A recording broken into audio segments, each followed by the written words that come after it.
Hey, how's it going, everyone? Just back again with another live stream. I was supposed to have ETT on the panel because we were on a hangout earlier, and he had to go. And then he's been running a lot of hours lately on his platform, on his channel. I've been going back on his streams last few times, and I thought I would host it just to kind of conserve some of his hours because I've been off YouTube for a while. But he just emailed me saying that he can't make it. So I just figured I would do what I was planning to do today, and that's why I retitled this one to what I was going to do tomorrow. But I'll leave. The panel's open. I don't really have anything in particular. I guess just give a quick update. I guess what's going on with me. Last couple months have been pretty much just golfing. Any day that the weather has been good. I've been playing golf, and people know that that's what I like to do. And I played again today. Very nice weather here in Houston, and it was fun. And that's kind of pretty much it. One story, kind of a weird story, I guess, that my golf clubs actually got stolen a little while ago because, I left them in a place near, out in the open in public. And then I walked across the street back to, the golf course that I play at quite a bit. And then by the time I came back, because I was too lazy to carry them, somebody had already driven by and stole my golf clubs. Thankfully, thankfully there was it was right by like a metro, and so the whole thing was recorded, and the police saw the person steal my golf clubs, and it's kind of a weird feeling, to be totally honest, when that happened. First, I cared, but I was just more like, oh, it's going to be a hassle to replace them, and then initially I was worried about having to pay for them, but my apartment insurance covered it. So I effectively got, a replacement set of clubs, and, it was, worked out well for me. But, initially, it had like a weird moment where this sounds pretty dramatic, but like, I just didn't really feel like I owned anything at that point. Like, it was such a strange feeling because I sold my car recently, and then now my golf clubs were stolen. And so, if people were to see my apartment, like, I would really pretty much not have that. And I'm not trying to get pity. This was just kind of going through my mind when all of this was happening. And I was waiting for the police to arrive because I knew that I needed a police report to, make a submission to my apartment insurance about this theft. And so I just had all these thoughts going through my mind. And it was like a very, very weird, almost like a form of like peace, because like I was like, I don't have anything, like it's like, again, it's not like, I know a lot of people are going through a lot of things, especially with the war and stuff, but it was just again like a very sort of interesting feeling of being completely okay, at least for a moment. Then I snapped back and I wanted my golf clubs back, but because I was planning to play the next day. But I just I didn't have anything, that was really that valuable, I guess, except maybe like my TV or something. But so, that happened. I got all new clubs, and, the apartment insurance came through. So, thankfully that was in place as a protection. But, needless to say, I shouldn't have left my golf clubs in the open, in a public place like that. But, the police guys came, and, they were nice, and they were asking me about, golf and stuff like that. And, did everything they could to try and find out about that. And, it's they were saying that there's more and more thefts, going on. And so just a heads up for people, just be aware of that, like it's we've heard of more and more incidents too of people's cars getting broken into.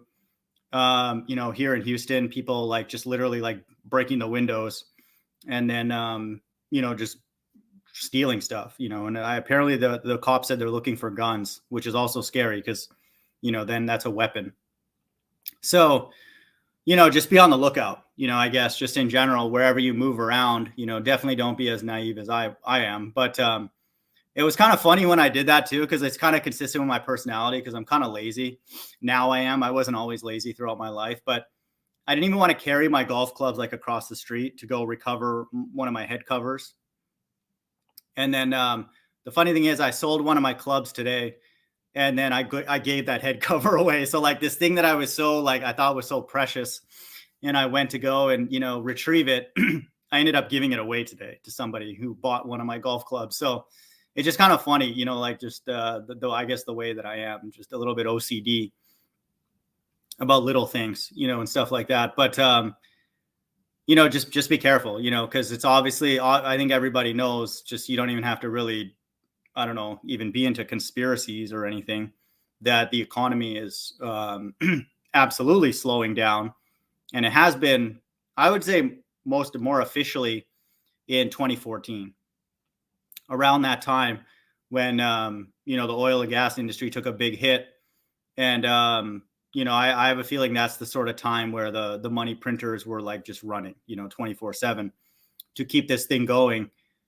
And then, now with, the Corolla narrative and all that, they've been running nonstop to pay for all those. And, now they're recommending, more and more of that. So it's basically not going to stop at this point. So that's what happens when the economy gets like that. People will steal things, and then it could potentially be violent. And so, just be aware of that, and just the way you move around and all that stuff. I would, if you're out and stuff, travel in groups and all that. And, that's what I would recommend, for sure. It's not an exaggeration, at all. And so, you just have to encounter the wrong person at the wrong time who's desperate, and, things can change, in a New York minute, so to speak. But, so yeah, just been doing that. And then, kind of went back on, I was on ETT's Discord for a little while. I honestly don't like typing because, again, I'm kind of lazy, and then it was getting kind of like stupid. But, I prefer talking. And so I went on his panel last few times, and they were pretty good. If people are subscribed to his channel, talking about End Times Teacher. And, he's a longtime frenemy of the channel. Him and I go way back. It's funny when I looked at some of our older debates, he literally looks like he's like 10 years old, and the thing is, he's not actually that. He's like kind of a young person anyway, but, we've kind of like just been checking each other's notes, so to speak, over the years. But he got tied up with something, and it's I've been doing those, recently, just again out of boredom, and it has nothing to do with like what I see going on in the world. Like nothing that's going on in the world changes my opinion that it's very, very clear that the Bible is the God of it is the one that made this earth and all of us. So that, there's the evidence is mounting every single day, and it's like nonstop. And, because the confusion is mounting every single day. And so you can't explain that without a big God, who takes credit for it. And the God of the Bible does, and then that's really why a lot of us have investigated the Bible, because of the flat earth. And then not just that, why would there be a deception? Why is it such a big deal if we believe that it's a flat earth? Like, why is that such a major, why did people get angry? And I've been on Reddit and, just setting little mini sort of goals for myself, trying to get my karma points up, which is what they do on Reddit. You can get, instead of a like, you get a karma point. So just kind of like engaging with people that way. Cause aside from that, I don't really talk to people, and really actually, except for one person that I golf with. And, people on YouTube. That's it, or else, if I'm like putting an order in at Chipotle or something like that, I don't really, and, if I'm golfing with somebody, I don't really talk to anybody, and so again, that's by design. I don't want to talk to people. And, so that sort of helps me just kind of interact and, sharpen the flat earth truth, I guess. But, again, it's kind of obvious at this point. No one on Reddit knows anything about optics. Definitely not more than, the people we've already talked to, Rumpus and Dean and Ruhif and all those kind of people. And then they stated that for the black swan to happen, you need something called infinite refraction, which essentially what they're saying is that the light rays are curving concentric to Earth curve in that example. And then they would say that that's a very isolated example. And then, don't expect that to happen very often. But the problem is, I just saw a video BMLSB has shown another long distance thing. It was like 20 or 30 miles. And so like there's like black swans like every day. And like we know that there are black swans happening all the time, wherever there's the sun to be able to illuminate things. And then good viewing conditions, in particular close to the water where the light ray can just be seen, over a flat plane, and then the base of the oil platform or the boat or whatever can be illuminated. And then if you have good conditions near the water, then you can see it, and then it's predictable, when you'll be able to see it. And then, so if people did measurements, you would be able to make some guesses, when that will be and what climate would be required. And then you would just wait for that temperature or whatever. And then you would go out and see those platforms. So it's simple. And so, essentially that to me is like settled science. The only thing that I get from ball earthers is like, why do the stars this, or why do the hurricanes or tornadoes spin one way and this way? And, the stars are spinning and all, like, there's just nonsense, And so the fact that they don't have anything that makes any sense is again, further proof that, that they're lying. And to me, it just shows again how coordinated the deception is, because even on Reddit, like I'm getting kicked out of like Reddit forums and stuff, again, like I don't know, this is kind of part of my journey where, I'm not planning to be here, past this year, but they're kicking me out of like forums that like I'm supposed to be able to talk about those things, people who are planning to take their own life, which I'm planning to at some point.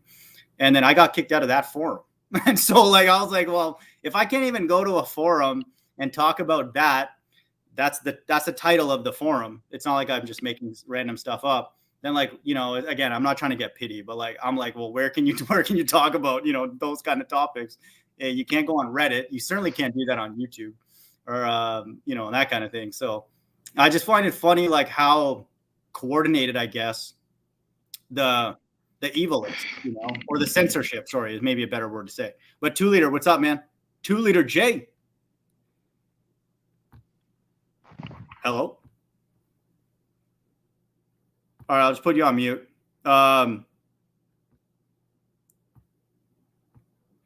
was Sacramento Truth Movement. You basically cannot have a live stream unless 2 Liter knows about it. And that's why he's popping by just to say hi. But shout out Sacramento Truth Movement. I don't know actually how far back him and End Times Teacher go. But, Yo, shalom. Yo, 2 Liter, I was going to ask you, man, how far back do you and ETT go, man? How many years have you known him? You know what? I'd say about 2 years. Before that, we had a beef together. I met him through Ridge, and come to find out that most of the stuff that he believes, I about 80% believe it. So, I just cut that all off and came to good terms. So about I would say that number's pretty close. The last 12 months. The last 12 months we've been cool. Yeah, that's good. I would say ETT and I have been on the same terms kind of from the beginning. Maybe a little bit worse recently. I mean, not worse, but like we disagree more than we did at the beginning. But Galapagos, good to see you, man. Welcome, dude. Just kind of random stuff today. No real topic. Can you hear me well? Yeah, I can. All right. So we got Jack Burton was trusting only in the Most High. Good to see you. When you left that message. So glad to see you back. This is still it. Yes, this is it. Shout out Rooney McNutt. Jack Burns, Hey, like, what's up? hey Galapagos, what's up, man? Jack Burns, like, if we are in hell now, what happens after the Great Tribulation? I need more understanding. Can you guys speak on it? Yeah, we can, man. No worries. Flat Earth Autopilot, good to see you. So, again, this quote unquote sequence that, I found essentially, I would say, a hidden pattern in the Bible makes a distinction between what's called the tribulation and the Great Tribulation. And the nice thing that I see is that people, even I'm subscribed still to a channel called MikeC444. He's pretty popular. Oh, I know him. Yeah, he does Bible teachings and stuff like that. And people are going and debating, some of his teachings, saying that, no, tribulation and Great Tribulation are different things. And they're saying Great Tribulation is wrath. And I made a comment, and then other people agreed with it, and again, I'm not looking for agreement, but it's good to see that people are starting to get into the details, about what does the Bible mean when it says Great Tribulation? What does it mean when it says God's wrath, and who's exempt from it? And then that kind of thing, because a lot of people, not just me, we teach that the mark of the beast is the Yab, and so then we're in that time period, and we're about to come up on 66% of the American population, and that's a very interesting number. Is within the next few days is going to be the entire population. And so, that's an interesting number. And so people are like at the point now where they're like, well, if that is it, it's not going to get to 100%, or else the Bible's not true. Then, we're, what's going on kind of thing. And so that's cool. I find that interesting. That you really think that could be it? Or no, it is it. No, it is it. It is it. Yeah, and if it's not it, I'd be inclined to say the Bible is not the Word of God. Where I would advise people who are here to, I don't know, don't expect a second coming. You can still learn things from the Bible, maybe some history and stuff, but you're not going to. Well, I mean, if you're going to say that, then we can move on to the Quran. There's a second coming in that as well. Is there really? Yeah. Well, Christ is in the Quran. In the Quran, it says Jesus is going to return, not Muhammad. Yeah. Oh, okay. And I heard he's going to actually set up a family, right, or something like that. Like he's going to live here, or am I mistaken on that? Well, no, it's basically the same thing. Comes back, battles fucking, battles the the devil, which I think is Dajjal, or however they say it. Yeah. And Dajjal defeats him. He has like one eye. But yeah. Oh, okay. I'm thinking. Yeah, okay, he does actually have one eye. But I think Muhammad actually is in the last days with Jesus. Okay. Oh, interesting. So he does serve some role in the last days. In that. Yeah. No. See, Christ is a bigger figure in Islam than what people will let off to believe. See, as when I looked into the Talmud and the Quran and everything, I never understood why Americanized Christians defend, the Talmud and the ones that follow it, the Talmudist or whatever you want to call them. When Christ is already listed in there, they call him Yeshu. It's a play on the name Yeshua in the modern Hebrew Yiddish, and it says he's in hell, boiling in excrement and semen, which would be bodily fluids. That's kind of disrespectful. And he was raised from some kind of prophet to speak on. I forgot the story what it was, but he was raised using necromancy, and he told the prophet where he's at and why he's in the position he's in. It's for going against the apple of God's eye, which are Israel, Jewish people, and that's what they believe. And yet Americanized Christians will defend the nation and belittle Islam when their book praises him with utmost respect and everything. You know what I mean? I never understood that. I think there's more there that support Christianity than refute it, if that's what you're trying to say, right? 2 liter.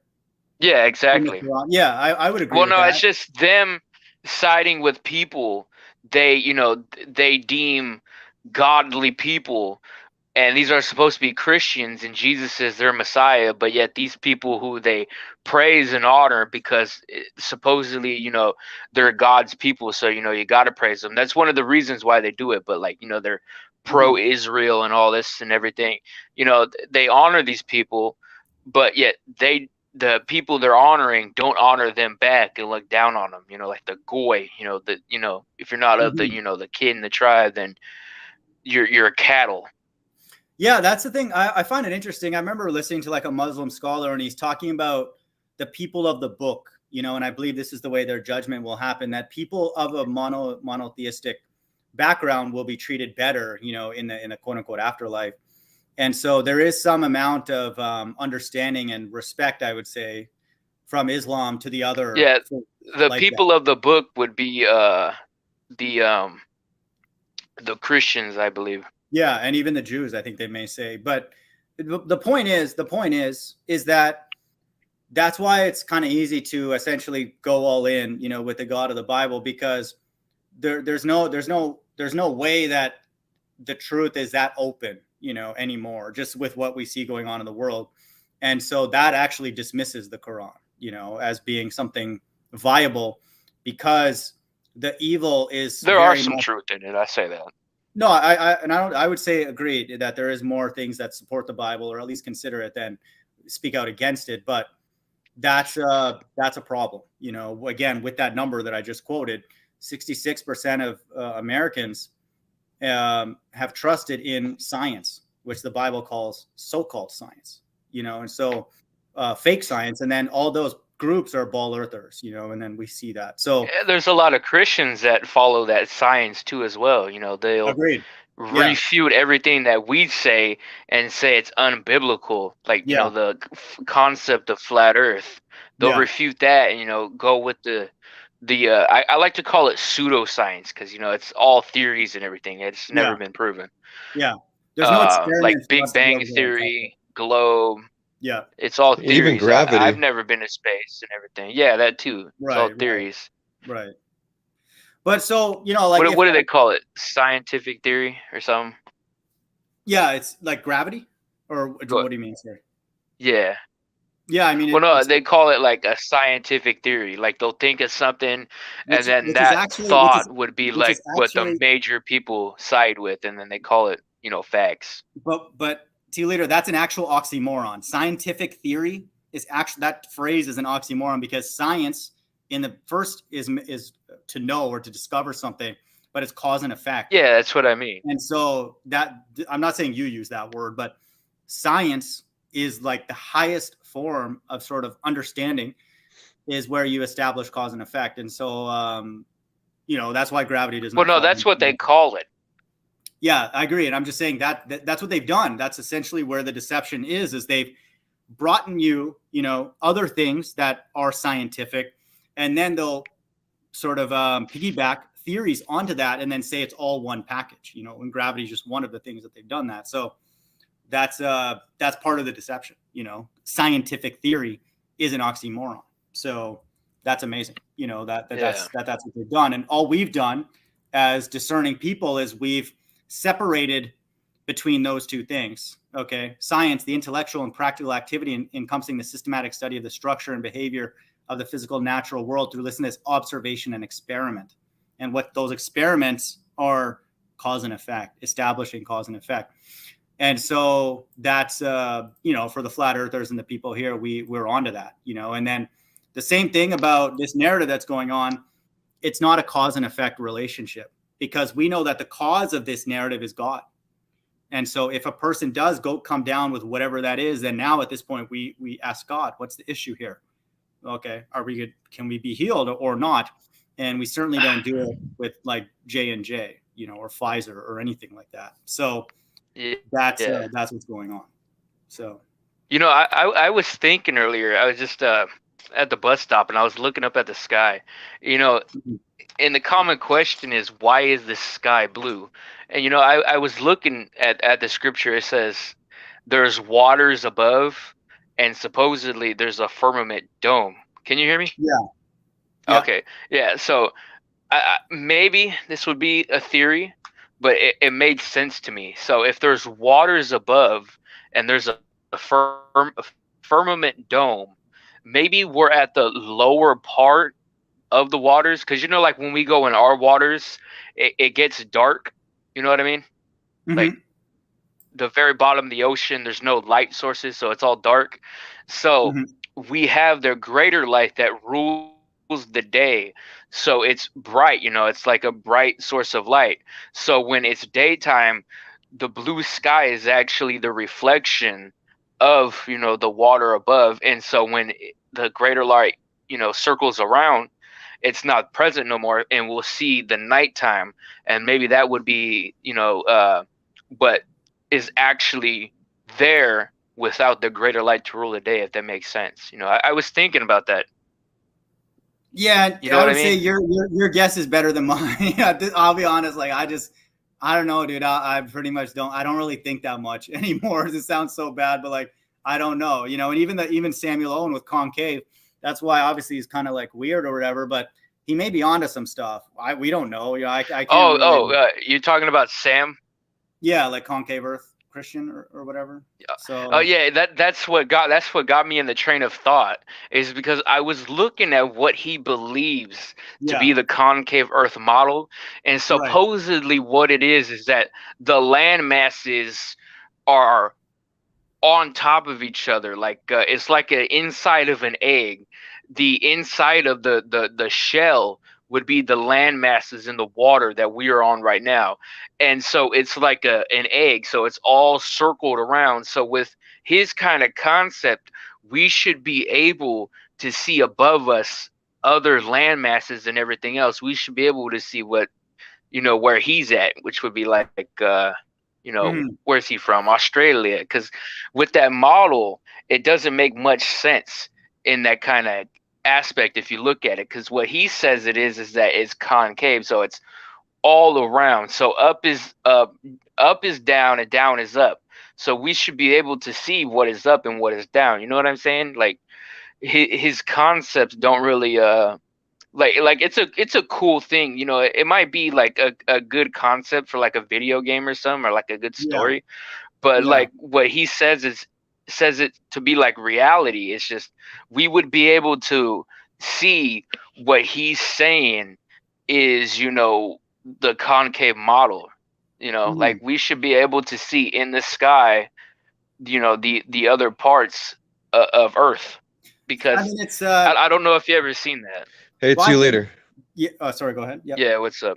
Hey, you ever see those videos on YouTube where I forgot what, I don't know if it's a specific like telescope that they use or what, but they're looking at like the stars and the planets, and Yeah, I seen that. they don't look like how like NASA's telling us they look like. They look like something completely different. Yeah, no, And I see whenever the that. guy's looking through the scope, what you were talking about with the water, it almost looks like the guy's looking through a body of water when he's Hmm. looking at the Have you planet seen or my whatever, because flat Earth there's like firmament ripples, dome there's video? ripples going off of it.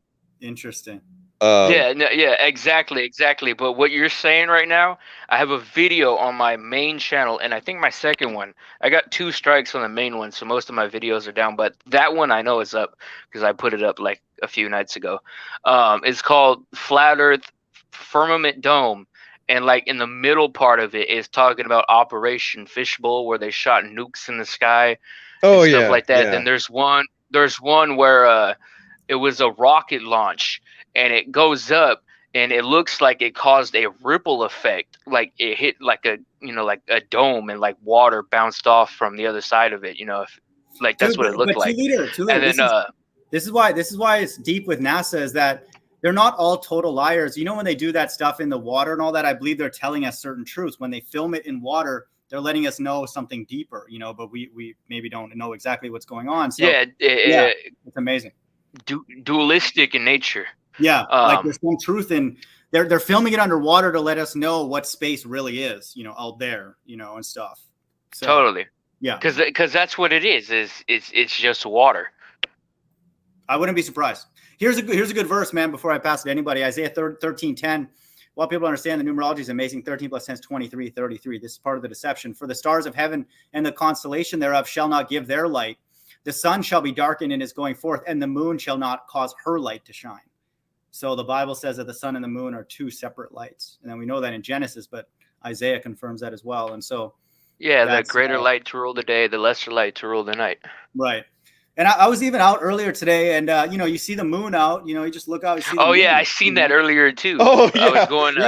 It's like 3 Dude, o'clock. Yeah, exactly. man, I see that all the time when I'm at work. When I'm on my way over there, I'll just see the moon all the way out. I'm like, the moon's just out. No one cares. Yeah, and it's like it's above the horizon. Like I think can't remember who said that on my comment board, but you know, it's like, I mean, I don't know what to say. Like it's like it's such an uncomfortably obvious thing now. It's like, you know, yeah. Dude, you know what happened? It was funny, man. One of my coworkers, he doesn't work where I work at anymore.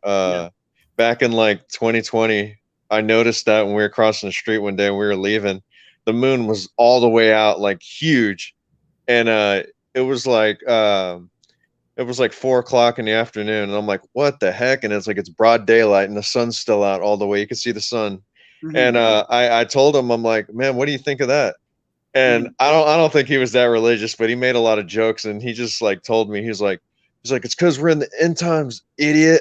And he's joking. He probably doesn't like believe, but what he said in my head, I'm just like, dude, you're right. Yo, Bible Defender sent me a freaking video of Cardi B on Instagram, I think, talking about how I don't know, something smells fishy about this war. We might be in the end times. This is Cardi B. So I was like, dude, man, what the hell, man? If Cardi B is on Instagram prophesying, we got to be at the end, man. You know, it's wild, dude. It's COINTELPRO, man. She was put there to say that. Like you say, they're all actors. Yeah. Well, no, I think it's kind of like it's sort of like God, you know, he said he's going to prophesy like, you know, through all flesh or whatever. That doesn't mean it's always just God's righteous. It's like everybody, you know, left and right hand side, movies, music, everything, you know, and even what Galapagos talking about, you know, as a colleague, it's like, even if they're being sarcastic, it's like, it's just, I don't know, like it's, who knows, you know, but like, it's kind of, I find it kind of strange that, you know, even people in Reddit that I've noticed, like one guy made a comment that sort of hit me pretty hard. And again, a lot of people on Reddit are probably not like real people, but he's like, you know, all that like conspiracy stuff. Like I used to think everybody's crazy. I'm like, they might be right. You know, that was his comment. And I was like, there's more and more people saying that. So, you know what? You saying that they're not real people. You know, I was on Reddit for about a month, and I've met people on there that you would consider real people, and I invited them to my server.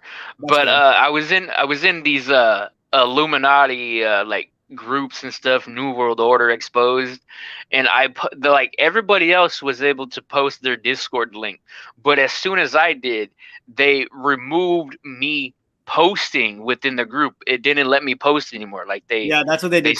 Yeah. Like I was like, hey, if anybody wants to join a Discord server, and then, you know, like I talk about what we usually talk about, flat earth, you know, all the conspiracy shit, you know, and that's what the topic is. Everybody's posting links and everything, but as soon as I do it, they stop me from doing it. I don't know. I wondered why they did that, you know. It sounds so weird. Bad, but like they kicked me out of that because I was like, I wasn't like egging people on to go and harm themselves, but I wasn't, you know, a lot of people will say, oh no, do you want to talk? And yeah, I'm like, I understand. That's what I would say. And I'm like, don't blame yourself. You know, this world is evil and this and that. So then they don't want that. It's like, well, I don't know, like what else am I supposed to say? Like, and then, you know, find other like quote unquote like-minded people. But I want people to get, you know, just that's why I stopped teaching and just kind of, I even felt guilty, I would say, teaching for a lot of the times that I was teaching. Is like, my main issue with this world is that it's boring. And so the Bible happened to be in my path as I was already making plans to exit this world at a younger age. So don't cite me for doing that to you, or certainly don't harm somebody else. That's not what I will ever say. But just Are you talking about suicide? Yeah, but I'm just talking about just in general, everything that I'm teaching and how dark it is and all that kind of stuff. Like, it's not a religious thing. You know, people are like, hey, what's the deal? Your God didn't show up when you said or whatever. Like, that's you know, don't use that in any kind of like way to like, you know, disrupt your faith in God or expectation for God to return. My main issue, because a lot of people have other, you know, very, very scary things going on, is boredom, you know, and that is not going to get cured and I've looked, and then so I don't want people to think like, TMoG's unstable, and maybe somebody, if they know me, if they ever hear this, like, don't think that. It's a very, very rational decision that I've been planning for many, many years, even before I came into like the flat Earth. All this stuff just made it worse. And so, when I see on Reddit the sad things that's happened, what I see is a lot of people are going through the same thing. Like, there are people who actually want to work who can't find work. I don't want to work, and I would never be able to find work. So, that's my situation. And in the Bible, on my way out of this world, the Bible happened to get in, quote unquote, get in the way, and I was thankful for that, because then I could read it and I'm like, wow, like, man, this God seems to be able to explain all that stuff that I don't like. And then that kind of thing. And so again, that doesn't necessarily, mean that don't take, what I've been teaching seriously. I think everybody pretty much knows what's going on. Either everybody has a position on the mark of the beast at this point.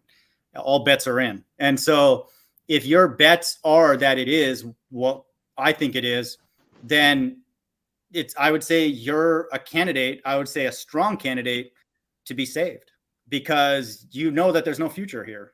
So, and I want people to be encouraged by that. So if it doesn't happen on my watch, then I want it to happen on your watch, if you believe that, because that's whatever you believe it is, that's when the salvation will be. Whether you think it's a microchip, then it's going to happen whenever that happens. Or now, pretty much it's this or the next thing. So that's exciting, and so that's the deal, and then I went back on ATT's panel, largely because Is he coming on here? No, what's that?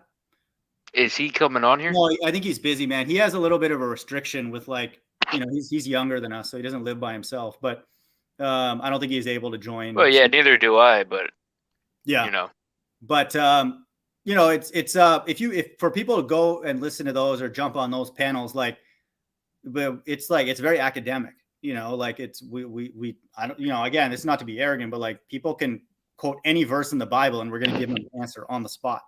And so I enjoy that, but that's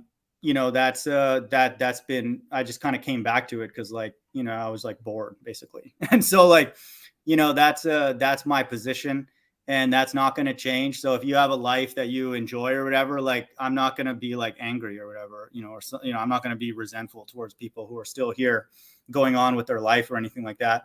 And that's a really, this is an amazing thing, just a personal testimonial, where a lot of the things in the Bible, like I explained when my golf clubs got stolen, that brief, couple minutes. And then recently, last month, my apartment said they're going to raise my rent $300. And I was like, I didn't care, and the last time I got something like that too. The last time they did that, I actually argued with them, and then they kind of were like, this guy's kind of like angry. And so, like, they removed it. But this time, I was in my mind, I was like, I can finally sort of do some of the things I'm required to as a quote unquote Bible believer. I was like, let them have it, like, I don't care, and then so I was like, whatever. And then if they raise it again, or more, it's like, there's nothing I can do about it. And so, kind of turn the other cheek type thing, or like, if they ask for that, just, give it to them kind of thing. And so this is I would say the amazing thing for me, just kind of knowing that, I'm not going to be around for much longer, is like, it's a very like purifying time, because like, even in school, I was always very competitive with other people, like, hey, what grade did you get? And like this and that, and like measuring myself up against other people. And like, I don't care, at all, like if somebody has something great going on in their life, I'm like, hey, that's great. Like, good luck to you, whatever. And I don't say that in like a mean way.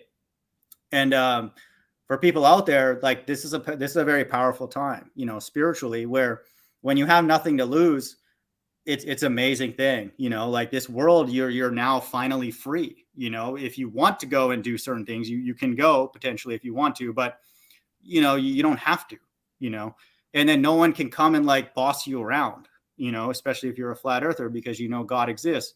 And so that's been my sort of overarching mindset, I would say, for the last little while, and then certainly now. And just know that that's going to be very, very offensive to a lot of people, because they're going to be like, wait a minute, you don't want to be here? No, I don't. And it's like, even if the Bible didn't exist, I still wouldn't want to be here. And so and even if the Bible did not have a narrative for salvation, I would still ask that God to at least just take me out by myself, like build a spaceship or something, and then like come get me out of here. that's the way I treat God, that whoever that God is out there. Again, I believe that it's the God of the Israelites. And so that's going to be offensive to a lot of people. They're going to be like, oh, God's going to come and rescue you. Oh, for you, he's going to stop everything. Yeah, I do believe that. I do believe that. And I'm going to believe that till the last day that I'm here. And so that hasn't changed, but that attitude is what I've had from the beginning. If I knew that God existed at a young age, I would ask to go with him. I'd be like, get me out of here. Like, I don't want to be here. Like, like if you exist, I don't want like go to school and like get grades and get graded and like get exams. I don't want that. Like God can just tell me whatever I'm going to go and study for. And then he'll tell you the truth and not lies. And like, he'll just tell you like for free or whatever. So I'll be like, I'm going where he is. So that's been the attitude from the Israelites from the beginning. And then so they understand that their time here is a punishment, okay, or a judgment, whatever you want to call it. It's a prison sentence. And so I'm asking, ever since I found out about the flat earth, which was essentially a get out of jail free card, I want to be out of prison. And so that's what's going on, and so that's not going to change unless the prison changes, which we all know at this point that it's not. And so that's the deal. But, again, I would say as far as my official prediction of 2023, I mean, that's gold. Okay. I didn't know what I was doing at that time, but that prediction, you take that to the bank. Okay. Like if anybody's waiting for Christ in 2024, he's not coming back. Absolutely not, without a doubt. And so the people that he would be coming to return for would be vile people. Okay. They would be disgusting people. And so even just a few people that come by my channel, it's not everybody or anything like that. Okay. And so I know for sure that it's not many people because very, very few people care about the Bible right now. And it's literally coming true right in front of our eyes. So it's definitely not 2024 or anything like that. And so I think every day that goes by at this point, we should fully expect Christ to return every day. And so then if he doesn't return after a reasonable period, then we move on. Pick Buddhism, okay? Pick Hinduism, whatever, or Islam or something. Give Islam a try or whatever. So do something, okay? Or I mean, ideally just dismiss all these groups and figure it out on your own, just using your brain or whatever, like what's right or wrong and all that kind of stuff. But the sad reality now is that our government is essentially forcing their religious views on us and saying you have to be our religion, okay, which is, quote, science, and which is the mainstream, okay, which is the majority. That's their religion, is the majority. And so that's not even, you're not even free to be even a Muslim or anything and that kind of thing. So that's what's going on. Zechariah 2:13, fear the Lord's talking about this, and I like this. Zechariah, and this is what I believe that I also was sort of told about the masks. Job 9:24, Zechariah 2:13, be silent, O all flesh, before the Lord, for he is raised up out of his holy habitation. So that mask is like a ceremony. God wants the whole world just to shut up, okay, before he returns. That doesn't mean go and wear one, but that's what it represents. Okay, everybody just shut up. Okay. Be silent, O all flesh, before the Lord, for he is raised out of his holy habitation when he returns. And so I agree with that. 2:13, 26, 66. So, and Job 9:24 absolutely prophesies those masks. And that's why I had to stop teaching at the end of last year, because I had to sell my car. And when I went on an Uber and a Lyft to go to these golf courses, then, I had to wear one. And so that was the point where I was like, I can't teach that Job 9:24 is speaking of something evil and then be a hypocrite and then be doing that to go play golf, which I don't need to do. It's not a life or death thing, but my alternative is literally just sitting in my apartment and doing nothing. And so I was like, well, I got to stop, and so that's why I set that time period at pretty much the same time where I sold my car. So that doesn't change one iota of what I was teaching, and then how the Bible's obviously true, very likely true at this point. But Job 9:24 is obviously talking about the masks. Okay. It's not, I haven't heard a breakdown that makes any sense. I mean, I don't know how much more literal a verse could be than Job 9:24, essentially being spoon-fed to everybody what it is. Job 9:24, the earth is given into the hand of the wicked. He covereth the faces of the judges thereof. If not, where and who is he? And 9 plus 24 is 33, and 9 or 2, 4 is 6, 9, 6, 6, 6. So there's numerology like just everywhere. And like, who is World Health Organization? So there's even clues in that. And so that means that I would be a hypocrite. That means that I would have guile on my mouth, not in my mouth, but literally on it, covering it. And so anybody out there, if you're wearing a mask and going to work and all that kind of stuff, you're not fit to teach the Bible. Stop teaching the Bible. Okay. Just I don't have to wear one. Anybody keep a low profile. You can minister and do little things here and there, but you're not fit to go out there and proclaim anything about the end times and you're the elect or none of that. Just keep your mouth shut. Okay. That's no real person, Israelite, who's the elect, would do that. Okay. They'll die before they do that. And so that's why, again, I did not feel comfortable. Certainly with the little bit of money I have left, I'm not going to teach anyway, but anybody out there, they're Hebrew, quote unquote, Hebrew Israelites are out there on the street with that, wearing a mask while they're prophesying, okay, telling us that they're actors. And so that's ridiculous, okay? The whole Bible is void if the elect are those kind of people, because they're atheists that know that you shouldn't cover your airways. How are you supposed to breathe? Okay, it's not funny, but like, that's ridiculous. And then, so anybody who's like even slightly entertaining that or going along with that, we have to be ready to die, and so before that, and so now it's already too late. They've already corrupted us with that. And it doesn't matter what their mandates are at this point. It just proves that they've already defiled me, and I'm not continuing that. I didn't want to be here anyway. And so I'm like, why am I even here, I guess, is what I ask myself. But I'll wait, and with the resources that I have left. But no one out there should be seriously taking anybody seriously who's doing that. And definitely not doing that yourself. If you're really, you have to be deep into the Bible to understand that God's people, they'll die before they do that. Certainly not this, okay, which is absurd. And anything beyond that, it's that kind of thing. So that should be obvious, in the times that we live in. But that's sort of the backstory. Again, I think that it's reasonable at this point with what we see going on in the world and Bible prophecy that, Christ very well could appear any day now, tomorrow, the next day. It's obviously now, and that kind of thing. There's no prophecy that's left that's needed to be fulfilled prior to Christ's second coming. And then the thing that we know now, which is the elephant in the room, is that God's behind the evil. Okay.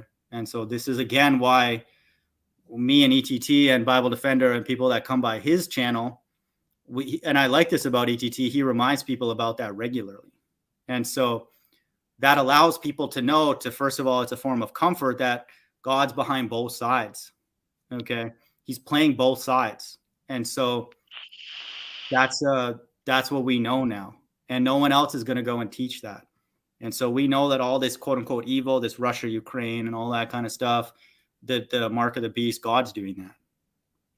And so he's going to continue to do more of it. So like, well, I wouldn't want to be here. It's like, I don't need to see any more of it. Like, it's clearly going to get worse. It's going to get worse whether God is doing it or not, because they're out of their minds. They're a bunch of maniacs that run the world. It's like everybody knows it at this point. So Steven's like, read Matthew. I bet you Steven, I think Steven is ETT. Dude has like 800 stocks. Yeah, it's ETT. The way he types seems like him. Yeah, because he mentioned Primal Man in 70 AD. Oh yeah, it's an ETT alt. Yeah, ETT's funny, man. I'll give ETT credit, man. He just watches a bunch of rap battles. He sends me them. Who do you think won? I'm like, dude, I don't watch those rap battles. And then next time you talk to him, he'll quote all the words in that rap battle. So I'm like, oh, okay, dude. So you watch it like 100. You watch it like 100 times. So that kind of thing. But I mean, I could read Matthew 20:17. I'm not sure what he's talking about. Tell us, wherefore, what thinkest thou? Is it lawful to give tribute unto Caesar or not? The only issue now, the main issue now, is that taxation and all that kind of stuff we know is not getting funded to help us. And we know ultimately that the tax dollars now are used in ways that are against God. And so that's, again, people have to do whatever they're comfortable with, but I'm not. So I didn't want to work anyway. So I'm like, this is not even really a big thing. Yes, TMoG, he's telling the whole world to shut up the hell up. Okay. He might be being sarcastic, but that's what I believe. And you can also get a precept, the wicked demonic mass with, Habakkuk 2:20.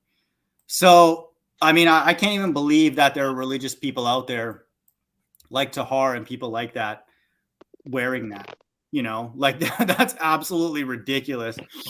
Habakkuk 2:20, but the Lord in his holy temple, let all the earth keep silence before him.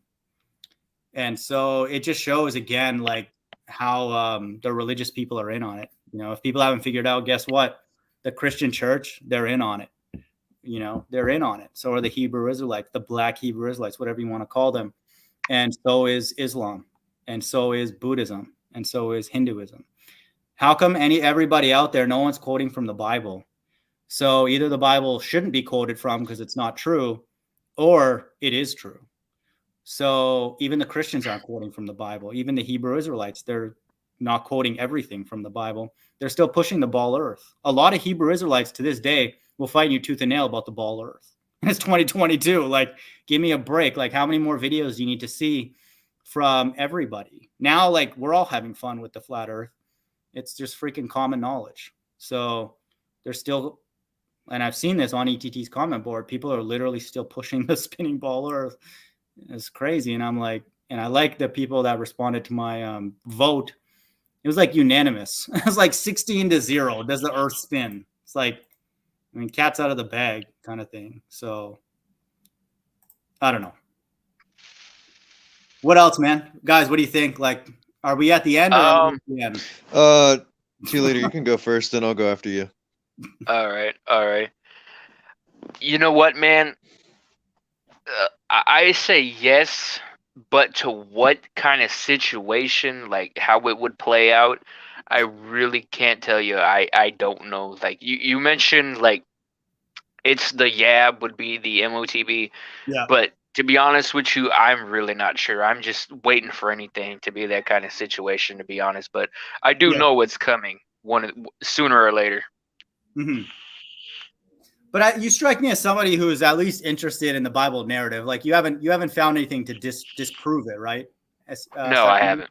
Okay, yeah, and I would say I'm the same way. Like I'm open, like it could all be a ruse. It could all just be the government trolling the Bible, or I'd say it's because the two things that I come down to what it might be is that it might be the YAB. But then I've noticed that they're lifting a lot of mandates on it. So, I've been on the wall with it. Mm-hmm. But, the other one that I maybe might be would be, the RFID chips. Maybe that, but one or the two or something else, it's eventually going to happen. Yeah, it has to be one of those two. I don't know what any other or like some kind of tattoo on the hand. I don't know, something like that, I guess. But yeah. It's either this or the next thing, and there's nothing after that. There's no like option behind it. I've seen some guy talking about how it might actually be something to do with cryptocurrency, pushing the whole cashless society, because I've been seeing that a lot lately. I don't know if you noticed, but this past 7 or 8 months, YouTube, Twitter, Instagram, Facebook, all these social media apps, even the ads on YouTube are always crypto ads. Like one day they just all popped up out of nowhere. I did a video on it and I got a lot of bots defending it. But yeah, these crypto ads and everything just popped up out of nowhere. And I was listening on to the radio about how this dude was talking about how it's going into a cashless society where crypto is going to replace everything in that kind of, that instance. Yeah. And, I do actually believe that will take place. And that would be what I would say the money where what they might use. Mm-hmm. Yeah. And it's like, I would say that and I almost needed to see this, I needed to see the world react to the governments the way that they did. And I was honestly surprised, that a majority of people, even just like on the golf course, it's a little bit okay at this point to like make fun of Biden, and just be like Sleepy Joe and all, like everybody's making fun of all the government leaders. And then the thing I love about the conspiracy Reddit is like, they're like, these people are actors, and like they're like, oh, look at Zelensky, he used to be a comedian, and like, oh my god, he's is Zelensky the Ukraine president? Yeah. But dude, Did you see he's the like picture Trump. that came out recently? Him in the military uniform wearing the sigil of Saturn on him? No, I didn't see that. Oh yeah, I got it on Twitter. He's in a military uniform, and he has the Nordic rune sigil of Saturn on him. I just thought that was very interesting. Why would somebody be wearing that? And Putin did call the leaders of Ukraine. He called them neo-Nazis and drug addicts. So I'm just seeing everything play out. You know, all the stuff that I've been looking into the past year. So we got Did you somebody in see the back that? chat, Cage. If you ever want to come on, just turn your video off and like let us know who you are. Like, I don't want just like random, no offense, stupid people. But go ahead. Sorry, Galapagos. What's up? Oh, okay. So I'm gonna say what I think is happening, or I guess how it might unfold. Yeah. I do think that this current narrative is the MOTB, and the reason why is because I found out with a lot of stuff that's came out about it, a lot of information is that this thing is gene editing.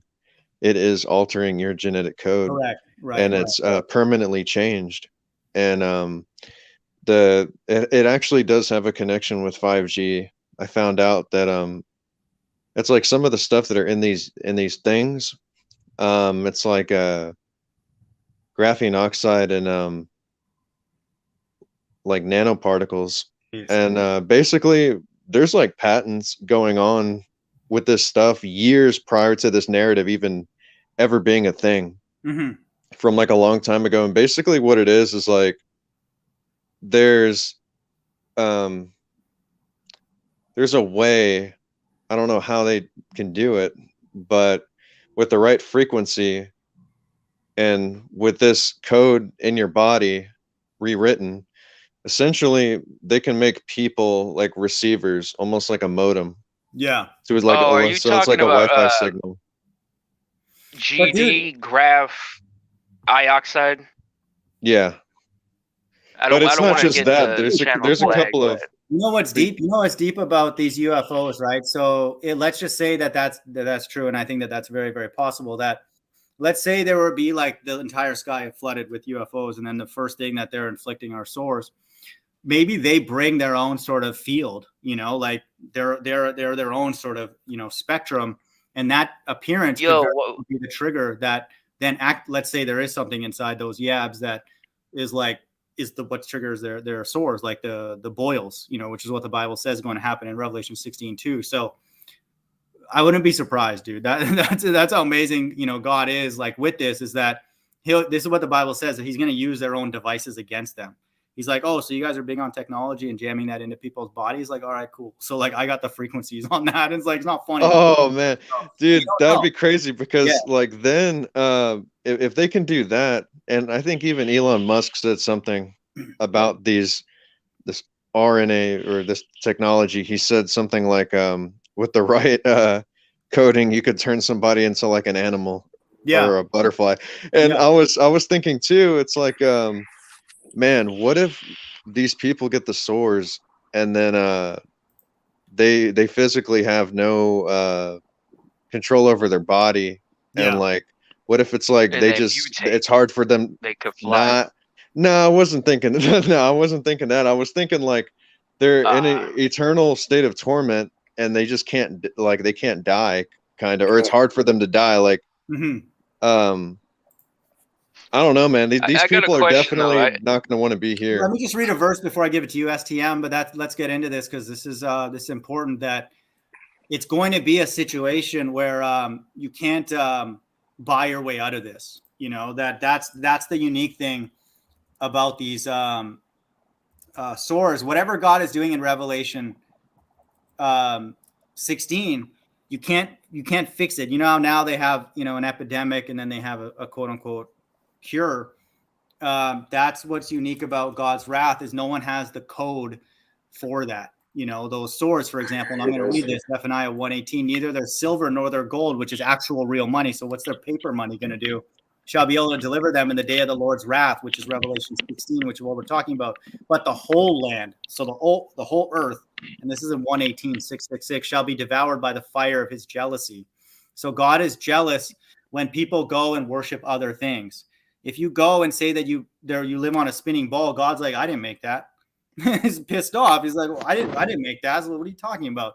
For he shall make even a speedy riddance of all them that dwell in the land. So you can't buy your way out of this. You cannot financially get out of the sores. And then the next thing is like food supply issues and stuff. So that's what a reasonable Bible person would expect next. And so is that scary? In a weird sort of morbid way, it would, like, again, I would not be here for more than a day, but like to see like all of that chaos, like it would be like almost funny for me. I'll be like, dude, what the hell's wrong with all these people, man? They look That's kind of what I think. It'll be like funny for like a day or two, but then they'll come after us and be like, oh, you're the carrier, you didn't do that. And then I'm like, oh my God, get away from me, man. Like, get the hell away from me. Hey, what's up, guys? It's been a long time. Thank you for having me on here. Yo, Cage, what's up, dude? I do remember you. Yo, man, I gotta say something before anybody says anything. Can you hear me? Yes, sir. Dude, let's have a moment of silence. All right. This sounds important, man. Okay, all right. What is with this guy joining this live stream with the 9-dimension Tesseract cube as a profile picture? What is that? What's up with that? What is that? No, the cube, man. You know, like a lot of my subscribers know that I don't mess around with cubes. True leader, I exposed you as a Mason a long time ago. It's cubic symbolism. You know, it's the Saturn symbol. But two leader, your name, 2 L's is 2 3's 33. Wait a minute. Are you guys Masons? No, I'm just kidding. I'm making fun of 2 leader that he's a Mason. But no, what's up, man? What's on your mind, Cage? I don't know if Sacramento's trolling you or if he's serious. I do know a lot of Masons. In my videos regarding cube symbolism, I got a video. It's breaking up, man. It's cracking up. Mike's breaking up really bad, bro. Really bad. Just drop off and come back on. Yeah, it's terrible. So, Cage, sorry, man. What's on your brain? What's up, buddy? Oh, nothing. But I've infiltrated the Masons. Look, you see that, Cage? Oh, nice. Oh, interesting. Is there an actual Masonic Bible? Have you seen one? Well, they have Bibles with Masonic lettering on them, and then they have different quotes and the Masonic interpretation of it underneath the Bible quote. Yeah. So I don't view Masonry as that high up on God's left-hand side. I would view people like Eric Dubé and people like that, even Tahar, as more quote-unquote Masonic. But yeah, I mean, I think Masons know the Bible. Some of them pretty well, probably. Oh yeah, actually, in cryptic Masonry, it's a prerequisite to be a Christian. Yeah. To get to the higher levels. Yeah, I could see that. Mason. Yeah. But remind me when we spoke, man. Like, has it been years or like when have we crossed? I've been subscribed like for a long time, but I haven't really seen you do an open panel for a long time. But I think it's been maybe about a year or maybe longer. I've been subscribed. Oh, okay. I noticed that you really like your gematria type stuff, don't you? Yeah, and I'm glad you mentioned that, dude. So I'm really into crime shows like Dateline and Forensic Files and all that. And this may sound rude to people, but the more you watch those shows, like watching somebody like Russian Vids, not all, but a lot of the people that are killed or involved in the crimes are like MM or ML or LK or LL or something. And so I just see like actors everywhere. And so I get accused of calling everybody an actor, but it's just hard for me because except a few people who know what the mark of the beast is, I don't accuse them of being actors because that's not acting, that's serious. And so aside from those few people that just in general, but yeah, I mean, I am into that. And it's like, it's hard for me to not see it anymore, like even just when I like meet somebody or see their name or something. So yeah, I am. And it's fascinating to me how God is not showing me that, not just me, but like lots of people, and then we know that these people are actors like Zelensky and Putin and Biden, stuff like that. So yeah, they're big. That's all they do. I'm in Canada, right? Our prime minister, like the president here, was literally a drama teacher in high school. Yeah, exactly. It's a joke. And a skiing instructor. What else did he do, right? He's just a goofball. And his name's kind of funny too, Trudeau. Trudeau. It's like Russian Vids would probably point out, like a lot of these names, like they sort of have the it's like a joke, like in it's all veiled right in front of your face. Like Yeah. I love looking into etymology of words because you can actually find the true meaning behind them all. And everybody just Yo, what's up, son? What's going on? It's better now. All right, cool. All right, let's get back to this. What's up with your 9-dimensional cube profile picture? Yes, it is a tesseract. My name's Cage. It looks like a cage. It looks like that's like the cage of the universe, right? So that's okay, now let's get prison, man. Get into that's what it represents. But let's get into the root of it. Do you know what the cube represents? Well, like the Saturn black cube thing? The Saturn black cube, exactly. Do you know that all religious figures, not religious figures, all religious idols correlate to a cube? The cross is an unfolded cube. The Star of David, it has a cube within inside of it. It's also 6-sided. It also represents the hexagon, which is also a square. It comes back to have you ever heard of the word? Have you ever heard of this word, Jabulan? Yeah, you're messing with me, man. You're trolling. You have to have seen my videos recently, man. No, I haven't. I do. Hold on, man. Famous, man. No, hold on. I've a couple weeks ago, I've done a video regarding the Baphomet, Jabulan, Freemasonry, and Knights Templar. It's a 2-part video series. Well, not series, but videos. But wait, and that's the topics I've already done. Jabulan, and then the Saturn symbolism. But is what you're teaching so unique that you're surprised that somebody else knows? Like, why do you not think that other people... Well, no. See, is the info is scarce. That's why I did a video on it. On YouTube, you won't find nothing regarding Jabulan, as what he just said. Okay. You'll find people doing songs with the name, talking about the name, or doing the pronunciation of the name.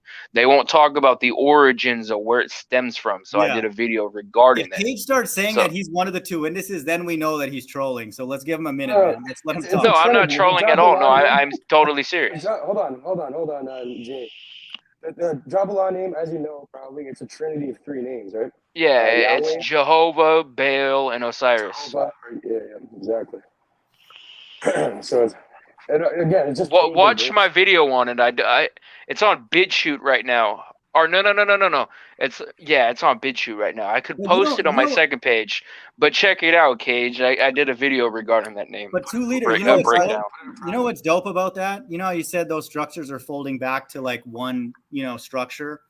That's the cool thing that we sort of know now, is that everything folds back to God, and that's amazing that there's a central place, which we don't know where that is, but he's very much into shapes. He's into numbers. He's into music and language, poetry. He's into movies. He's into everything, and I think that's amazing about it, that God will engage in a sense, but I'd say it's okay. All right, go ahead.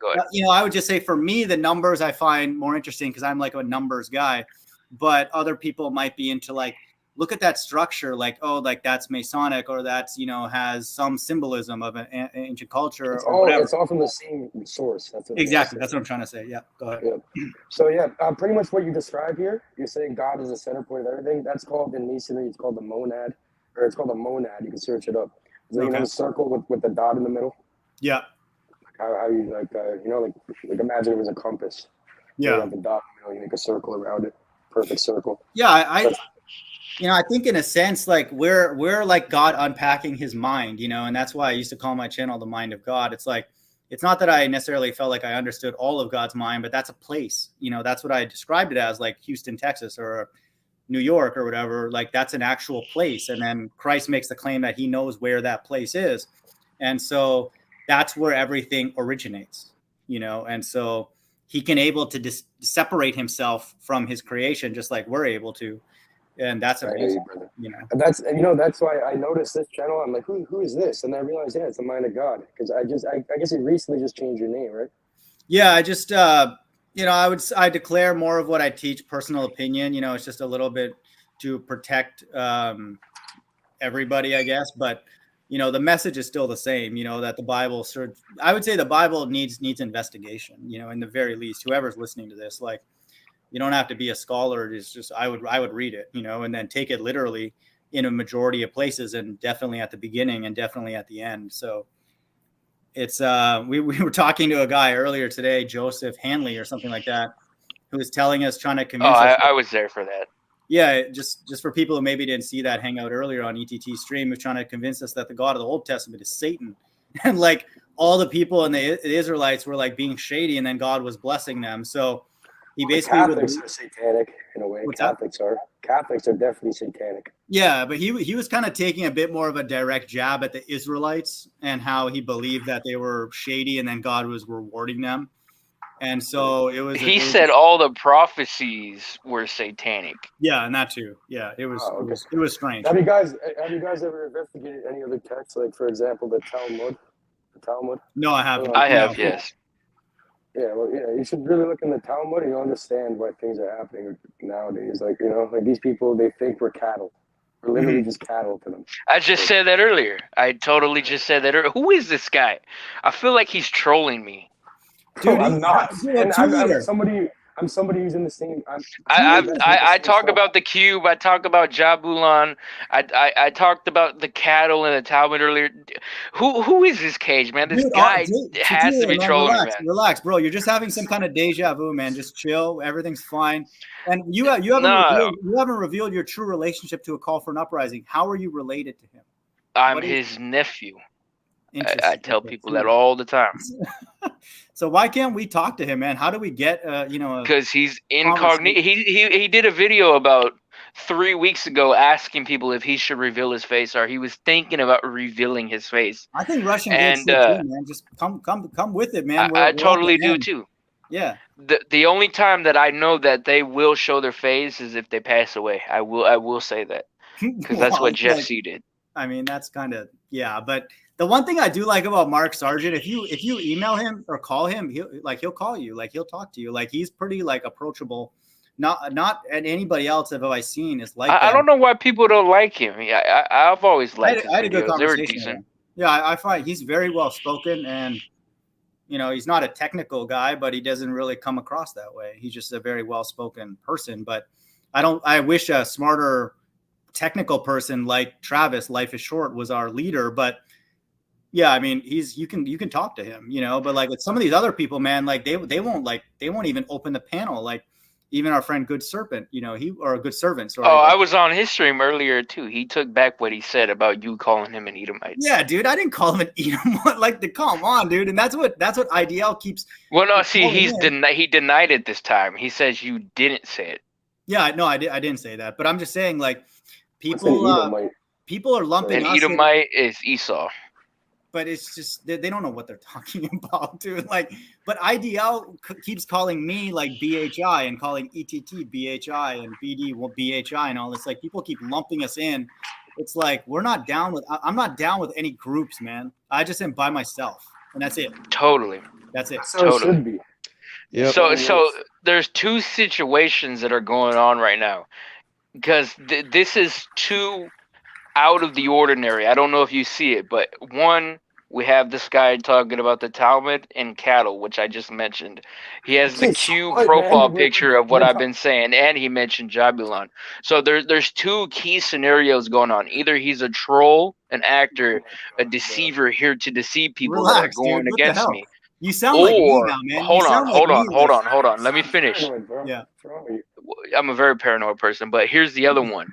It's the Most High pointing this guy right here, who's maybe into the similar stuff, to my path to teach this man. There we go. That's the way to do it, man. Shout out.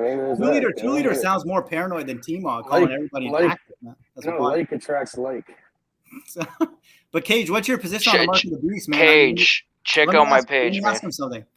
Cage, do you have an opinion on the Mark of the Beast? Are you familiar with that passage? Yes, I am. I think it's happening in more than one way. You know what I mean? I don't think it's going to be like clearly a stamp on your fucking forehead or whatever. You know what I agreed. I don't agree with that. Yeah, they do it in different ways, and it's happening already. You know what I mean? Okay, cool. So you're into the Bible then? You're not somebody who's new, kind of thing. I was baptized in it, first communion. Oh, okay, got it. Okay, cool. So that's good. With that religion, but all right, I put it in the private chat. I love the fundamental teachings. I hate how people use it to their advantage and people take control of people through religion. That's what I don't like about it. That's cool, man. And I think that those are the kind of people that have gone to my channel, because I picked up the Bible like a textbook or like a self-help book, you know, when I was going through that boredom, which I still am. And I devoured the Bible very similar to the way I would devour any other textbook, you know, that I've read throughout my life. And I scrutinized it, and I'm like, I considered in my mind, what if this is true? What if it's not? And if it is, then, you know, what do you do in your life and not do, and that kind of thing. So look what I found in a forest, find a God. It has very cool symbolism. Look, there's one guy hiding, one guy like looking over his shoulder. Dude, have you seen anything with UFO symbolism in it, in your findings? Oh, there's like a little eye thing over there. But yeah, look, they're all like looking at something. You know what I mean? They're all staring at. Look, it's very old. It has some sort of copper or something. But yeah, they're all pointing at this table thing. They're all like looking at something. Some people are in different. Can I say something real quick? Wait, let him finish. Yeah, it's got a weird symbolism. I'm trying to figure out what the hell this thing is. Do you collect that stuff? Like, how do you come across it? No, I just literally found this. Nice. What the fuck is it? Yeah, honestly, I think I regret that in my life. If I paid more attention to, like, definitely movies for sure, but just things like just artwork and all that, like, and I was more aware of the Bible, like, I would have been able to make like some slamming videos for sure. Like, just seeing things. The UFO. Like, for example, I went to my YMCA and made like a silly video, but like on the side of my YMCA here downtown Houston, you could literally see a Masonic thing, and it's Masonic, like it's like Freemasonry, you know, and then they have their Bible verses and all that. So like most people will walk by their YMCA and not know that that's that's Masonry, you know, like Masonry is very heavily involved in the church. Right. But even like recreation, and then it's like youth, you know, YMCA or whatever, young men's Christian, something like that. So it's just wild now that we can, like, now it's almost boring because we see it everywhere, but it's just crazy, you know, how much all those things are etched into like buildings and all that. So yeah, it's the world's largest fraternity.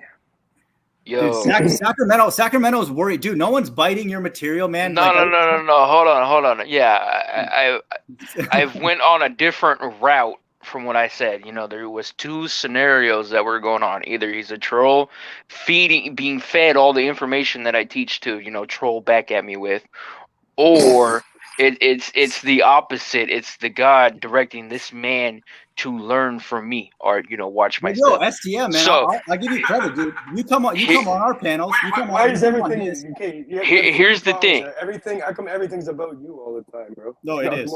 It's not.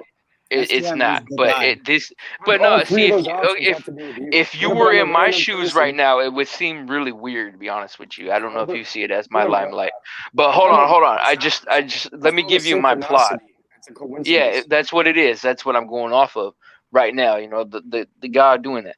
But here's my plot right now. So I've left you a link to my main page in the private chat. So here's the situation.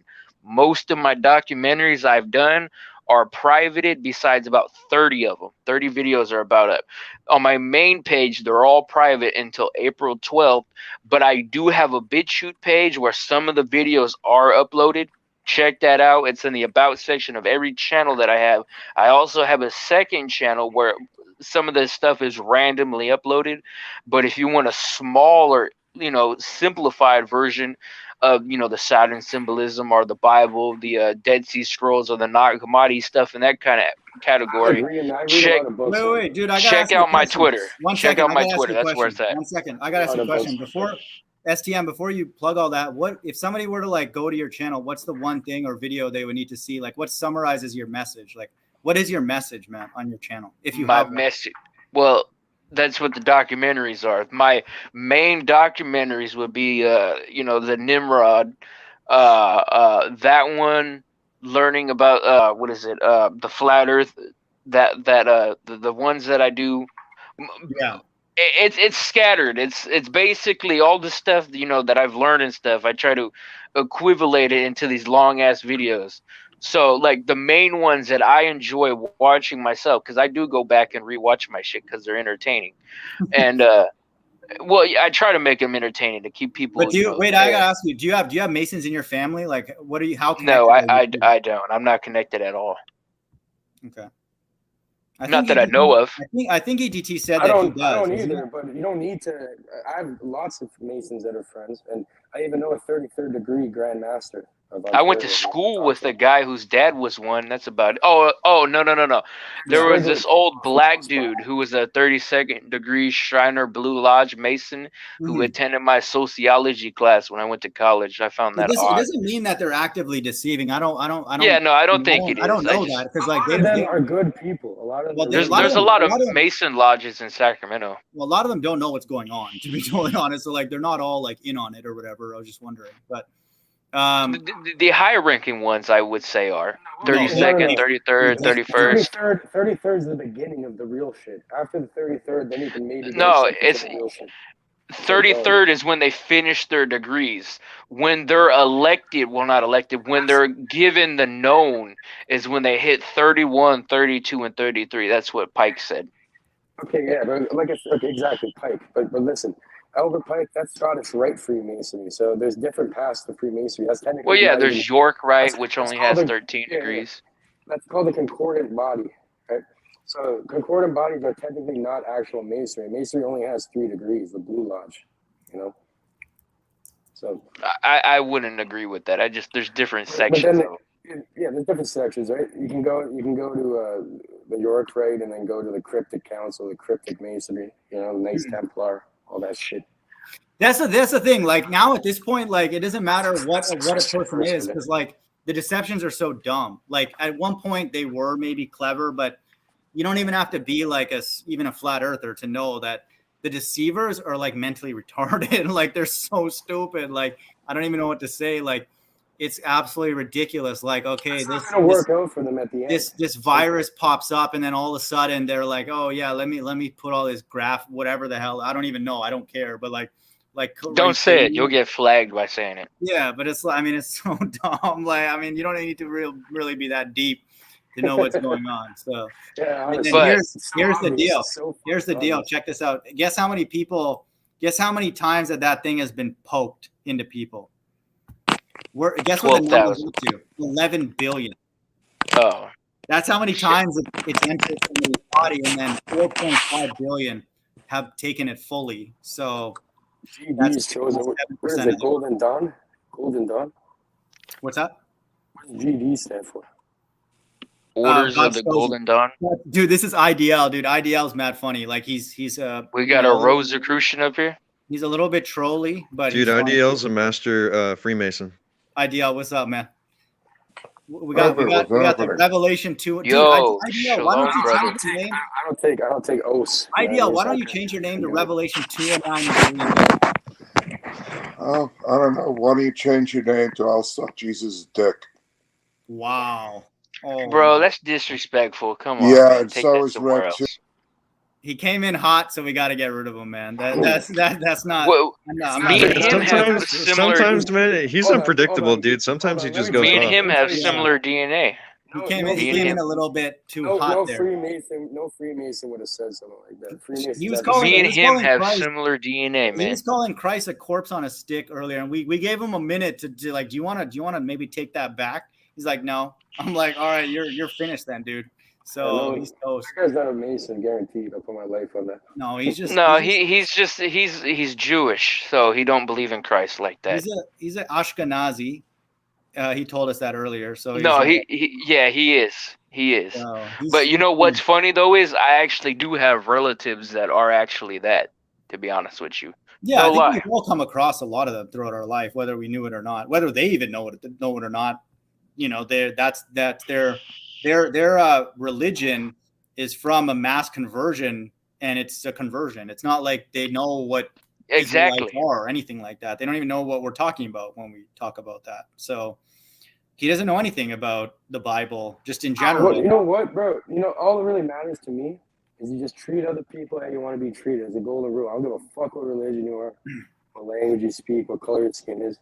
Treat other people you be treated. I'm going to judge the individual by his character and not by whatever else he presents himself. The only problem with that is that now everybody has a different sense of how they want to be treated. That's the problem, you know, and I'm glad you brought that up because A lot of That's people true, I don't guess, want to man. know what shape of the earth is. They're like, I don't care.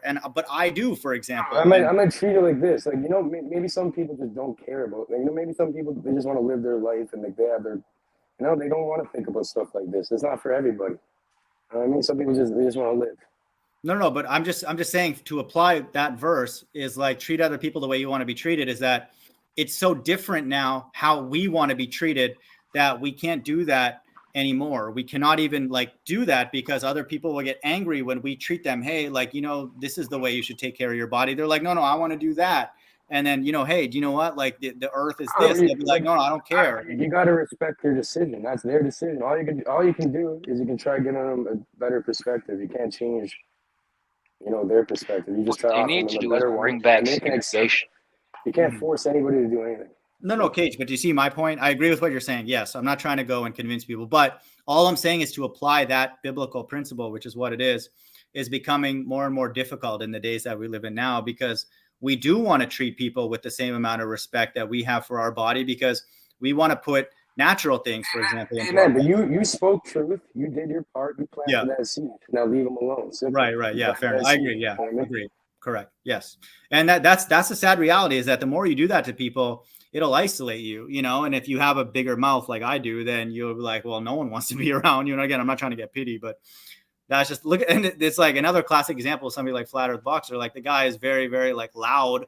And like, the more you do that, like, no one's going to want to be around you. Like, you're just going to be like, people are like, dude, get away, you know? Dude, that's young Moses you're talking about. That's what I'm saying. Like, young Moses in the building, dude. I thought he was going to drop by, man. I was just going to say hi. But, you know, he's an exaggeration, but what he's like, his anger and all that, and like looking at people like they're stupid, whether we agree, whether we'll say it publicly or not, we resonate with that. We're like, man, these people they don't care about themselves. So like, we'll just make fun of them. Like they're, you know, not everybody. Hey, TMoG, are you able to play small videos on your StreamYard feed?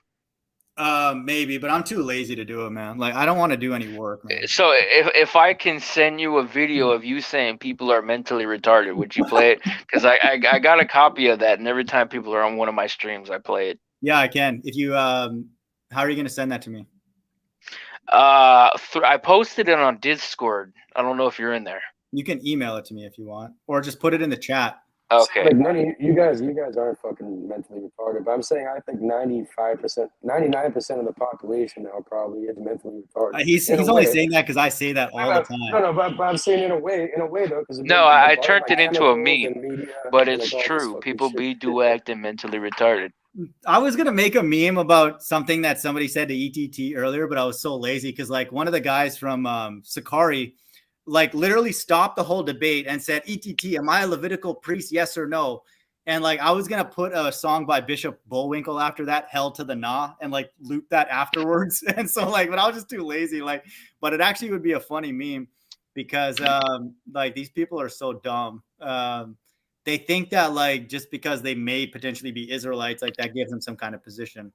And then they try to exercise that, you know, on the debate. But I mean, that's just what it is, dude. A lot of people on this earth are stupid, man. Like, that's just, I don't know what to say. Like, oh man, the other guy fell out. I wish that were not the case, but it clearly is. So, dude, you know what's really crazy? Yeah. You know how those documents? Hey, it's LoP. What's happening? You know how those documents for the thing like came out with one of the companies? For, okay. Yeah. They the Zur. Yeah. There's like all those documents. Well, not all of them, but a lot of those documents came out recently, and it's showing clearly LoP. that even in the trials, mentally retarded. Dude, let him finish, man. Go ahead. Yeah, let me talk. It's even in the trials, early trials, it was showing that like a lot of people got like permanent like adverse reactions, like life-altering reactions. Yeah. And like a lot of doctors that were really pushing this thing, now they're like reading it and they're even going like, wow, like I'm surprised. Like I shouldn't have done that. I shouldn't have pushed this thing. And like a lot of them feel guilty for it. And yet there's still people going out getting it like right now. Mm-hmm. So the number's growing slower. Yeah, that's crazy. I just kind of check here and there, but it's kind of, I don't think it's going to get higher than 70%. I think there's just a certain number of people that are like, no, I don't ever want to do it. Maybe it's 20%, but I don't think it's going to get much higher than that, you know? And so I would say if this narrative just goes on, and this again, I'm not trying to hate on the butter. If people just, have a way to, if people have a way to slip past this narrative and like it kind of goes away, then, just carry on. It's what it is. But we got LoP. Is that who? Yeah. Yes, it is. LoP, Cue the mentally retarded LoP. Cue the mentally retarded. We just played it this afternoon, man. Yeah, now play it again. It's common for every live stream. This guy. Yeah, we gotta do it like in the middle of the You gotta do it all the time, man. In the middle of you guys keep cutting me off. I'm one of the 2 witnesses. You won't make it. Oh, some FEB was looking for you. You want me to play one second. Mental or the whole thing? No, LoP, do you have it queued up? The small clip but I can play everybody can see the Bible except for me, or just I have both. So whatever, you can just play it. It's fine. Hold on. No, just play the one that I edited, where it's like 2 seconds long. It's fast. Mentally retarded. No, it's once. Mentally retarded. Oh, then it's 1 second. It's funny, man. It's only 1 second, actually, Jay. Oh wow! Well, wait, time out. Damn, son, because people do mentally retarded. So the reality is, if you guys would like watch your videos, if you watch anybody's video who posts, they always say the same thing over again. For example, Russian Vid says, "Give me a break." If you would watch, so does Richie from Boston. One second. I'm just saying that's like my catchphrase. Maybe I should have picked a better one. But let's answer a question in the chat. So Amanda, shout out Amanda. Welcome. Do you guys think FEB is one of the 2 witnesses, Moses, like he says? Let me say this: if Flat Earth Boxer or End Times Teacher or Tahar or Ken Hovind or who else, or a 2-liter, or 2-liter Jane is one of the 2 witnesses, here's what TMoG will do. I will burn my Bible. Reincarnated John the Baptist. Listen to this. I will burn my Bible in dog feces after the dog has eaten 5 times. Okay, you know those hot chips that ETT ate and made a video with, by the way. Yeah, I would take my Bible, put it into that feces after the dog has done that excrement, and then I will burn the Bible in that dog shit. Okay, and then burn the dog too. No, then I would burn myself in that after. Okay. What the fuck? Yes, that's what I would do. 100%. I would do it on YouTube so everybody. You swear could see too much, man. Watch your language. And everybody, that's how serious I am about yes, that. you do, man. That's absolutely ridiculous. Okay, no, I don't. Wait, burn yourself like you would correct gasoline on your head and no, I don't believe Flat Earth Boxer is one of the 2 witnesses in Revelation 11. Did you, TMoG? Did you see his? What about me, man? What about me? No. I've been saying. Dude, LoP, I saw that video. That was so insane. The one where he was walking around. You gotta stop cutting me off, or you'll get cut off. Ash, you'll get ashed, you later, Jay. But hold on, that was crazy. He was walking around. No, it's salty. Arizona? Don't get salty. Not Arizona. Phoenix, Arizona, I guess. Yeah. Everybody. He was talking to every person that he met on the street, and he was saying, "Hey, you're a whore. You look like a dress. You look like a faggot." He said everybody. He insulted everybody. Because he's white people, nigger, and he. All right, guys. Let's not go overboard. I don't like that word, man. I don't know what it is. He's gangsta. Me neither. But he's. I understand. He wasn't like this before, right? He was only recently like this. Damn, no? son, where'd you find this? I just don't like that word. But okay, so that Amanda, he uses it all the time. I was trying to be a bit tongue in cheek with that. So no, absolutely not. Do I believe that Flat Earth Boxer knows a lot of things and he's very scholarly about languages and is a good person? 1 second, dude, let me finish my points, man. Do I think he's a person to bounce ideas off of? Absolutely. That's why I interact with people who I don't agree with on everything, like even people on this panel and End Times Teacher. But no, I don't believe he's one of the 2 witnesses. Come on. Like, he did call me. We had a good conversation over Skype. He thought somebody else could be that he knows or something like that. And I thought that was the only thing that I did concede in that conversation was I can't prove that they may be not here on this earth, and then they don't necessarily have to be brought here, which is what I teach. I can't prove that explicitly.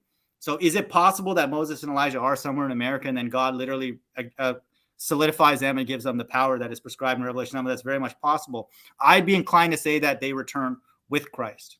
Okay, because they're going to be with him because they accompany him wherever he goes, because they're always in the presence of God. It's his right and left hand man, so to speak. But I didn't want to get on him about that aspect, but him or somebody he knows or somebody like that. Are you kidding me? This guy calls Christ himself a nigger.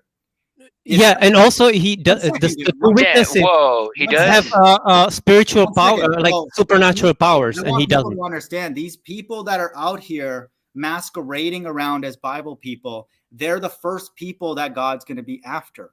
The average everyday person out there is not explicitly going on YouTube calling God at the N-word and then saying that they're the two witnesses, or saying that Christ was born of a man and woman, which is obviously not true, and all this nonsense. They're not, God's going to deal with them 100%, but you don't think he's going to come after these people. And then these people have the gall to call themselves Israelites. Okay. And so Christ is going to come back and let everybody know what he's all about. And then everything that you've said in that relate to him, he's going to be like, pull that video up. What were you talking about there? Okay. He could do that with me. He could do that with STM, with Galapagos, everybody. Okay. The Most High has internet on YouTube. Here's the deal. I want people to understand. Do not that's dope. Do not go around and just say whatever the hell you want just because you have a bunch of goddamn reprobates in the chat box. These people on YouTube will clap at anything. They're stupid. They're a bunch of monkeys. Okay. So no, don't go and like say that Christ that's is also this racist. And that, and don't say that stuff. I'm warning people before it's too late, and I'm going to laugh at you because you're stupid. Okay. Don't listen to these people. Are you kidding me? The Revelation 11 you think is being fulfilled by these monkeys on YouTube? Are you joking? Those people are disgusting. Okay. They're sick people. Totally. They're sick people in their head. Okay. All these people are just running a scam. They're running either an entertainment scam or a financial scam or both. Okay. I know that Amanda doesn't believe that because she was laughing, which is good. And so she's not stupid. And so that's good. And so no end times teacher is not Revelation 11. Give me a damn break. Are you kidding me? I will burn the Bible in packy dog shit before I believe that any of those people are Revelation 11. I will never worship that God on this side, that side, the other side, or the other side. Hell no. I will never worship a God like that. Okay. The fury coming from Edom, Sam Owen. What about Sam Owen's finished too. So I want people to understand this is what's going on. So everybody, you have to decide who is your God. Okay. And then the character of that God is then going to be the one that's fulfilling the things that he's written of in Revelation and everywhere. Okay. And so we can discern and we know exactly the kind of people that are going to be Revelation 11, Revelation 7, Revelation 14, everything. Because you're going to sit down, you're going to be able to ask them certain things, and they're going to give you direct answers, and they're going to tell you, God told me this. God told me this. Let me finish my point, man. Let him finish, man. And you do not hear that. All you hear is just nonsense. Just a bunch of stupid people saying absolutely whatever thing that has popped in their stupid head that day. Okay. And then they're like, yeah, let me just go on. Let's go live and then go and say that. Okay. And so to hell with these people, man. Okay. God does not care about how many views or clicks or people clapping in the chat or whatever stupid thing that you come up with just because you're bored. Okay. The God of the Bible does not say go out on the YouTube and tell people that you have to accept Jesus as your Lord and Savior. Where does it say that? That's not what the Bible says. Okay. The Bible does say that's what good servant says. The Bible does say God is going to preach the gospel with his holy angels in the sky. Okay. And it's the everlasting gospel. Okay. He does say that, but God doesn't say that go and just troll the Bible on YouTube like an idiot. Where is that? Okay. And then call God the N-word and all that kind of stuff. Those are shots at good servant. No, that shot at Flat Earth Boxer. No, that's Flat. Yeah, that's Flat Earth. No, hold on, LoP. Hold on. I got some real funny. Somebody backstage. Hold on. Let me say something real quick. Hold on. I'll let anybody finish. Just let me say something real quick. Can you hear me? Yeah, go ahead. Hi. Okay, so what TMoG is basically saying is that don't follow these people because all these people are mentally retarded. LoP, cue the mentally retarded. Correct. That's a good summary. I already did that, but okay. Do it again, man. Mentally retarded. One more time. The nice thing about it. One more time. I can't hear it. That's fine. Everybody got it, man. The nice thing about it. You already heard it. These deceivers are so bad and stupid. Like if the deceivers were like smart, then it would be like, maybe, I don't know, this and that. Or if they like sort of cared about people, Like, does Biden really care about people when he's like groping like little kids and all that? Yeah, he really cares about your health. Are you kidding me? This is absolutely stupid, man. This world is completely mental. But Celtic, man, or Celtic, what's up, dude? What's going on? If you can turn your video off, man, right? Just turn your video off, just because I don't want to get like bombed with any kind of illicit things. But that's only what Jada. Sure. There isn't any illicit things, but sure, yeah, no problem, mate. Just turn it off. How do I turn it off? How do I turn the camera off? Turn the camera off on StreamYard. There you go. There we go. Yeah. What's up, man? There we are. No, not too bad. Yeah. I'll get involved in the conversation. Go on, carry on. I just see where you're going with it. Yeah, we were just talking about Revelation 11, and then there's another flat earther who believes that he is one of them, or something like that. And then I just think that that's like funny, but that's the world that we live in, for better or for worse. But no, I don't accept. I'll be able to find out who the two witnesses if I could ever interact with them in 2 or 3 minutes. It'd be like easy. It's like it's not even hard. It's just like if you're interacting with Christ, you would know that that's Christ in less than a minute. So it's the same thing. And so no end times teacher is not the two witnesses or anything like that. He drop out. Celtic. See you later. You sound horrible. You might want to rejoin. Yeah. Yeah. Two-Liter has a bad connection. I think. 2-liter, man. Where are you, dude? Like, you thought you were? Well, he has a bad internet at his house. So. Oh, okay. He told me that earlier. Yeah. When ETT joins, it becomes a clown show. This is what I like about ETT. He's actually like honest about that. What are your thoughts on Jason and Ronnie? If that's Awake Souls, then Team Yahushua or whatever, they're just stupid, man. And so those dumbos would go on other debates about the flat earth and like not point out just the obvious fact that the earth doesn't move. And so that's the stage that we're at now. Like, there's no reason to even like take those people seriously. They seem to have a model. They would always be, yeah, we have the best model and all. Okay, great. Okay, whatever. You have a model. Big deal. These people are talking about that we live in a simulation and all that kind of stuff. And who knows what their position is on the mark of the beast. And so that's that's the thing now. If you don't at least consider the fact that, and I would still say I'm not considering it, but we're waiting to see what is the mark of the beast. But if you're not open to the fact that it could be what's going on now, then I don't know. Like, we'll see. Like, who's right, I guess. But like, I'm not changing my position. Son? I literally can't change my position on it because the evidence for it, the evidence for it is overwhelming. Yes. So, and anybody who doesn't teach that, like I suspect Jason and Ronnie from Awake Souls, like I'll say they're Antichrist right to their face. And then if I'm wrong about it, then I'm Antichrist. So we'll see, I guess. So we'll see. We'll see who's right when the false. But I don't want people to be deceived by like very obviously stupid things. Okay, because again, we've all been deceived by the Christian church, or most people have, and all that kind of stuff. And then so let's not go down that road again. And it's not wrong to be angry at deceivers anymore because God wants that. Like, he doesn't like them. And so we can't be like, yeah, that one's okay. And yeah, okay, that one's pretty nice. No, I'm like, they're all stupid, man. If you're walking around saying you're the two witnesses and you're not doing what it says in Revelation 11, then you're Antichrist. I mean, I don't know what else to say. And so it's the same thing with me. I claim to be one of the 144,000, but I was not doing what the 144,000 said. So I have to now take myself out of that candidacy and then be more of an observer and like, well, where are the 144,000? That kind of thing. That's what a reasonable person should do. So no, the two witnesses are not anybody that I've interacted with. That's a big hell to the no. Okay. Give me a break. Wait a minute. Don't the two witnesses have to be together from like the very moment they come into the play anyway? Yes. Yeah. Wait, I can I ask something? I'm blocked, TMoG. Am I not? No, from what? No, I am blocked from your chat. I posted like many comments and I just don't see any of my comments there. True. Maybe Yo, you what's up, son? Can you hear me? Maybe you did block me back then when when we were kind of. Maybe. Yeah. Yo, sorry. I didn't realize that. Can you hear me? Yeah, because I commented, is Steven and times Steven sounds like, is that ETT or? Hello. Yeah, that is ETT. Yeah, okay. Yeah. But can you hear me? Anyway. Yeah, let me change that. Let me see who's on that list. But yeah, go ahead. 2-liter, what's up? Can you hear me? Yeah. Is it audible? Yeah, it's not choppy at the moment, so it's fine. Okay, all right. You know, my connection's bad. I where I live is kind of shitty.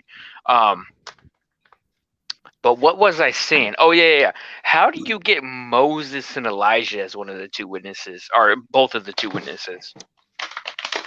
I mean, I think it's just clear from the whole narrative that they're always with him. So it would be their spirit. But wouldn't you say Enoch is also with him too? You know, because the God took him up. Yeah, here. I wouldn't call somebody like evil if they had a strong opinion on some other soul, that it would be. But I would obviously then, if somebody's making the claim that they're them right now, that's a different story. I'm making the claim right now because I'm one of them. Hint. Well, no. For like the past month, I've been joking around saying that I'm actually John the Baptist reincarnated, but now I'm kind of starting to believe it. I don't know if I put myself in some kind of psychosis like Sam did, saying he's Jesus, and now all of a sudden he believes he's Jesus, because that's what he did. At first he was thinking, you know, hey, I might be Jesus, and then he started saying that, you know, he might be Jesus, and now he's saying that he is Jesus. It's a psychosis you could put yourself in.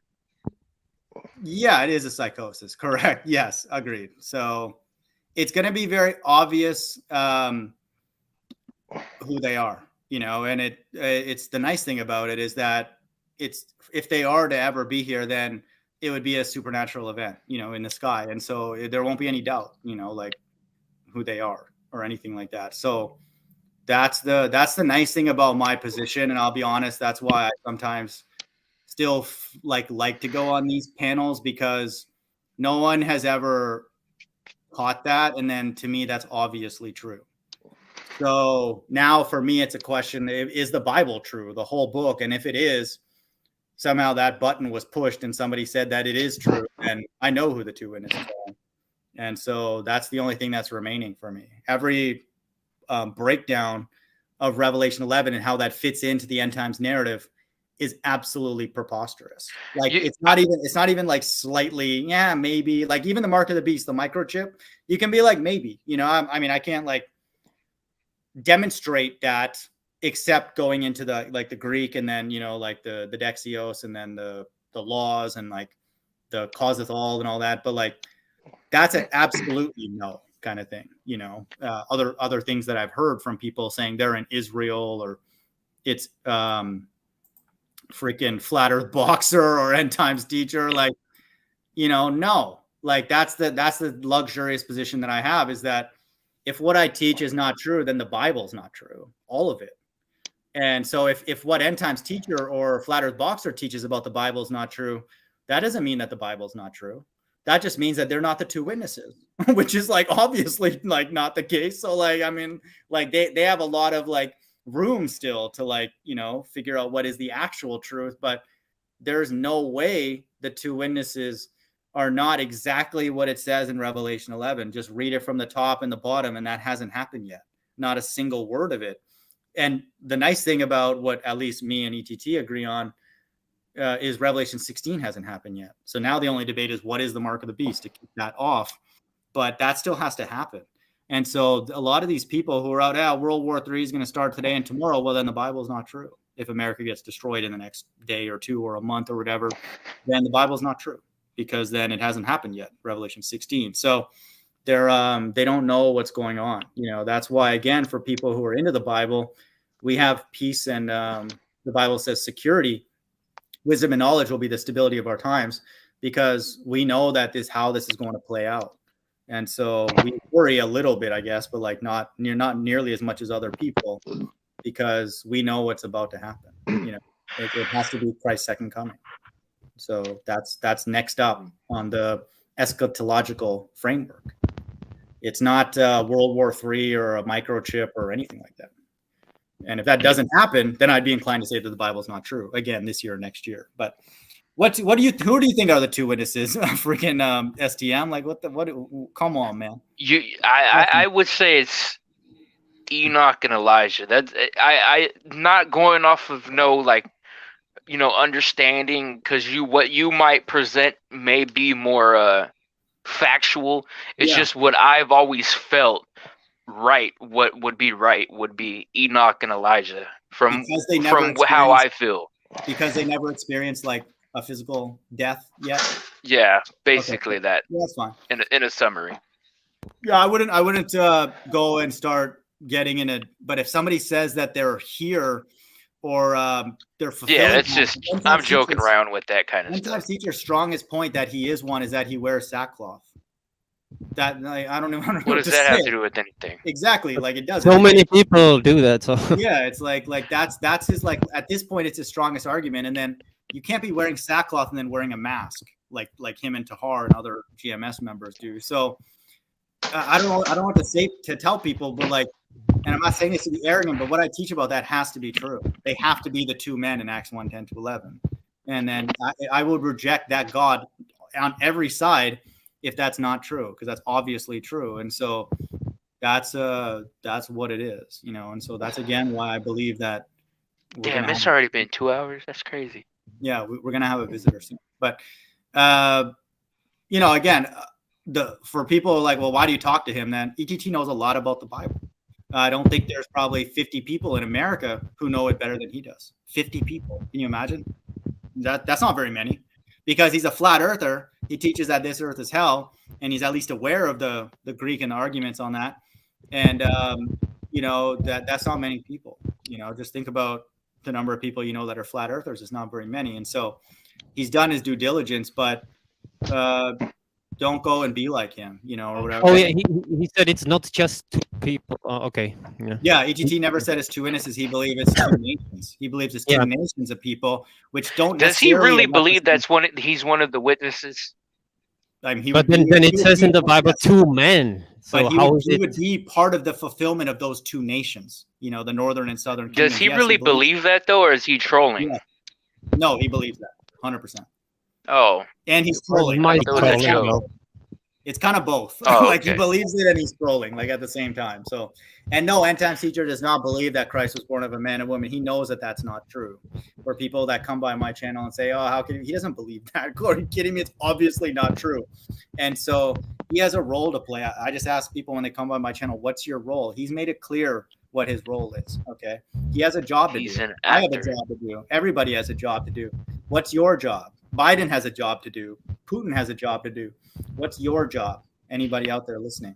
And so he's doing his job. I'm doing my job. Are you doing your job? And that kind of thing. So Flat Earth Boxer's doing his job, going out there and making the Bible look ridiculous. He's making us look crazy by going out there and just yelling at random people. Yeah, he's like the Black Alex Jones.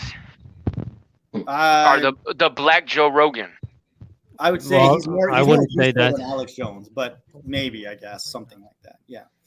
So. Well, see, he's a smart guy. It's just I don't think he knows a lot, but he knows vocabulary. So he uses his vocabulary to articulate something smart to make it sound profound. Because I've noticed that's what he does. No, he knows a little bit of history and everything, and that kind of stuff like that. I think he's genuinely smart. I think he's actually to some extent gets too deep into certain things. And he's not seeing the bigger picture, you know, and like I think he's. Oh yeah, or maybe that. I think he has so much passion for wanting to see change that he's like a lot of us. I'm just saying, don't necessarily for the average person, don't feel like you have to go and do what he's doing, and you don't have to go and do what I'm doing this year, which I'm planning to take my life. Okay, and so that's not maybe for you. Okay, don't confuse what we're doing with our lives, quote unquote lives. And don't. Doesn't that go against the law, though, if you do that? Let me finish my point. There's a lot of things that go against the law. Wearing a mask goes against the law, but I've been doing that. And so I'm not supposed to go and tell people lies. I've been doing that regularly throughout my life. I'm not supposed to worship Hindu gods, which I did as a kid. I'm not supposed to do that. Lots of things that I've done throughout my life that I'm not supposed to do. Okay. And so that act would be a distinction between, hey, do I go forward and continue to be a liar or whatever. Well, as a kid, it doesn't count because you were not aware of those Everything things. counts. Everything counts. Man. No, like, it does. I mean, you no, had it no knowledge does. that it is evil or whatever. Like everything counts. I obviously did as a young kid. I knew enough to just think about other You did? religions. No, I did. Why did I go and read other books and religions? No, I thought you meant like when you were 7 or Just 10. whatever age was. Like as a, I'm not saying that it's God's necessarily going to hold me against it because I wasn't actively being a quote unquote Hindu, but throughout my life I've made decisions, whether I knew what I was doing explicitly or not, that were going against what God wants, exclusive worship of Him, and so that's true for really all of us. But that does not mean that. I'm going to continue to do that. That's my point. Okay. And so that's what everybody out there, you have to decide what is your role in this? What is your level of tolerance for this world? Can I come in now, guys? Can I come in for a second? Yeah. Go ahead. Great, thanks. So what's your take on God as in with the little g? Spelt with a little g, or in another way, spelt with a capital G. What's your take on that? Have you got a take on that? Any of you? Yeah, I do. I think but I'll let TMoG go. This is what the Bible says. So there's the highest, okay, which is what we were talking about earlier, the energy where everything collapses back, and everything else has an energy. Yes. And then that would be a small g. And then amongst those small g's, there's a hierarchy where Christ would be the biggest of those g's, okay, but He's not the most high. And so you and me and all of us are a small g. It just depends what side are we on, his left or his right hand side. But we are a quote unquote God. Even our body in our time here, we have a small amount of God, because what is God able to do? He's able to create. Okay. He's able to Psalms 82:6. Read that too. Autonomy and flexibility and all that kind of stuff. But we do not have as much freedom as God does, because He's the one who has certain things lock and key, and He has the final say in everything. And so that's what the Bible teaches, and that read from Psalms 82:6. Define that as well, because that's what I was going to say, but you got it down to the key. Yeah. But do you have a different take on that, or what is your thoughts on that? No, I believe that totally. But can you read and define Psalms 82:6 and that kind of aspect of what you just said? But yeah, anybody on the panel, right. What do you think? Me personally, I have a different take on that. I do have a different take on that. I mean, my take on Scripture and the Bible is probably a different view to yourselves. It probably is a different view. So, like, for example, God with a big G, capital G, I see that as the creator, the Most High. Yeah, but I would say God's pronounced with and spelt with a little g. I think because I do think the Bible is astrotheology, isn't it? I mean, because Jesus is sun worship, because Jesus is the sun, Jesus. Wait, 1 second. Let me read this verse. 1 second. Let me read this verse. I gotta go, man. Okay, but this is a good verse. I'll read it. So I know my take's a lot different to probably your guys. Wait, what verse are you reading? The one that you recommended. Okay, yeah, I'll stay for that, but I gotta get going after that. That's fine. I just want to read this. No, but I wanted to hear it though. Okay, cool. Psalm 82:6. I have said, ye are gods, and all of you are children of the Most High. And so that's a good verse. And I think that, again, this is the cool thing about what we know now and the Bible. A lot of it obeys common sense. And so as far as the sun worship and all that, I guess we'll hear it, but there's not really that much room. I don't know how much you know about my channel, is that a lot of us basically know that we're in the end times, and we believe that this narrative, in your arm is the last of it. So this astral, whatever you just said, that's pretty much going to fall on deaf ears. But if you want a minute or two to give your opinion, that I have no issues with that. But going down that road here, you found the wrong place. I imagine so. Yeah, I think I have, haven't I? Yeah. Not a problem. But we're all entitled to different opinions and different takes and a lot of us viewpoints. A lot of us here are flat earthers, so we take the very literally. I do. I do. LoP is a concave earther. LOP's What is that Yeah. noise? No, I'm Admiral not. Byrd. I didn't say I'm convinced 100% on either. LOP's a stationary Earther. Can we say But that? TMoG. I would agree with that. If I go live, man, you gotta stop by sometime. Anyway. Yeah. Why you I'll gotta see you go, later, Jay? man. Because it's just nonsense now regarding like the sun worship astrology. stuff. Yeah, I get you. Yeah, I'm tuning out. I don't mean I'm to be tuning offensive. out. I'll But catch you later, Jay. All right. catch y'all later. All right, Jay. No, that's Bye. fine. Celtic, I guess, it's, I appreciate you coming on or whatever, but if you have maybe some take home message or like, what's your strongest thing you maybe want to share, but you're in a very strict congregation, I guess. So. Yes, of course. Yeah, no, I do see that. I get that impression. I think just my take on spirituality in itself is probably a lot different to your hard nut religious people. It is. It just is. It's like I do feel sorry for the billions of people who have, especially like the three main religions in the northern hemisphere. I do feel sorry for people who have completely been it's like they've been sidetracked, really. But this is just my opinion. Obviously, it's not fact. But it's like God with a little G. Apparently, have you ever heard of you probably would have heard of it, but it's probably not your thing. It's not something you don't believe in, you don't agree with. That's fine. But it's like God with the little G is apparently the Lord that rules over our species. But that isn't the Most High. That isn't they. I mean, that part they're the Anunnaki, aren't they? That's what I'm getting at.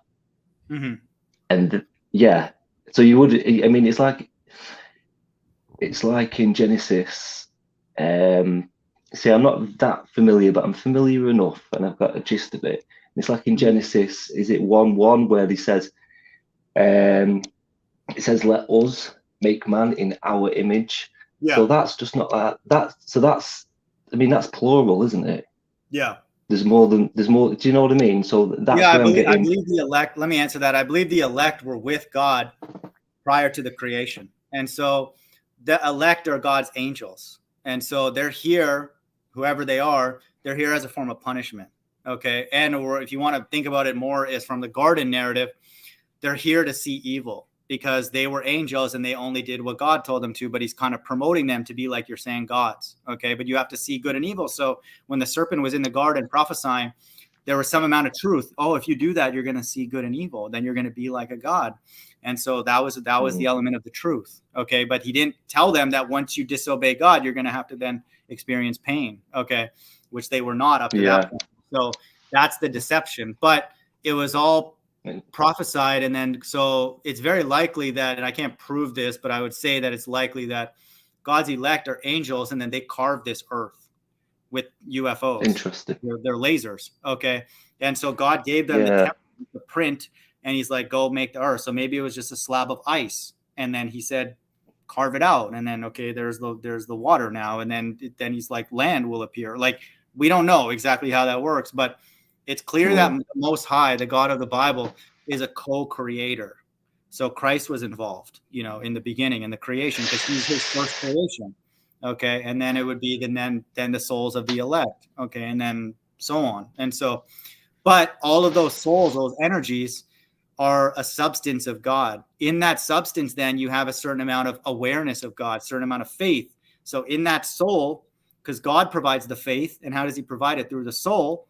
Every soul on this earth has a different amount of faith encoded in their soul.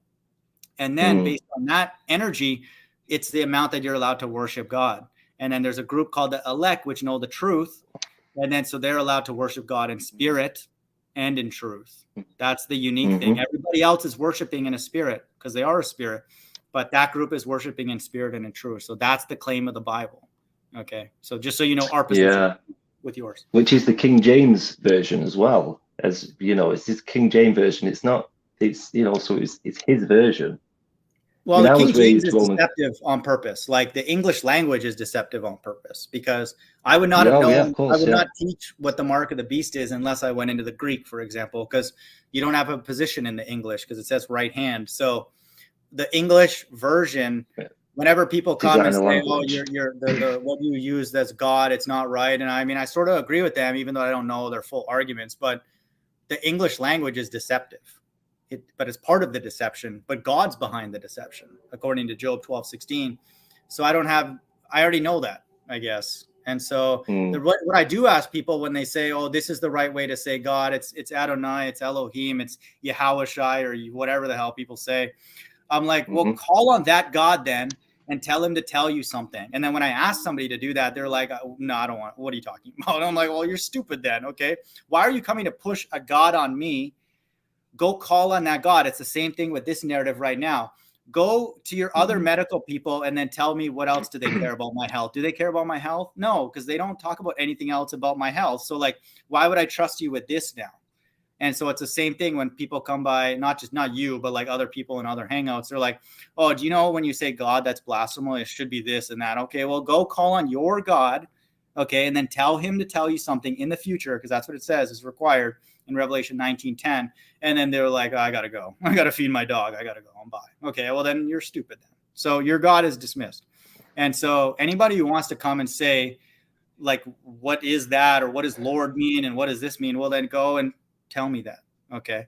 And then I think what it is with myself, Chirag, is, I mean, I was raised Roman Catholic and went to a Roman Catholic high school, as we call it here in the UK. And so, yeah, you know, I've got all the right credentials and the right foundation but there's just, I don't know, it's just this. I mean, I do believe in a higher power, definitely. Oh yeah, 100%. I believe in a higher power.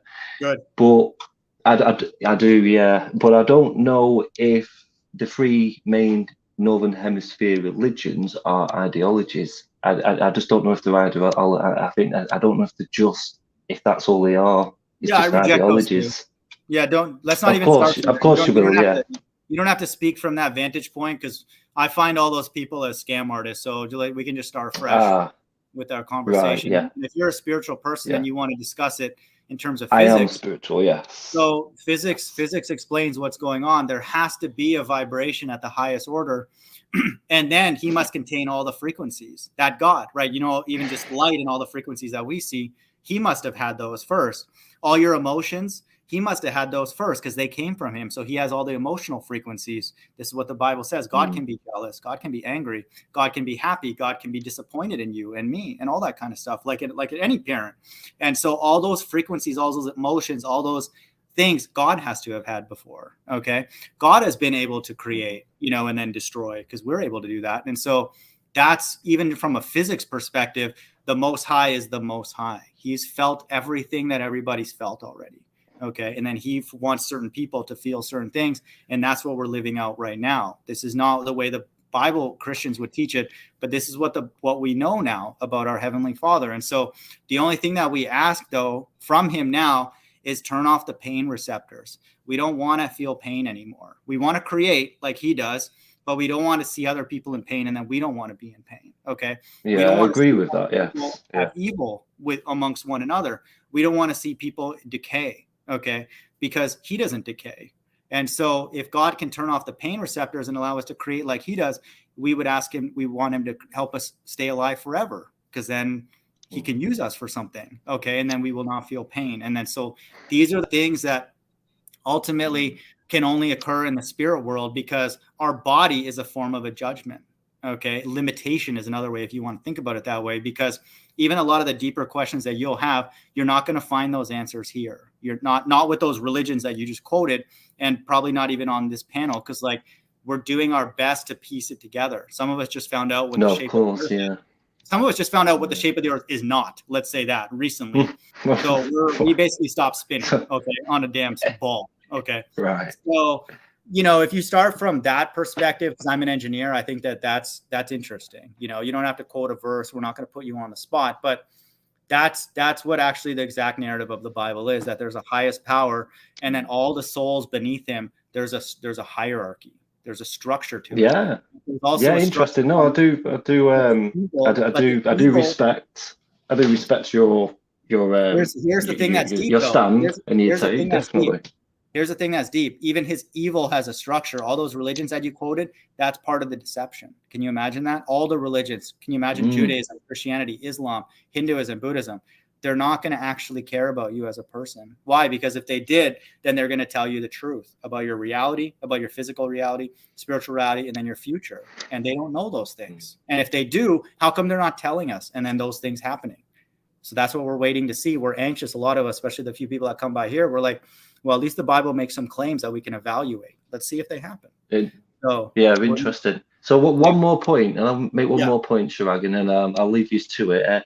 What's your take and your fellow friends here on the stream? What's your take on astrology?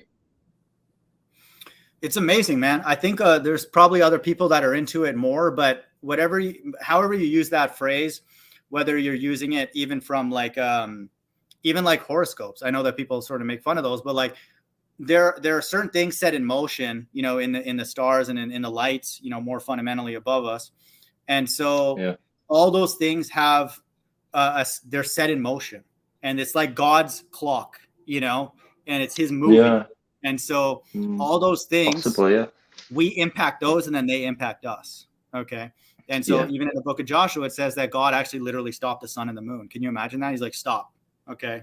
You know, because he wants the scene to be illuminated for a battle that was happening. So, and then those things obviously can impact us. And so that's very, very much a clue. One of the ones that I think are deeper for people, because a lot of us, until recently, we didn't really look up. We didn't look around. We didn't like check our surroundings until we became a flat earther. And then people started asking us, hey, what about Polaris? What about this and that? We're like, dude, I don't even know what you're talking about. A lot of us were like, I don't even know what that is. And so we didn't even pay attention to like stars, you know, which is what Aster is, the root word. So, but what is your take on that? I think it's incredibly important. So we've always been the type of species that's always had the ability to look up, though, haven't we, compared to other species? Yeah. You know, So do you mean with the change? Do you mean the change when we? Because obviously, I do believe we're not natural to this earth like all the other species. I mean, we haven't got the means to survive out in the wilderness like all the other species have. So we're not really native to this planet, are we? So that tells me that. That's a good point. Yeah. That's a good point. And the Bible says that. So, the Bible says that this place is not our rest. And so it says that that this place is ultimately a form of judgment. And so judgment doesn't necessarily have to be bad or evil. I don't want to always view it that way, but certainly in the last days, this is the case. Micah 2:10, arise ye and depart, for this is not your rest, because it is polluted. It shall destroy you, even with a sword destruction. And so God's saying, arise ye and depart is salvation. And so God's saying that your rest, you will never find rest here. You will, even like you coming across as a curious person, you'll always wrestle with things. Hey, what? Like you'll have so many questions, and I'm not going to be able to answer them for you, and you will not either yourself. And a lot of people have suffered a lot of things, much more than me. They don't have an answer, but we're desperate for an answer now, and we're not going to get it from our government. And even the most spiritual people on this earth, they're not going to know either, because they're humble enough to say, you have to go to the highest for that. And that's what I'm telling people. And so that doesn't take away from the fact that you can't learn things here and like create and like get better sense of your reality. But the Micah here and everywhere in the Bible continually to remind people that you're not in a safe place here. You're not in a safe place intellectually, even just you. And I'm not saying this to be rude. You came on here and you were worried about, oh, what if they come at me from the Christian perspective or and they might get angry and all that kind of stuff. And we've done that with other people.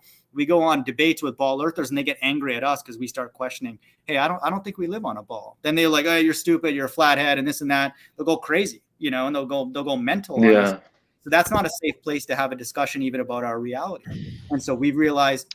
Yeah, well, I strongly believe in the debates, you know, compared to it turning into an argument. I've always strongly believed in, you know, that's a good. It's being diplomatic, you know. Yeah, it's not. It's not. Thing. Yeah. If there was a spinning ball, they wouldn't come at us like that. You know what I mean? Like it's just like they just prove it, and then just, hey, no worries, you're misunderstood, or you'll figure it out in a little while, no worries, whatever. And so there's one of the many examples that prove to us that this place is not safe. Okay, and it's not meant to be our rest. And the Bible says that this earth is hell. This is what I teach. And I'm not sure if you're familiar with that. And a lot of us have known this for a long time, but me, I would say more recently that it is hell. And so what hell is a place of torment, you know, and then the main form of torment for me personally is that I'm separated from my Heavenly Father. Good evening, ladies and gentlemen. Mike, what's up, man? We got Celtic here, but you can chime in. Mike. Well, thanks, guys. TMoG. Thanks for. I just had one question. Thank you. Yeah. Appreciate Is it. that the Holy Spirit that's got you all crazy, or are you on stimulants, brother? I'm on that olive oil tonight, dude. That No. ancient oil, man. No, you ain't, bro. You ain't on no ancient oil. But Celtic, dude, you know, if you don't want to join here, if I'm not live often, there's a channel called End Times Teacher on that I'm on pretty regularly. But you can stop by his thing. But, Cool. you know, I don't ever want to discourage people like you who are taking a step out of the matrix, so to speak, you know, and want to discuss. Oh, yeah. Yeah. Like, discuss spirituality, not religion. So that's what I wanted to say. Do that more. This is like Nikola Tesla. Nikolai Tesla. He was a brilliant man, wasn't he? I mean, the 369 thing as well. I mean, it's, you know, there's definitely something too. He was onto something, wasn't he, Nikolai Tesla? He was definitely onto something. And you know what I found interesting about Nikolai Tesla was he did things in sets of threes. He had like rituals in sets of threes. Like he would lock his door 3 times. Yeah, it's a good number. Yeah, and it you know, and I think he was definitely onto something, Nikolai. And but like you say, I don't think there's nothing wrong with looking, you know, trying to step outside the box and having an alternative view, and you know, and I've also heard as well a few people say, you know, never trust someone who's got all the answers. 100%. You know? Yeah, and I want people to know this is the cool thing about God, and if you deal with like frequencies and all that, like God is the physicist of all physicists. So he would, if you're into like physics, for example, or whatever you're into, philosophy, like we were discussing earlier with 2 Liter and Cage, everything folds back to God. Your pain folds back to God. Your questions, every physics, biology, your body. And so, you know, climb those ladders, you know, don't certainly be limited by me or whatever you see, but whatever you're into, music or whatever, because those are frequencies. Those are frequencies that God created and then developed for you to entertain. But it's good. And I would say people like you have been constipated in the very least by religion, and it's completely satanic, because at a younger age, if we were free in our mind to explore our physical reality, we would want to know about frequencies and all that kind of thing to understand our reality. And then how can we then go and, you know, communicate with others? And then it would be like a righteous thing, you know, like we would then use technology and communication to communicate truths to other people, or, you know, use that medium in that way, not CNN to broadcast propaganda, you know, or those kind of things. So that's the world that we live in. But do you still have time to go and do that? I would highly recommend you do that. And I would say, you know, it's not going to be easy to find people like that, but you know, I like that, you know, for sure, personally. So keep doing that. Yo, the Tesla 369 code is actually a synthetic code, right? That is in direct opposition to the natural harmony of, what do they call it? Symmetry, right? So like everything in this planet that was created by the creator, right? When you look at it like an apple, right? It's symmetrical. And then you look at like the energy fields, the toroid field, it's symmetrical because all these things are toroidal patterns. Toroidal meaning that it's toruses, you know what I'm talking about? Mm-hmm. So the toroidal field goes from 1 and then it doubles, it becomes 2, 2 becomes 4, 4 becomes 8, right? No, I might have that wrong. It's 1 doubles and becomes 2, 2 doubles and becomes 4, 4 doubles and becomes 8, then 8 doubles and becomes 16. 1 and 6 is 7. right? 7 doubles and becomes 14. 1 and 4 is 5. Then 5 doubles and becomes 1 again. Because Are you talking about the 1. golden ratio or what? No, we're talking about the toroidal numbers. Now, this system never encounters 3, 6, or 9, right? However, these 3, 6, or 9 numbers, when you look at them, they don't double. You add 3 and 3, you get 6. You add 6 and 6, you get 12. 1 plus 2 equals 3. You never reach 9. It's talking about reducing. It's called vortex mathematics.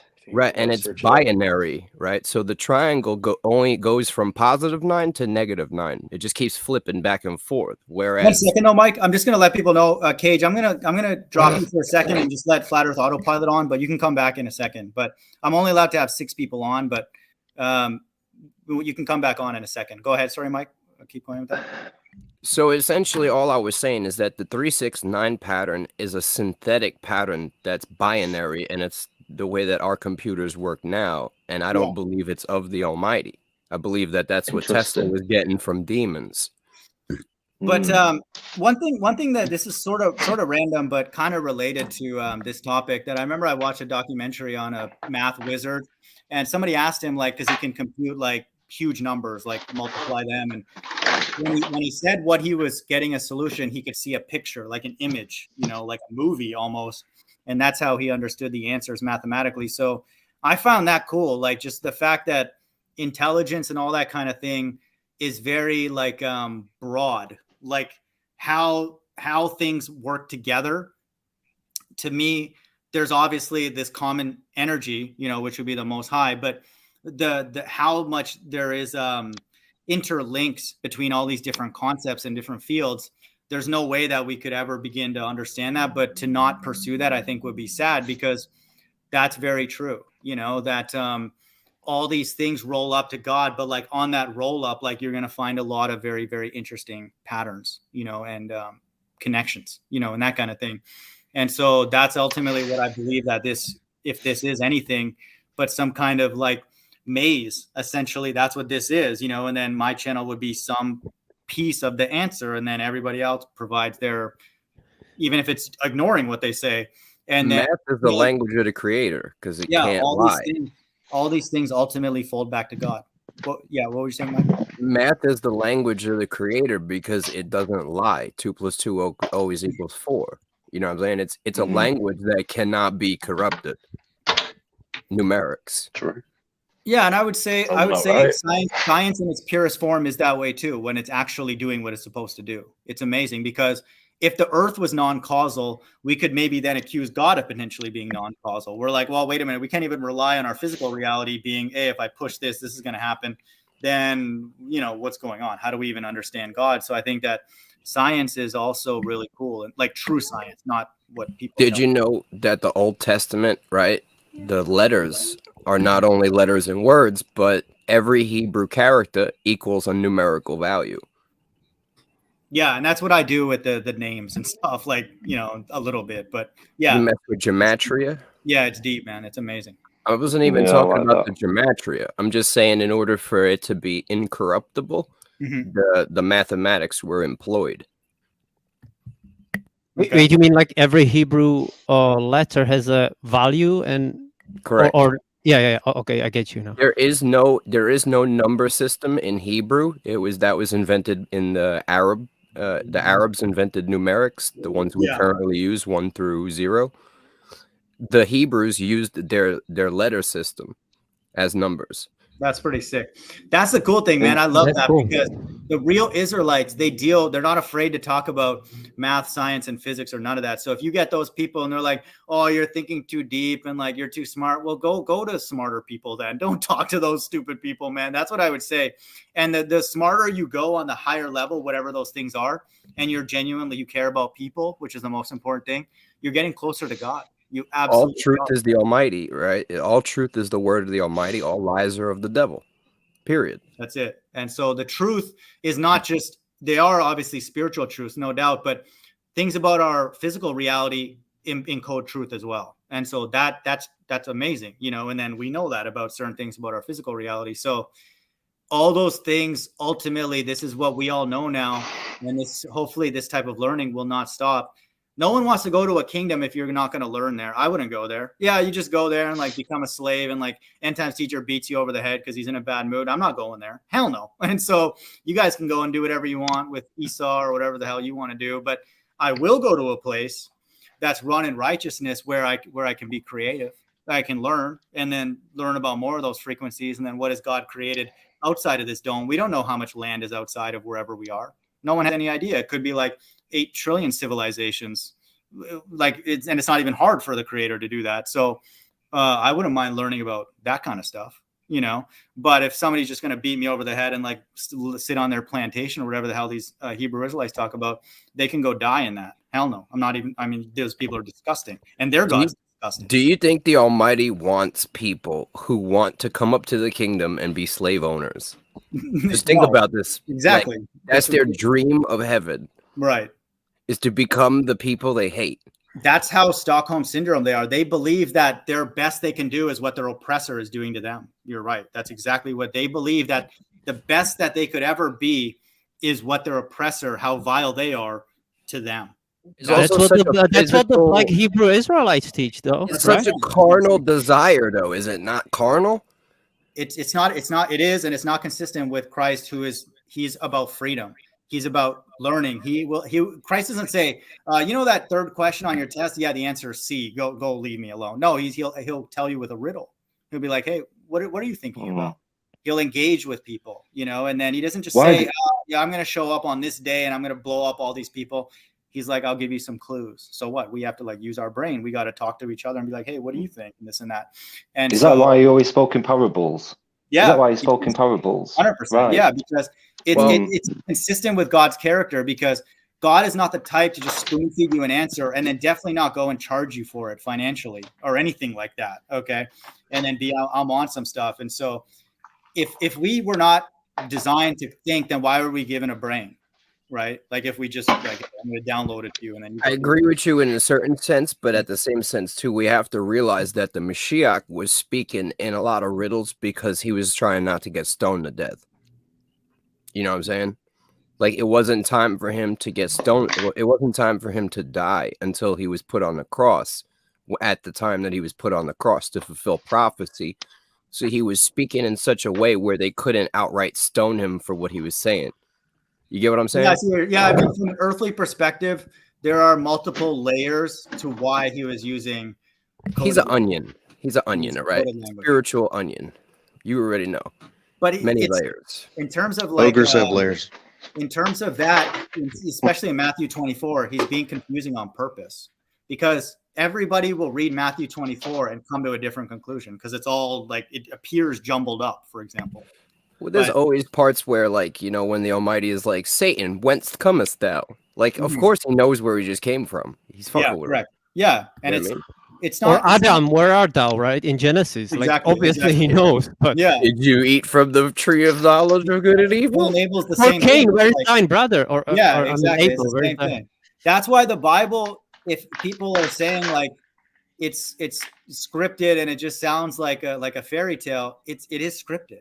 Okay, like it's a scripted interaction, and then we're just realizing now that our entire life is following that script. But even like Christ being betrayed by Judas, like what did Judas do? Like everybody knew where Christ was. Like what did he do to betray him? Like wherever we could just find him, like on his own. You know, they don't need Judas to like, hey, that's the guy. Like everybody knew that was the Christ. So Judas, yeah, didn't he tell Judas to go and do it? He was like, yo, go do it and do it quick. Exactly. Yeah, exactly. Because it was like, do your fucking job, Judas. Yeah, it was the narrative. So that's the deal. And so I'm not saying this to make light of the situation. I'm just letting, even Christ tells us that when he was about to be crucified, they're saying, don't you know that I can set you free? And he's like, no, you can't. This has been ordained. He's like, God is doing this to me. That's what he essentially told them.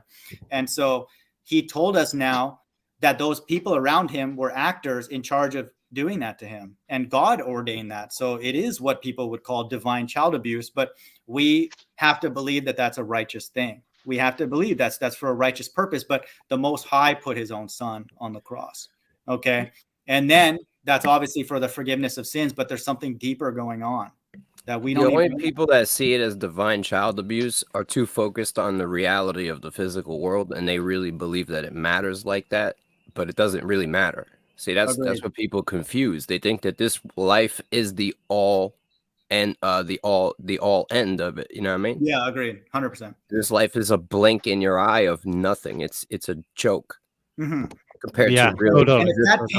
And if that pain was the pain that's needed for Christ to be back with the Father, he's like, I don't want to go through it, but let's do it. You know, I want to be back, you know, with the Creator. And so again, I'm not trying to make light of that pain, but it's like taking a suppository, you know, like, you need the medicine, but you don't want to stick the suppository up your butt. You know what I'm saying? But you got to stick the suppository up your butt. So at some point, you just kind of like, you know, I would use a different example, but yeah, we can go with that. I've never done a suppository either. So I'm just kind of going off of something that would be like, you know, you really wouldn't want to do it, but you would have to for a certain reason. Yo, we got a new guest, Flat Earth AutoPilot. You can jump in anytime. Just don't want to leave you. Yeah, what's up, man? Yeah, cool. I just wanted to listen in here instead of inside YouTube. Yeah, what's up, man? You know, all right. So, biblical cosmology. How would you say to approach that? Go right away. Google image biblical cosmology. Yeah. What is the definition of that? Like, let me look that up. Like, Google image biblical cosmology. Boom. So I have that on my bumper. So anybody that's behind me, like, Google image biblical cosmology. Yeah. So, I was talking to Dore Love, and he said that, like, to jump in with that is like a bit much. So it's like, but he doesn't know the Earth is flat yet. That's what I want, is the bit much. I think I found the golden ticket. Yeah. Yeah, like you're trying to, how do you segue people into what the Bible says is our physical reality? Like, how do you segue somebody into that? Is that what you're saying? Or asking, maybe?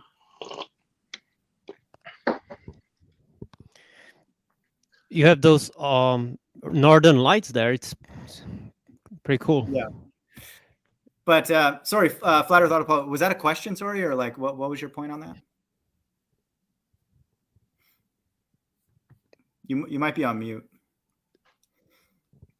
As far as like the flat earth and all that, like, I don't really talk to anybody. And so I used to maybe sort of feel like I had a responsibility to share that, but I don't really want to do that, honestly, anymore. Because you said you've been on Reddit debating. Yeah, just on Reddit. Because, like, you know, it's impersonal. You don't know the people, and they're all ballers, and you know, there's no human interaction, and like just for me to pass time. But in real life, like, you know, people that you know and stuff, like, to me, if they're not into like some conspiracies at this point, I don't know, like that's a pretty hard pill to swallow.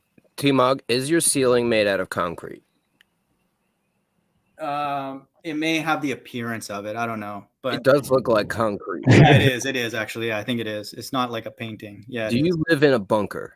It kind of looks a little. No, it's like that's the trendy thing to do. Is to, like, they say it's trendy, but it's probably just to save money. But no, I don't live in a bunker. But I thought your ceiling was concrete because you lived in a bunker, bro. We all know TMoG got money, bro. We know he's in a fallout shelter, right? It's funny, man. It's funny, dude. I like make fun of myself because I never really looked at the stars as like a young kid and cared about where I am. I had to look up to my ceiling to even know like what Mike was talking about, dude. I was like, I don't look at anything, dude. I'm just a zombie at this point. But sometimes we can't see the background and it just shows the ceiling and it looks like you're in like a parking garage or something. Just like live from the parking garage, TMoG. Yeah. Ready to go. It's funny, man. It's like I sit here, I wear like pretty much the same 2 or 3 shirts in all my hangouts because I have like shirts that I cycle that are comfortable. So people are probably like, bro, like, did this guy like even move from his last live stream? Like, it just looks like he just continued on from like. Yeah, he just wears the blue shirt, bro. Yeah, it's like he hasn't moved and he just clicked record. But I want people to know I do change my shirt, I do shower and stuff like that. So yes. Yeah, I thought you had like a whole wardrobe of the same colored shirts. No, I have like 3 shirts, and it's funny because I see freaking Mr. Thrive and Survive. He has the same shirt, so I didn't want to like be associated with anybody else. Oh, look at the Masonic whatever. But I noticed that because I got these off Amazon, so I was like, maybe that's like the Flat Earth shield kit or something like that. But you know, TMoG is not a Mason or anything like that. I don't know any Masons or whatever. But Flat Earth AutoPilot, you're back, man. You can chime in. my roommate called me because I was screaming or whatever, but he's not even mad at me. He just messed up my audio. Oh, I had to refresh. So, yeah, no worries. So Google image biblical cosmology is like, you can be liberated by knowing that the Bible just does say flat earth. So that's what you were talking about earlier. Like, the truths of this reality is that everybody has a Bible and it depicts a flat stationary earth. So it's like, you should be liberated. Like, see you later.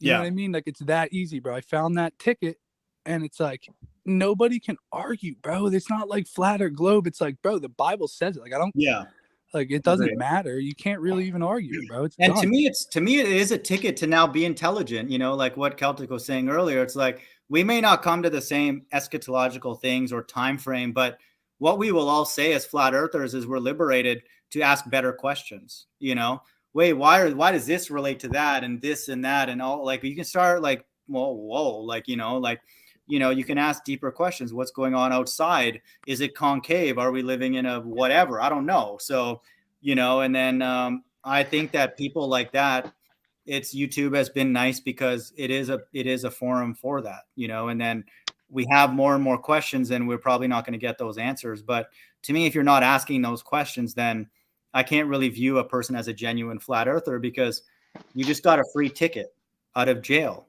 mental jail, or whatever you want to think about it. So yeah, that's cool. I just Googled that for the first time and isn't that awesome, dude? I just hit Siri. I pressed the button. I said, Google image biblical cosmology. And then I shoved my phone in the person's face. Yeah. Did you ask them for tithes and you hit up your Patreon after that? Or like, what do you do? What do you mean? No, I don't have any. No, I'm just joking. I'm just wondering, because like I send all them these to the flat Discord. earthers want money. So I send them to the Flat Earth Discord where they can get all their questions answered for free all the time. There's like 25 of us in there constantly. Do you know anything about it? No, but I just find on Reddit, like, there's a lot of us on there too, and we're nasty with them now. You know, they've always been nasty with us. Like, we have so much like leverage now. We're like, why are you people this stupid? You know what I mean? Like, I'm telling them about curvy light rays. And that's how it is on the Discord. Yeah, they come in and nobody can defend the ball. It doesn't exist. No, so we just sit in there and hang out all day. Yeah, I can't tell you exactly what it is or the extent of it, but we're not on a globe that's moving. I can say that from a scientific certainty at this point. So, you know, your guess is as good as mine. But the biblical cosmology, what Flat Earth AutoPilot is getting at, it's really cool to know that not just we have the modern day, ammo, I guess, for lack of a better word, of the flat Earth, but historically, a lot of these civilizations had an understanding, a depiction based on what they see and what their gods, I guess, told them. And you even have history on your side, except for recent history. But it's amazing. You know, we're in this like petri dish with a dome, and you and I are able to still feel like we're free and all that kind of stuff. But like, somebody made this. Like, I think everybody on this panel knows that. But that's why they demonize flat earthers, because, you know what I'm saying? They want it to sound so ridiculous, because if it were to be proven that the earth is flat, then you would know with certainty that we were created. And that's what they want to hide. They want us to believe that we created God and God didn't create us. Yeah. It would solve the world's problems overnight, because none of us would go to work. I would go and collaborate with anybody else and be like, hey, like, want to go on a journey? I want to go and try and touch that wall. That's what I'd be like. Hey, can we like repurpose those fighter jets to go? You want to go take a trip over there and see what's going on? That's what we would do. We would explore our surroundings. We wouldn't care about, hey, you got your promotion, or like, hey, how many women have you been with last week? We don't care. Who cares about that stupid stuff? And so that's what we would have done from a young age. We would have been like, hey, I would have been curious about my reality. And then if that were to ever get exhausted or constipated or whatever, I'll be like, well, this place is evil, you know, and then we know that now. But I agree. It's a very, very potent truth. And there's nothing theoretical about it. Now that we understand that that's very physical and very real, then the spiritual questions start, you know, turning, and you don't have to turn very much. So it's amazing, man. You know, and if the earth is a spinning ball, then the Bible is garbage. It's a absolutely perverted, disgusting book. If the earth is a spinning ball flying through a vacuum of space, the God of it is confused about what he made, because he said something like I just read earlier in Isaiah and Genesis that he made two lights, but then there's actually only one. And so, like, God, are you stupid? You fall asleep or whatever at the wheel, you forget what you made. and all that. So it's a very, very important truth. People come by here and say, oh, what difference does it make? Well, one can invalidate the Bible. The other one doesn't prove the Bible, but it's consistent with it. So it is very important. Okay, not people here, but you dumb people that come by here saying, oh, what difference does it make? You know what I use to prove this to people? There's a video of a rocket that was made by amateurs with a GoPro strapped on it, and you can see the rocket hit the firmament and stop dead in its tracks. Yeah, I've seen that. So I use that video to show people, like, this is the proof. There's also the flat horizon in the same video, and you can see the sun and the moon. I use rainbows and sundogs to prove the dome. What's a sundog? It's like a ring around the sun. Oh, okay, got it. Yeah, I mean, the local sun could not be more obvious, and like how somebody can even begin to defend a 93 million mile sun with a straight face is like absolutely outlandish. And so it's wild. Like I was angry, I'll be honest, at God when I started figuring that out, because like I realized how gullible I am, you know, and gullible I was throughout my life. So I was pissed off, to be totally honest. So that really hasn't changed. But you know, I don't know. You know, we can't change that. Would I have changed my life if I knew that? I don't know. Like, what else is there to do? I'd go to school, I guess. I don't know. And like, just for something to do, I guess. But truly, if we all had freedom, we would explore together, you know, and then we would learn along the way. Like, how do you survive? How do you communicate? How do you, whatever, make an instrument or something? Play golf, probably what I would do. Make a golf club or something. I don't know. But who knows? But it has made us all retarded in some way, whether we like it or not, because the word retard just means to arrive later. And so we've arrived at certain things later. And so we've been all retarded. And so Sacramento can quote that. But now that we're here, some of us arrived at different times, then we can be free now, you know, to think, you know, and then use your brain. For people out there, use your damn brain. Like, we're going over basic things with a lot of religious people, and it doesn't make sense. But anyway, that's not the point of this. So yeah. Yeah, you want to know some crazy things about the moon and stuff like that? Yeah, let's hear it. Yo, the diameter of the moon is 6 times 6 times 60 miles. The distance to the moon is 6 times 60 times 666 miles. This is what NASA says, or what you believe it is? This is what the measurements weigh out to. The force of gravity on Earth is 666 newtons. Wow. Speed of sound is 666 knots per second. The tilt of the Earth is 66.6 degrees. The complementary angle. Yeah, I knew about the tilt. Earth's circumference. Earth's circumference 600 times 6 times 6 nautical miles. Earth orbits the sun at 600 miles per hour. Earth's axis is 66.6 degrees. Yeah. Then you got the sun is divided by 3 degrees, 6 degrees plus 6 degrees plus 6 degrees, aka civil, nautical, and astronomical twilight. From Mercury to the sun is 666 times brighter, using the inverse square law. Venus is 464 Celsius or 867 Fahrenheit. Oh, and dude, 4 is F, which is 6. I bring that out a lot, but that's a good one. The median of those two numbers is 666. Mars is at 1.666 astronomical units from the sun. Ceres, a dwarf planet in the asteroid belt, has 406.66 days. Saturn's orbital distance is 1,426,666,422 kilometers. Surface temperature of Uranus is 6 times 6 times 6. Surface temperature of Neptune is -6 times 6 times 6. Pluto's orbital velocity is 4.666 kilometers per second. Yo, Mike, is that a website? What is like 6 times 6 times 6? Like, there's a temperature there, and so you are just dividing the temperature into like square root or whatever. Well, that's how it works, dude. They just divided it all up into we're in the belly of the okay, I get it. Yeah, but Mike, I'll unblock you from my thing if you want to put that link. I sent it private stage. All right, cool. North America is 66.66 degrees wide on a globe. I mean, it just goes on. Like, there's like 30 something. Oh, I see it. NASA's budget was 6 + 6 + 6 million a year, $1 billion a year. This one is interesting, Mike. The southernmost point in South America is 66.6 degrees latitude. That's what I'm saying, bro. Wow. We live in the belly of the beast, gentlemen. NASA means crazy. deception in Hebrew, by the way. Yeah, I saw that. I saw that. With a U at the end of it. And they've named every one of their space explorations after a false god. Right. I used that Nasha thing with a baller on Reddit. He flipped out. He's like, "Oh, that's not the word." It's like, "Oh, this and that, or you're misinterpreting." Like they go crazy, man. Like I just basically am a troll on Reddit, but it's just mad funny. Like just playing around with these people, man. They go psycho, dude. Like it's wild. Mike, so you're all into this? If you don't find 666s somewhere, you will find 18s, which is just 3 sixes. Yeah. I think I learned that from you, dude. Yeah, and I think I might have got that from ETT or Russian Vids, but I got to give credit where credit is due. I actually think it probably was ETT, yeah, 18 being 666 is all in the Bible everywhere. So it's crazy, dude. Yeah, man. Like interesting stuff, guys. Interesting stuff. Yeah, interesting stuff. Right, I'm going to leave you to it.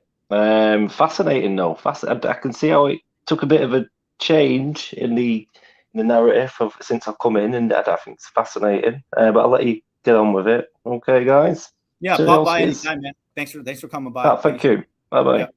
Take care. Okay, sorry, I'll let you back on, man. You're waiting in the back chat, but yeah, man, I think that I don't know, man. Cardi B says we're at the end, so I trust what Cardi B says, man. I go Cardi B, Rihanna, and then Mariah Carey, and then everybody else is that's just an opinion. So, wait, what Mariah Carey said or what? No, I'm totally kidding. I just know you like Mariah Carey, so I had to. Yeah, I do. I like her music too. 20,000 scrubbles. So. Yeah, to be fair, I like her music too. So, but dude, TMoG. Yeah, I'm glad you brought that out, dude. I'm reading that now. That's sick, dude. That's insane, man. Like that's like to think that we haven't even scratched the surface of how 666 is. Everything is 666. Tattooed, yeah, on this damn earth. That's wild, man. Not just Earth, but yeah. Yeah, literally, yeah. It's not just that number either. It's everything. It's the hidden symbols and numbers. It's a whole language, and we're not taught how to speak it. Yeah. So flat Earth is on everything. Like every single car logo is like flat Earth. Solid. Yeah. Even Jaguar. Is like the logos are just rampant, dude. If you're a major corporation, you have a dirty logo. Yeah, I agree. 100%. Yeah. And it's kind of cool. This is the weird thing about Saturn logo is also prevalent. Yeah, but I think this is the thing with deceivers. Like, this is where God is fair. Like, he has to let us know, or else we would be deceived all the time. So, like, a lot of these deceivers, like, I'm not saying they're nice people, but they try and make it obvious for us, or some clues that, like, hey, just take what I'm saying with a grain of salt. Can I tell you why they do that? Yeah, go ahead. It's because of natural law. It's the law of cause and effect and causation. In order to avoid that, they have to make it so it's your choice to enslave yourself. Right. It's on you because they're showing it to you and you're ignoring it. Right. Yeah, they have a weird sort of form of morality and ethics that, they can't ultimately be. That's why the Bible says causeth all, even with the mark of the beast. Like, they can't force you to do it, or else it's not your choice. You were just a victim then of that, whatever that, that is. And so that's true, and then even with the ball earth, like, they could have made the ball earth believable, and then they could answer all of our questions and even like show us real CGI that is like basically real. And then we would be like, well, I don't know, don't really have that much arguments against it or whatever. But, it's like ridiculous at this point, for us. But yeah, it's like, they have to make it, and that's why even the title of the stream is bad acting. Like these actors, these people who are leading countries are literally actors. Like, I don't even know what to say. Like, it's not like they were a CIA and then they got promoted. Like Zelensky, Trudeau, and all these people are like, and Trump are just actors. And then Trump was in movies, so yeah, exactly. Like, they're literal actors, like from reality shows. So it's crazy. Like, I don't know. Like, we're the normal. He was like in Home Alone and some other stuff. I'm sure he's probably been in a lot of movies. Like, and he's Home Alone. He's involved. Trump was in Home Alone. I didn't know that. But like, he was. I don't know if second one or the first one where he was in Home Alone, and they were trying to like erase him from that because of some nonsense. But yeah, he probably made cameo appearances. Who knows? Probably in 50 movies. I wouldn't be surprised. And then he's involved with WWE, like with Vince McMahon. I'm in Canada. Donald Trump is an Our actor. Prime Minister. All Our right. Prime Minister is literally an actor teacher. He's a drama teacher from high school. Yeah. Cage, by the way, I grew up in North Bay, Ontario, man. So shout out to the Canadians. Oh, hell yeah, man. I'm from Toronto. Oh, Yo, sick. Cage, that's a nice fourth dimensional black cube you have there. Oh my God. Is that a tesseract? Isn't Listen, it? Cage dabbles in low-level sorcery. All right, he dabbles in marijuana cultivation and the knowledge of the Freemasons and the occult. All right. Oh, here we go. I don't do any sorcery or any of that. He just tries to. Well, no, I can. That's do crazy it. Like, that you noticed that, and so did. If you have a dice or something. What about this symbol I have? With the dice. Dude, what about your Masonic rabbit ears, man, Mike? No fucking Masonic rabbit ears. It's Masonic rabbit, bro. Orange is 33. This is fucking yellow. All right. Yeah, and what about the Masonic, Northern Lights, bro? Come on. That's where we need to be. I don't know what you're talking about. The Holy of Holies. Yo, dude, flat Earth. I know. I was just like, Yo, dude, they're saying everything is Masonic now, so whatever. Like even this Chinese character on my logo. Dude, I'm glad you joined, man, because Flat Earth AutoPilot is like one of the OGs, man. Like we go back, so like it's good to hear. Dude, I love comments, bro. I had 70 subscribers before I even made a video just because of my comments.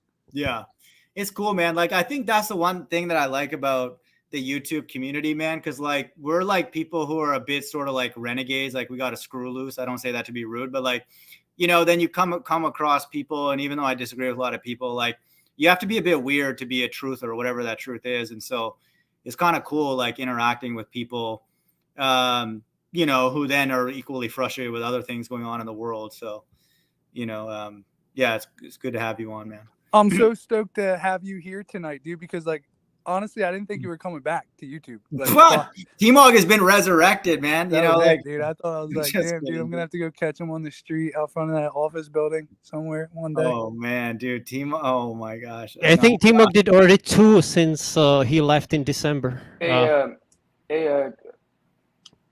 Mind of God. Yeah, go ahead. What's up, man? You can call me Shirag. That's fine. Shirag. Since you're from North Bay, you know Sudbury? Yeah. It's right around there. That's the nickel capital, isn't it? Yeah, Laurentian University? Yep. Yeah, okay. I put it in the private. You got to search up Dr. Michael Persinger, No More Secrets. He's from Laurentian University. Right on. And he proves this. He proves that all thoughts are stored in the Earth's magnetic field, and this technology to access them and all this crazy shit. And he breaks it all down like it's all neuroscience. Breaks it down. He says it sets up the potential for a hologram. So maybe we're just like in some sort of some sort. What I saw a really cool. Not to interrupt your point, but I saw an article about how scientists have discovered that there's a spiritual Wi-Fi, on Earth, which would come maybe in line with that. Where the Earth's magnetic field. Yeah, which kind of is related to your thoughts actually being able to be caught, by something, that's around us, the ether or something, or magnetic like that. Oh, they've proven it. They can. Yeah, and I think that's the cool thing about God, because God's left-hand side, they don't know everything, but they're going to do things in a way that God can do. God doesn't need to set up any kind of structure to remember things, but essentially this whole earth is God's left-hand side. What do you mean by God's left-hand side? I'm on the right side. Oh, I would say, so God's right-hand side, according to the Bible, are ultimately the ones that the kingdom's prepared for, and God's left-hand side are the deceptive people. Okay. No, I'm the right path. I do everything with good intention. Good. Yeah. No, but I'm just saying, like, God's left-hand side. I don't like in the cultism, there's a left-hand path and the right-hand path. Yeah, exactly. Exactly. Yeah, I'm 100% right-hand, bro. But the God's left-hand side, God controls. So he's empowering them.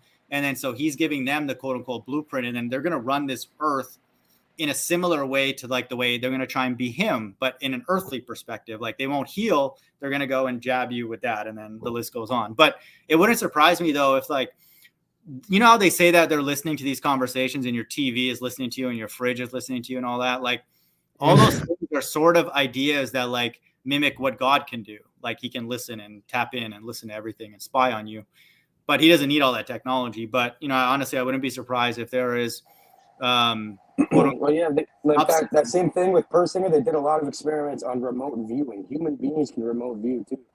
You know what I mean? Yeah. It's been used with the military. They could prove. They made random students do it, and with using different magnetic fields, they could either enhance it and make them do it like everybody can do it with insane accuracy, or they could shut it off with magnetic fields too completely.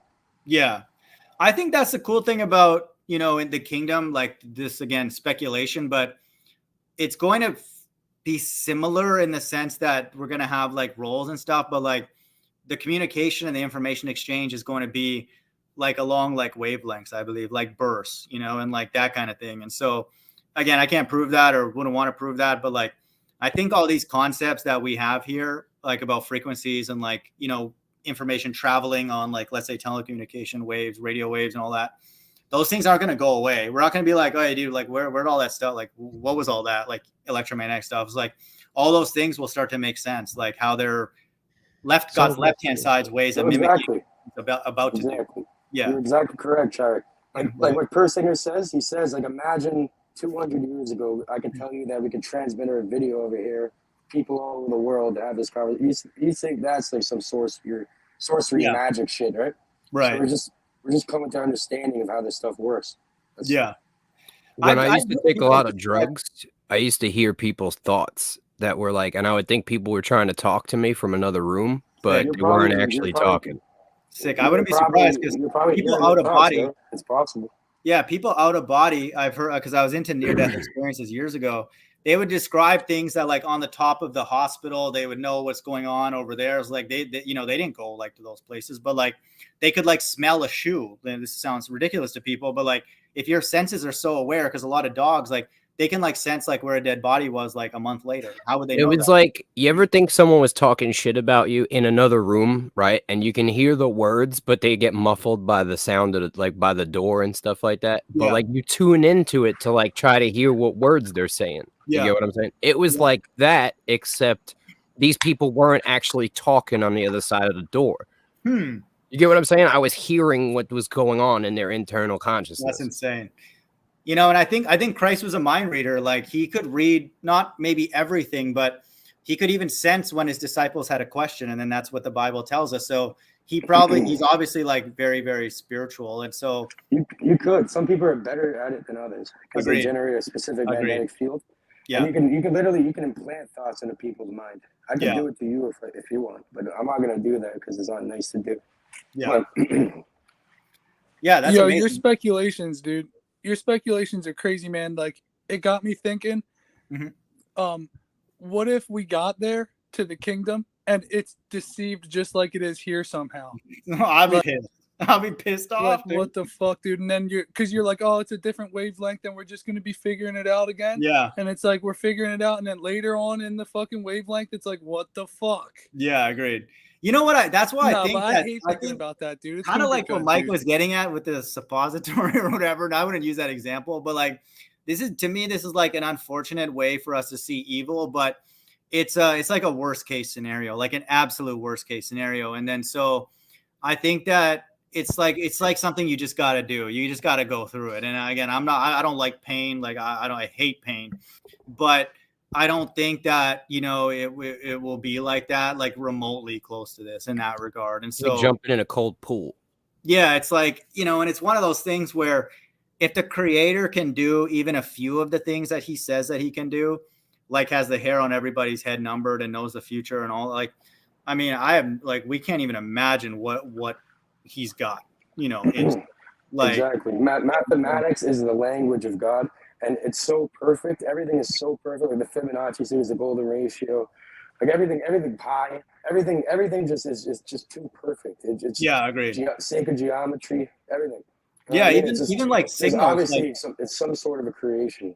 Yeah, throw a rock into water, and this is what Life is Short said for his video on a concept for vision, which was great. He's like, throw a rock into water, and that ripple can be modeled by a Bessel function. So you're telling me that ripple is also the same signal that you can use to model light, you know, and how light travels and stuff like that. And so it's like, really, that's just a coincidence? Like, are you kidding me? Like, oh, there's a Bessel function in the water. Just happens to be the same way that light propagates. Like, if we're just a slightly degree off from where our Earth is, agreed. we wouldn't be alive, right? Yeah, then the you fact wouldn't that be able we're to having model this those. conversation is like impossible almost. Yeah, exactly. And those same signals are also used in telecommunications in something called OFDM. And so those sync pulses, which are Bessel functions, occur naturally, and then they're also used in communication systems. So like there's all this duality between like the natural world and technology, and then our body, and then even our mind. Like if we were to then look at the signals that are going on in our mind, then those things would follow those same kind of waveforms, like a neuron firing and stuff like that. So it's amazing, man. So yeah, that's deep for sure. It's not a quinky dink. Okay. Like these damn atheists, we call them gatheists, but whatever, atheists. Okay. Oh, you know what listen, Masons dude, call for a Christians? second, You know what, hold on one second. You know what Masons call atheists and Christians? They call them the vulgar and profane, apparently, according to Pike. And yeah, that's apparently what they think they are. Who do they call that? Sorry, who calls them that? Atheists and Christians. The Masonic people think that they're vulgar and profane. Yeah, agreed. Because they're the most like boxed in, you know. And I think that's when Celtic comes here. For me, for example, I'm not boxed in. If the Bible's not true, I mean, it's just what it is. Like I don't know, like I can't make it true, so I'm not going to freak out, or it doesn't affect my business or anything like that. But it's the Christians will go crazy, like, oh no, like you're blessed, this and that. How do you know that the Bible is true? I'm asking anybody out there, a Christian. You don't know that. Don't. Somebody wrote it. I don't think you need. God is within you, bro. You don't need. Christ doesn't even know that the Bible's true because he doesn't know the timing of his own return. So only the Most High can validate the Bible, and so then it has to be his word, and so that's up to him. If he wants to not finish it, then who's going to accuse him? He'll just kill everybody, and they'll be like, all right, that was good, we'll just move on to something else. Like, and so I'm not saying he's going to do that, but I'm just saying for me as well, I've had to take a bit of slice of humble pie as well. It's like, as much as we want the Bible to come true because the promises sound really, really good, we can't make a kingdom. We cannot. We could do okay here on earth if we work together towards something and helped each other, but even that would be finite because our body would decay, and then something would happen. All right, but you got to admit, organized religion's fucked in their head. We know it's like a cancer. It's a cancer. So whenever ballers come by and say, "Oh, your sky dad, your Bible told you that," the Christians are. I'm like, yeah, I agree with you. Those Christians are. You know what they're finding? Look what they're finding in Canada. They're finding mass graves of little babies and children and shit that the fucking church buried under the church. Right. Yeah, it's fucking thousands of bodies, bro. We see like a genocide happening. We can't say it like that, but like we see it, and like the Christians are in on it, 100%, dude. Yeah, they're evil, bro. The top of them are evil, and they're deceiving the good people. Just because they're Masons. I'm not kidding, bro. All these religious leaders are Masons. Masons is a shell organization. If you want to call them, they're deceptive for sure. No, Masons has an organization within their organization, but the organization itself is not a shell. It's a guild within a guild. The only reason I don't want to speak ill of Masons is two leaders are Mason, and he comes on this panel a lot. So, but no, I'm just kidding. Nothing wrong with Masons are all good people, but two leaders are retarded, bro. He's funny, Masons too. Y'all were on here the other night talking about how telling people I'm a Jew and I'm a Mason. Y'all are retarded. We didn't say Mason. We just you did. You're sitting there trying to figure out how my letters equal 33. What the fuck is wrong with you, bro? That was Jay. That was Jay, not me, though. That was me, actually. I don't know. I didn't pick my name, bro. It's just MikeC, bro. Yeah, no, I was saying the same. You can't do this if so many names like.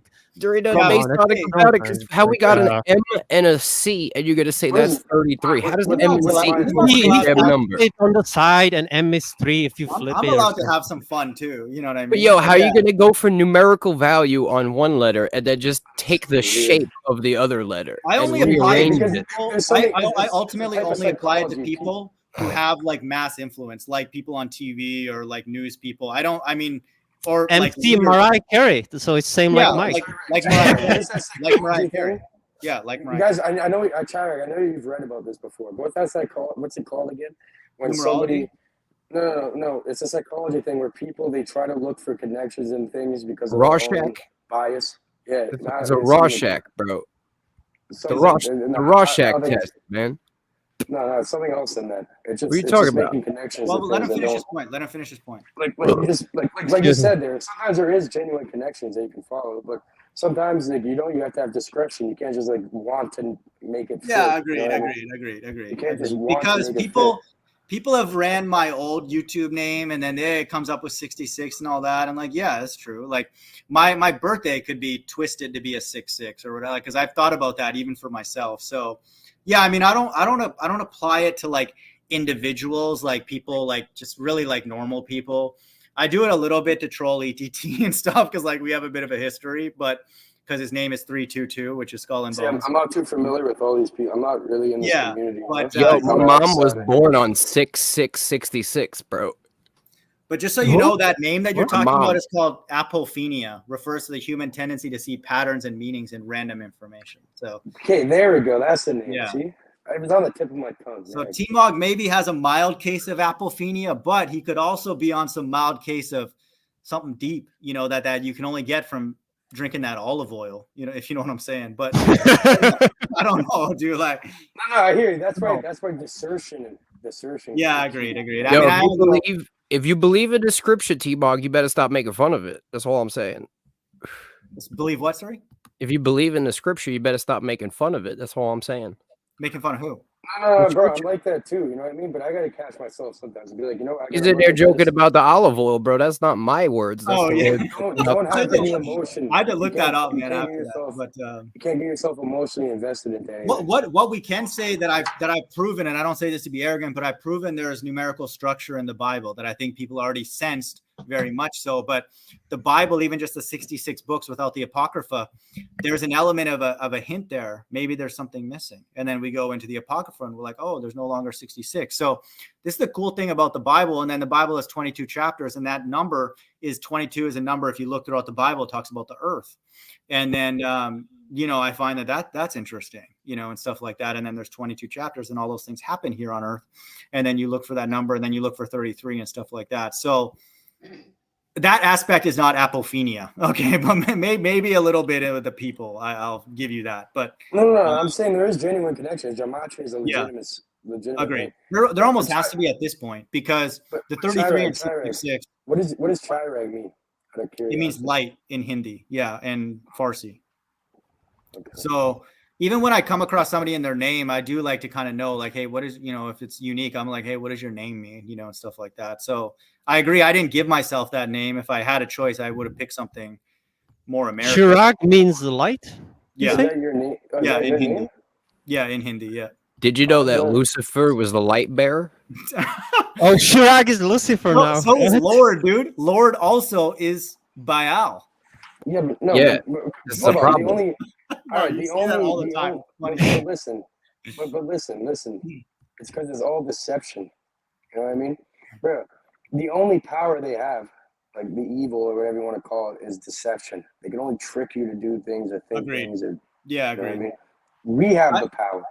I actually agree. I agree with that more and more now, because they're only as powerful as gullible as we are, and we as everybody. And so, yeah, if you're not gullible, and that's why I think it's amazing, the awakening that's happening that we've seen, you know, and then hopefully I'm a part of, but it's empowering, you know, like we really are free. If you want to work your job, obviously I make fun of that, but like you're free to do that if you want to, but if you don't want to, you don't have to either. And so that's the cool thing about it, is that everybody's ultimately quote unquote free now, you know, if you're pursuing the truth or you believe you've uncovered a lot of it. And that's amazing, you know, and then it does render the Rothschilds. I don't worry about the Rothschilds or the Jewish people or the Freemasons, or like, they can do whatever they want. Okay. It's like, they're not going to come to my house and do anything or anything like that. So that's amazing, you know, and I couldn't say I've always been that way, because we'd always have a boss, or if you're dealing with a woman, you might be afraid or whatever. I don't view these women as like, not the women that are righteous, which are few, but out there. No, these. You don't can I tell you something about Masonry? Since actually I know the top guy of the entire province here, which is, you know, the state. Yeah. Pretty much, he told me. Dude. I had a conversation with him. Listen, hold on. I had a conversation with him. He asked me why I'm interested in this stuff. You know what I told him? I said, I'm just looking for truth and, you know, the esoteric side of stuff, you know, knowledge. He's like, this is not the place to look for that. Over here, these motherfuckers, they're just drinking scotch, smoking cigars and shit, having like social gatherings. Yeah. Half the time. Yeah. You know what I mean? Plugging each other in the butt. He told me, he literally looked at me, he's like, yeah, this is not the place for you to be. And, you know, I respected that. And that's something coming from somebody who's at the top tier of it all. Yeah, and I think that, you know, like the earthly stuff, like we all got to do that or whatever, but I think it's really cool that our proportions are changing. Like a lot of times, like it was probably like 1 or 2%, maybe even if that, we felt a safe place to talk about spirituality with our family or whatever. And also the oaths. You know, I don't take an oath. It specifically said you do not take an oath. Yeah, what do I know? Yeah, take an oath to who? Fuck that shit. Yeah, I'm not taking any oath. Yeah, and I think that that's really cool. You know, like if you're somebody who's like thinking outside the box and all that kind of stuff, even if you end up in a place that maybe was a waste of time or doesn't end up benefiting you or whatever, like I'd rather do those things. Like I don't really view my education as anything worthwhile. So that was a waste of time. And I'm bitter about that. I have to be honest. So yeah, I'd rather sit and just like, you know, learn about, I don't know, like anything than that, literally anything. And so, but for people out there, you know, do that kind of stuff, you know, like think outside the box and ask hard questions like, what is light? Okay. Like, what is the sun? And like, where is the sun? Or like, whatever you want. And then sometimes I'm just lazy. I don't really want to think about it or have an answer, but there are people that do think about those things. I think that's the point of life, just to acquire, you know, knowledge and have a purpose. My purpose is just learning. Speaking of outside the box, so Cage, listen, dude. What's up with that inverted black cube there, bro? Wait, Mike. Let's go ahead. Flat Earth Autopilot. All right, so this is going way back to when you said drop the rock in the puddle and it just makes the wave, and that's numbers, right? That's good, right? Mm-hmm. The math that you talk about, like it gives me like a twitch every time you fucking say that math is the language of fucking Mother Nature. It's not. It's numbers are the language of Mother Nature. The math is the manipulation. That's the fucking Illuminati. You know what I mean? That's not Mother Nature. The numbers are Mother Nature, not math. Yeah, but so try to snap out of that a little bit, dude. Try search up a magic square. But I want to clarify Flat Earth Autopilot, which is good because it's kind of the same sort of PTSD that we're dealing with these ballers, because like it's not the theoretical science, which is an oxymoron, but the cause and effect of our reality. That's the real money, so to speak. You know, that's the real substance. And then you could go, and then if somebody else experiences a cause and effect, you could go and then benefit from that yourself. And then that's a win-win. That's great. And so, yeah, math itself, you know, just like statistics also lends itself to manipulation, you know, and then that's what it is, you know, but pure mathematics is built on like axioms, you know. Right. And it's just my question, like my hard question is, what are numbers? Like that's like my question, you know, not like the math. The math is like extra. Like it seems like it's manipulation, right? It's bad. Yeah. No, numbers is the hard like question. there's a story in just the numbers, you know, for sure. But it's not just numbers; it's function. What are numbers? Numbers are a representation of what you're able to see. Yeah, but it's not just numbers. So there's functions behind it. Yeah, great. But that's right. So then that's what I'm talking about. The math. It's like not called math. It's something the functions. Else. It's something else that we're not taught. You know what I mean? We're missing the point. They call it math, and you're stuck. You're like, math. But it's not math, dude. It's something else. It's beyond let's just say nobody can grasp it. It's source code, bro. Yeah, but code would be a great analogy. Yeah.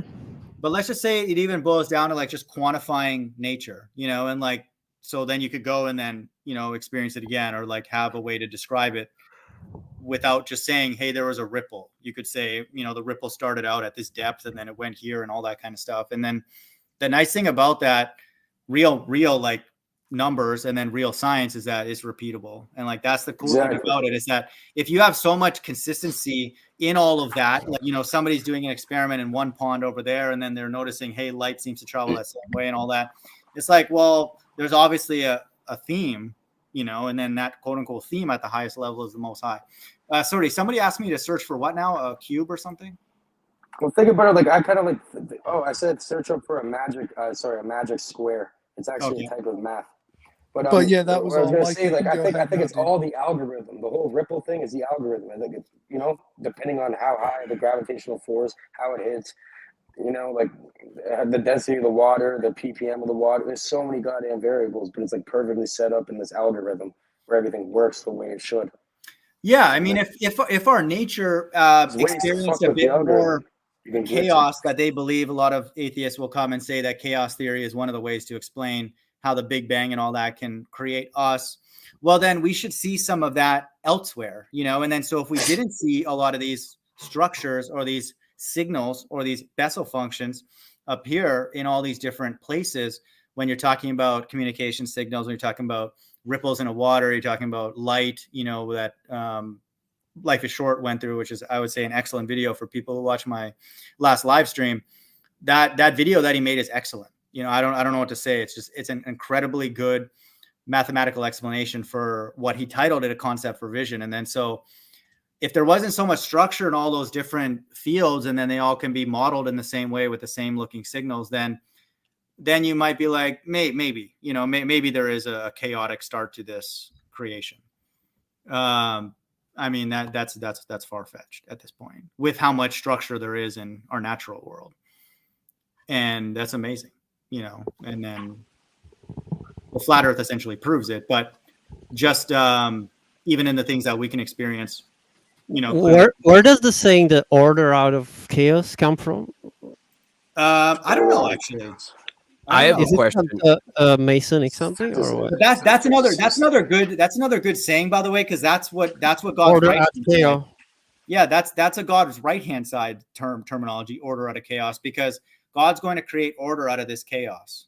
So everything that but it's connected to I forgot. I think it's connected to either like Masonic or the dollar bill. I forgot. Yeah, it's definitely, I think, on the dollar. Like Nodos Ordos Seclorum, like birth of a new world order. Right. Well, no. So that's okay. So on the dollar, it's the new world order, but on that's the Masonic thing, the order out of chaos, is like Albert Pike and stuff. So, Annuit Coptus, I think, is order out of chaos. No, it's in Latin. That's what it is, Mike. Annuit Coptus. But I think it's I don't know. Yeah, it's slipping my mind where I've seen that. Like whether it's on. I know it. This is on the dollar bill. Is it okay? Yeah. Got it. But anyway, that's a God's right hand side kind of thing, because that's actually what God is doing. Still don't know that. Like you don't know about the Illuminati and shit, dude. Like, oh my god. I found it's in old Latin. It's order ab chaos. Oh, okay. So something from the Scottish rite of Freeman. Well, Father Pilot, you don't know about the Jurassic liars? Well, look, Washington was a everything, dude. I tried to, Washington. I've tried to learn famous so picture. much. Yeah. Washington has this famous picture with this trowel. It's called the Silver Trowel. You can search it up. It's a higher degree secret shit. They even have it over here. Well, guess what? The golden trowel too. They have this weird trowel because it's a weird allegory about creating. Well, guess what? All right. You know that pillar in Washington? It's 666 feet tall and 666 inches wide. Because they worship Horus. It's phallic worship. It's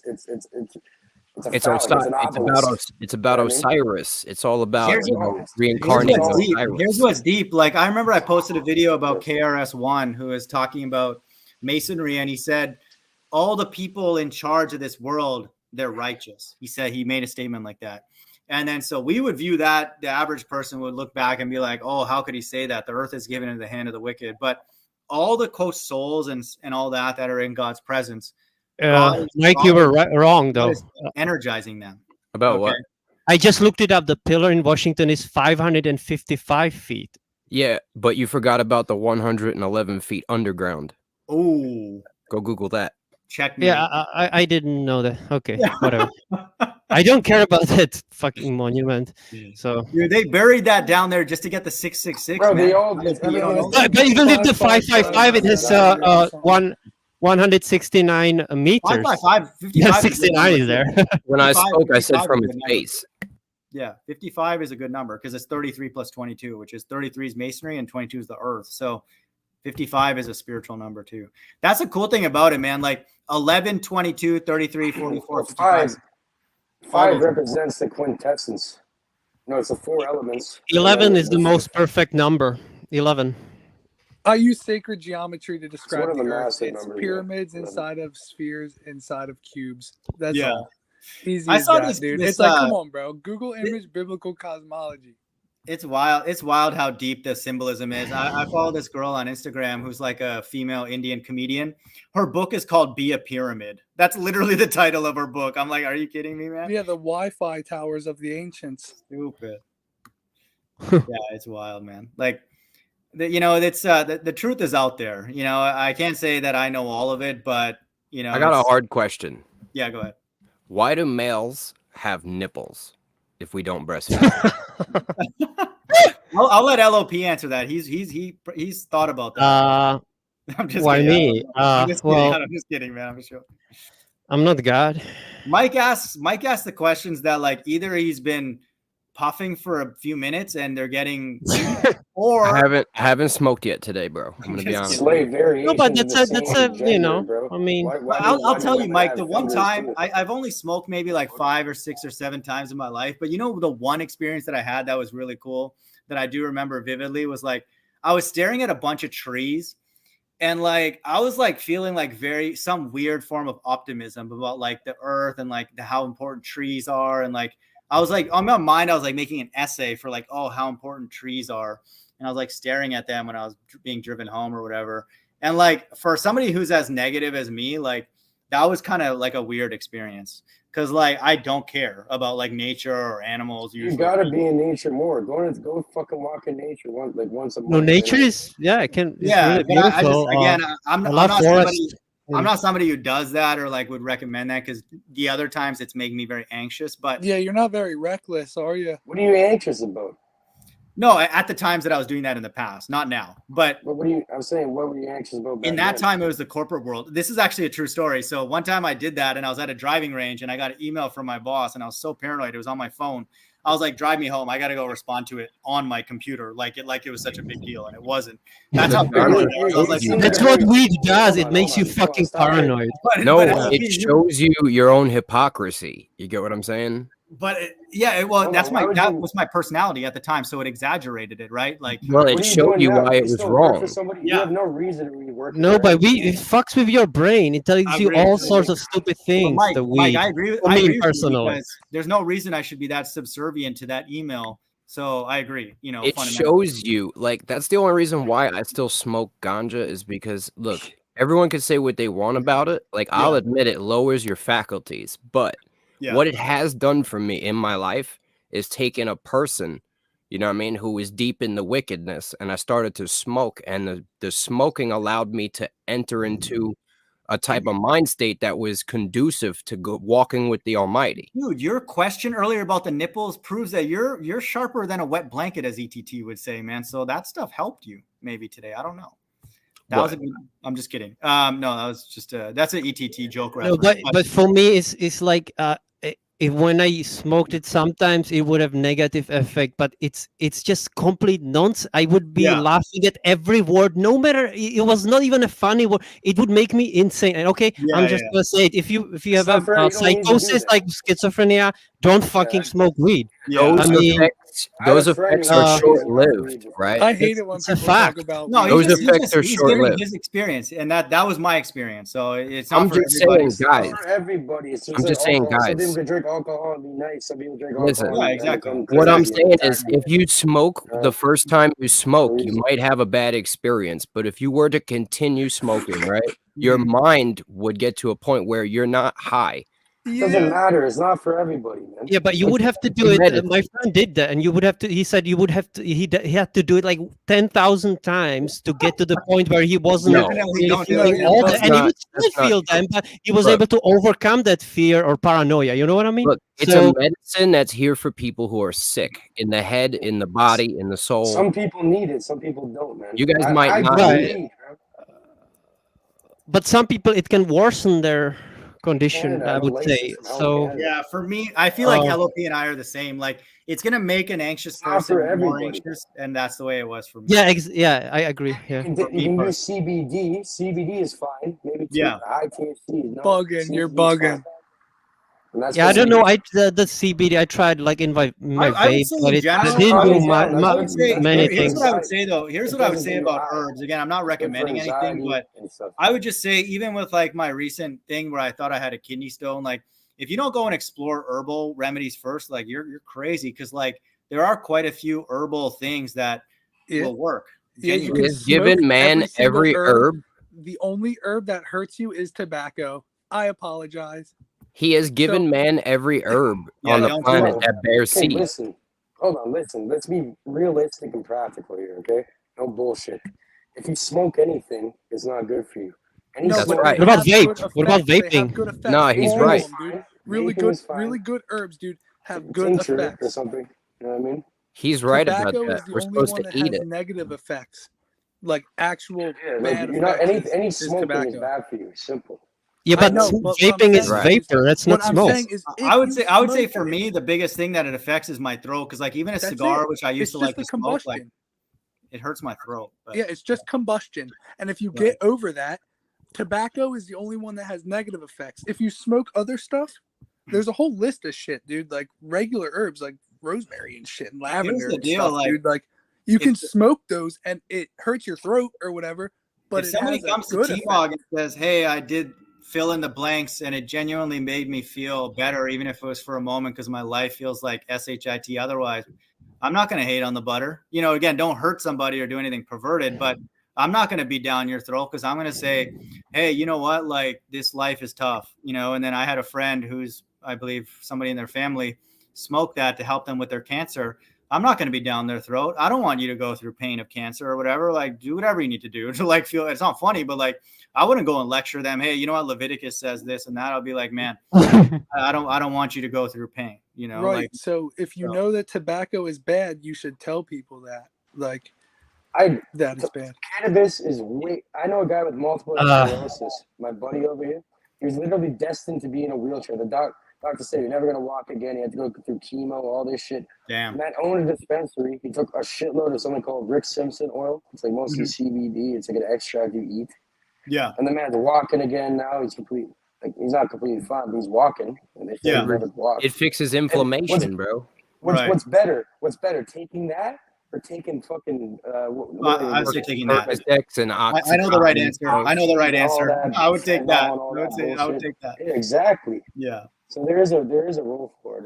And I God think would that's like the that. amazing thing too about this new exploration. It's like a lot of that is hit or miss, you know, because it's what works for you and what doesn't. So I just say avoiding the pharmaceuticals and going to other things first, even if you, again, we don't want you to harm yourself, but I have personally, you know, like I've even read really, really cool stories about that herb that literally dissolves kidney stones. But then you go to your doctor and then they're going to jam a tube up your wiener. And then like that, who knows how much that's going to cost and how much pain that is, when you could just drink this plant, which literally goes into your body and then flushes out a lot of those things and can dissolve these stones. So don't go trust your damn doctor right away. Like, you know, like use your brain.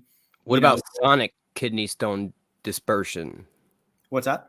They do it with sound too. You could hit your kidney stones but with even that actually, obviously that's still expensive, but that doesn't work all the time because it only works in a particular stone that's in a particular place. But this herb, for example, that I've been taking every day for the last month or so, it also is what you were saying, Mike. It's anti-inflammatory. So it's actually, I think, been helping my gastritis. And so it's a 2-for-1. And so that's the cool thing about a lot of these ailments that I've realized how, like we were talking about, our body's interconnected. If I start trying to get my kidneys in order, wait a minute, wow, that actually really helps my stomach inflammation and then my gastritis. So that's a cool thing. You know, it's like once your one part of your body is getting healthy, it gives your body time to go heal the other one and that kind of thing. It's amazing. I love stuff like that, dude. I can't even shit. It's you eat the food that looks like the body part you want to help. That's good shit, dude. Like walnuts are good for your brain. Fucking carrots are good for your eyes. Yeah. Oh man. Also, you want a pretty good diet, man. Like, you know, I don't really use my brain that much, but you know, I've been with this diet, man. I've been eating pretty clean. I have a little snacks here and there, but You know what I heard too, though. feel good. Apparently, like the topsoil, like the soil is getting so depleted with nutrients. We're not growing plants that have so much nutrients in them. Like apparently, back in the 70s, one orange would have the equivalent vitamins and nutrients as 8 oranges nowadays. Yeah, I've heard that. I've heard stories about even other people saying the size of our foods are not the way they should be. Yeah. I mean, you can taste it, bro. You don't taste the fruit. It tastes like nothing. Right. Yeah, I know. Don't even taste like fruit. It tastes artificial. And listen, it's like, I think it's like something like, I think over 70% of the population is deficient on vitamin D. Yeah. Like vitamin A, vitamin E, it keeps going like some large percentage of the population. They made this shit seedless, bro. They dumbed it down and made it seedless. Like eating that fruit is not okay. Had seeds. When I was a kid, the oranges had big ass seeds in them. Fuck happened to that? It's wild too. Like and honestly, I've thought about this like a couple of times. Like if we had literally just like a healthy population, like let's just say even for like 3 days, imagine like what we could all create, dude. We'd have like spaceships flying around. Like who knows like what we could all make if our brains were like unclogged by the garbage, and mine included. You know, like maybe not 3 days, but like it's amazing. You know, like if that brain power could be unlocked simultaneously, but instead, we have to listen to Fauci give his damn ouchie to us and all this kind of nonsense. So, yeah, if you start to build, they'll shut you down. That's all. Yeah, that's why I want to grow my own food with proper nutrient soil and everything. Yeah, and get the right seeds. Yeah, I respect people who do that because you know we have to prepare because you know if the Bible whatever you know however many days people have and then if you have to feed mouths and stuff like people that have been ahead of the curve on that.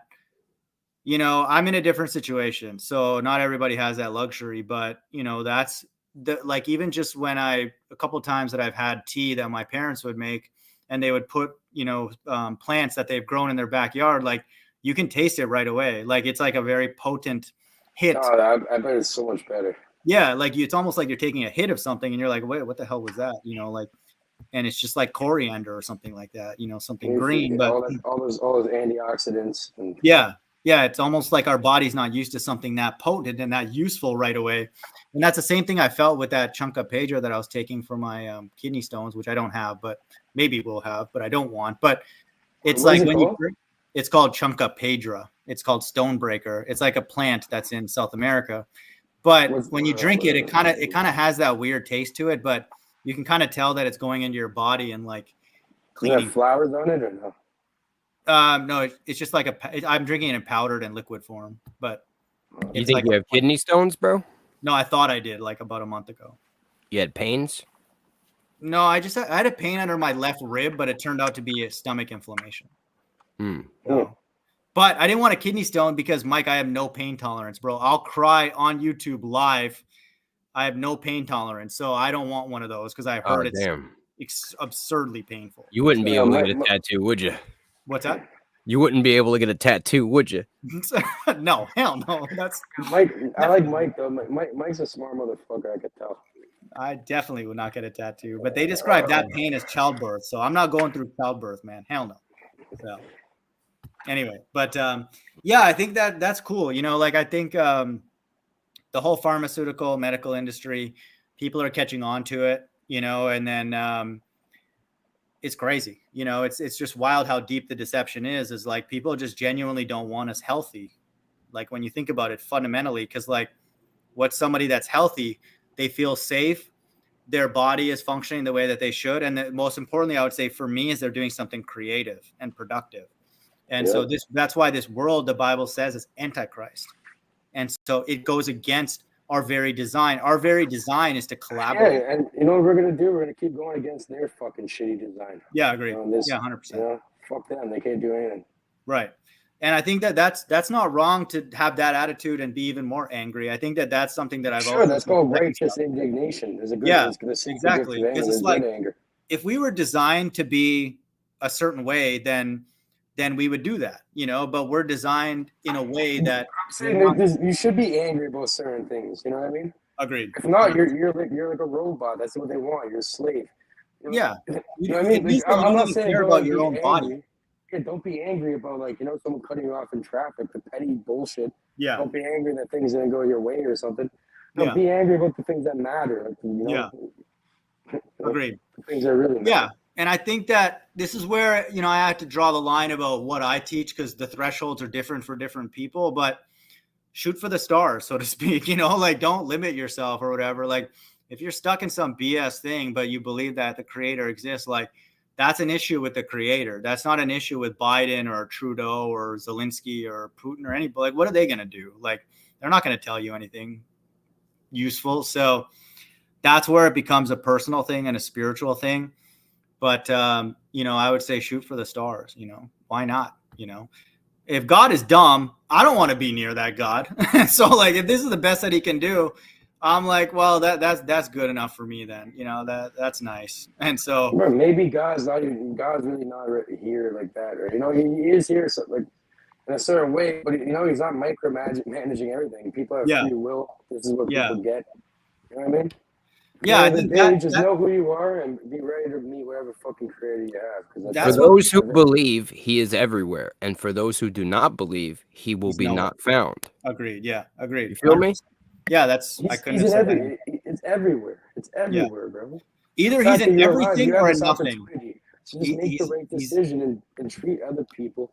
I broke it down. Be in pain. Do you want to be in pain? What if it's both? I broke it down mad simple, TMoG. This is how you know he's part of everything, right? In the beginning, there was nothing, right? But we can assume that the creator did exist, because he's the one that's telling you about that there was nothing. Correct. So now everything is created. What are the resources used to create everything? Yeah. Since nothing else exists, the creator must have created everything out of himself. Correct. Therefore, it is all him. Let me read that. This is my favorite verse in the Bible, but he checked. Okay, he looked around. He made sure there's no. He's also every evil sickness, disease, and stuff like that. God. That's where people come up with. That's correct. That's correct. All those things. God. And I say this to comfort people. All those things that you've experienced, whether I can't imagine the pain that a lot of people have gone through. The creator must have felt it first, because he came up with it. And so Revelation 4:11, thou art worthy, O Lord, to receive glory and honor and power, for thou hast created all things. All things. Why? But I don't understand. Like, if God is almighty, omnipotent, all loving, why would he want to experience pain and hell and whatever? If you ask him and you see him before me, LoP, man, let me know, man. Let me know. I will say to his face, why the hell did you? Because he wants to experience everything, all of it. But I don't. All possible. I mean, I've already have. So I'm saying it's enough. It's enough. Come on. Right. I know it's enough, but without that, you would not. It's all about how you react. You know what I mean? It's your own mental cage. Just because I know a bit of what LoP is getting at, because it's pretty deep, and so it's a mental prison. How can you see light if you never saw dark? And I think up without a down, you need these. Things. And I think those are good analogies, and those are still very biblical. But the true answer is we don't know, and that's okay to say that we do not know. Like, especially the pain. All contrast. It's all polarity. It's called the law of polarity. Yeah, but I think like to know at the highest level, let's just say, like, obviously those analogies and those tools help us to get through the day and all that. And I'm not saying that that's not what it is, but at the highest level, as far as like the pain and the evil and why that amount, and then why is it inflicted only on certain people? We can't people, comprehend that, even if we can't. That's the right answer, and like that's okay, And I think that's the cool thing about our journey is that we can relate to that. And I'll be like, dude, I don't want you to go through pain. I just don't, and then that's where we're human, and even people that we disagree with, we're like, hey, we don't want you to go through that, like, it's not going to be good for your body if you do that next thing and that next thing and that kind of thing. So, yeah, we're supposed to love even our enemies. And then that's a cool thing about the Bible. That's what's deep about the Bible is that Christ, when he first interacts with somebody, he's not assessing, are you my enemy, this and that. He's like, it's a spirit, it's a soul that's in front of him that could be experienced. All right, but listen. Does anyone here have children? No, I personally do not know. All right, so I'm still in my 20s, bro. Real quick, Cage, before you get to your point, I just wanted to point out one thing. When you have children, right, and you start to be a father, you're going to learn a lot of things about the Almighty Creator, because you're now, experiencing life as a father. So now you have these like smaller beings that you created, right? And they're doing stuff that is wrong, and you're trying to tell them, but they don't understand. Right. You understand? So now your kid is running around the house. You keep telling them don't run around the house. You can't physically go and just stand there and hold their hand the whole time. You're saying it's now, God. So now when they hurt themselves, right? When they go and they hurt themselves, right? You're like, good for you. Not because you wanted your kid to get hurt. It's because you wanted them to understand why they don't run around the house. And you could see that they didn't kill themselves, right? You're happy that they got hurt, but it was in a controlled environment where they didn't die. And they're supposed to learn. Yeah. Right. Yeah, and the goal is that you don't want them to run and like stab themselves with something and die and get impaled. So you're happy they bonked their head. Now maybe next time when you're running around, you will listen.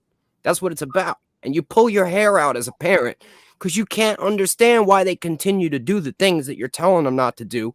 And they've gotten hurt and they continue to do it. That's us. Yeah. We're the fucking kids. But Mike, just for LoP, because he's like I would say a very spiritual guy. Like what we would say, people maybe on our I like that. Great. We would say why even have the pain signals in the first place? That, and again, that's not taking away what you did, because I agree with that. I agree with your point.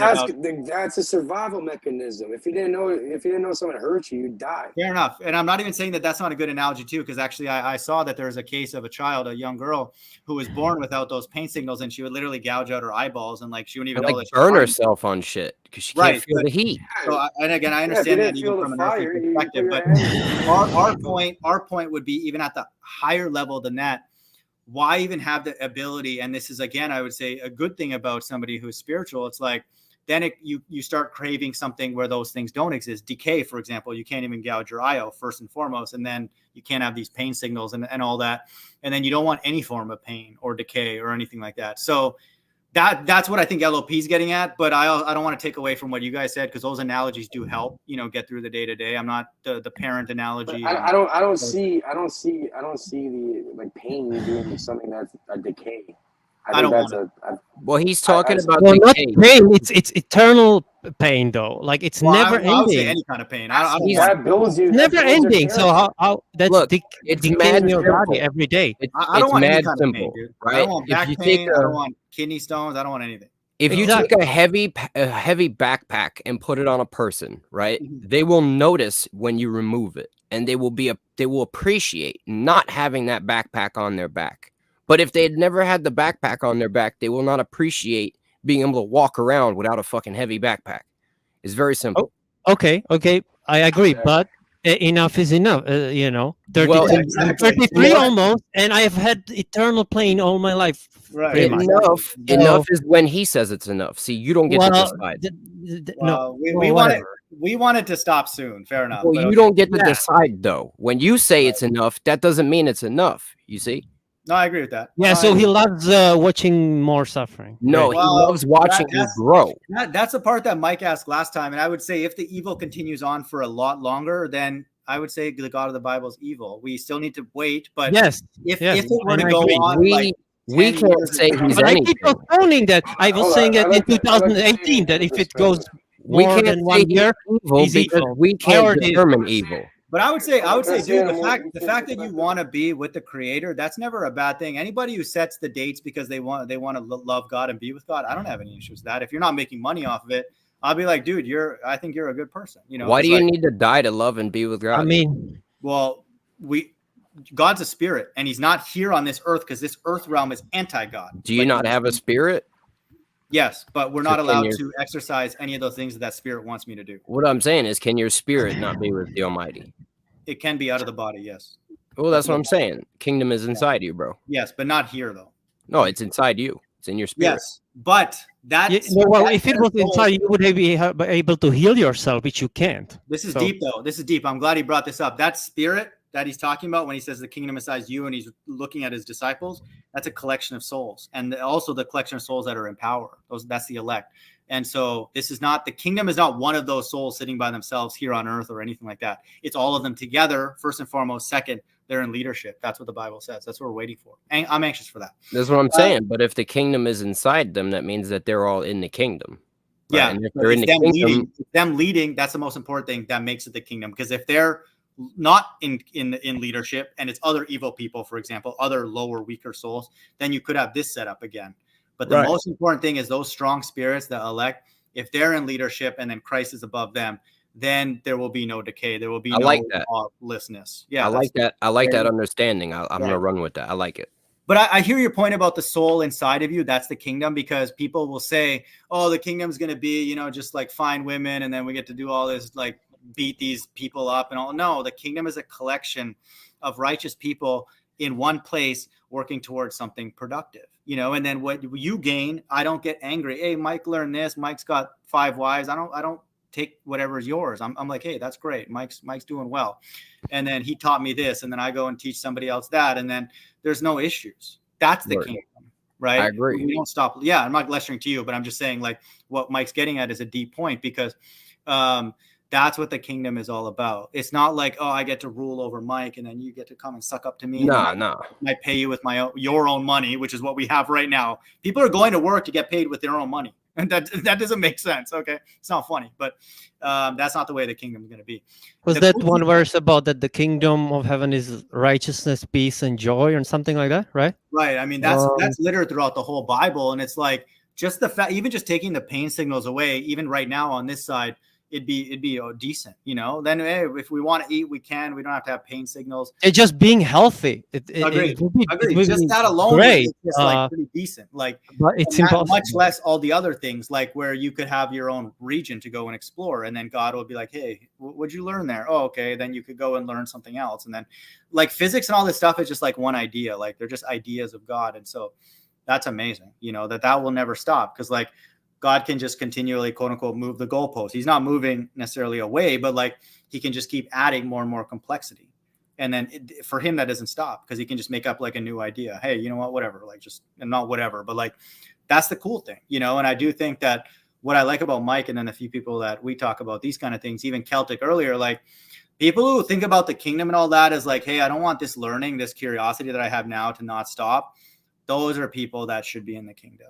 Okay, not like, hey, I got to at least find 5 BI teachers, you know, and like all this is pop this woman and all this kind of stuff. I'm gonna have like all these women in the kingdom. Those people are sick. Okay, Yeah, like that. I don't want those people. I want to talk to people who are like, hey, guess what? I learned this thing about this, and then like I'm gonna like teach you, and then hey, maybe you can go and do something and like learn from that. That sounds like a kingdom to me. I think the kingdom is like we'll be allowed to create. You know what I'm saying? 100%. I agree. And build. You know what I mean? With the Has to Almighty. be it, because the Creator creates. So why would He want me and Mike and LoP and Flat Earth? Why would He not want us to create? Yeah, I mean, I want to create stuff, you know, please the creator and make the kingdom better. You know what I mean? I think that's what it's about. The cool thing about those creations, the Bible says they will not decay. So God's going to allow you and everybody to create something that He's not like, I'm just going to burn it or like destroy it with water or whatever. That's incorruptible, bro. As a builder, right? I build things all the time on my property. And one thing you'll notice when you're a human and you're building things, it's like you kind of get discouraged because you're like, yo, I'm going to build this porch and in 5 years it's going to be rotten. Right. It's just going to rot. You know, and everything you do. Yeah, everything. Yeah. Like, yo, last season I put in a water line, right? I dug in the ground with a machine. I put a water line in the ground 400 feet. Now this season, we're all going to be smoking that strong stuff in the kingdom. Yo, right? TMoG, bro. I'm saying that water line that I put in 400 feet through a gravel road, you know what I'm saying? It washed out with all the rain this season. So now I got to do the same thing again. And it's just a constant state of entropy. It's misery. You can't get ahead in this reality. Everything falls apart faster than you can build now it. You sound like one of us, man. Have you been listening to the BHI or what? Like, what have you been tuning in or what's bro? I fucking I know what I'm talking about. Mike, let me do something. Y'all just don't ever listen. Hold on, you listen right now. That's cool. I mean, everything falls down as soon as you build it. Look what you're seeing, and look. Yeah, keep thinking like that. What I'm saying is everything falls faster than you can build it, Cage. Let me tell you this. Your life's about to change, my friend. Watch. Mark my words. He's prophesying over your life, man. So that thing's going to get destroyed tomorrow. No, I'm just kidding. I'm totally joking. But good luck.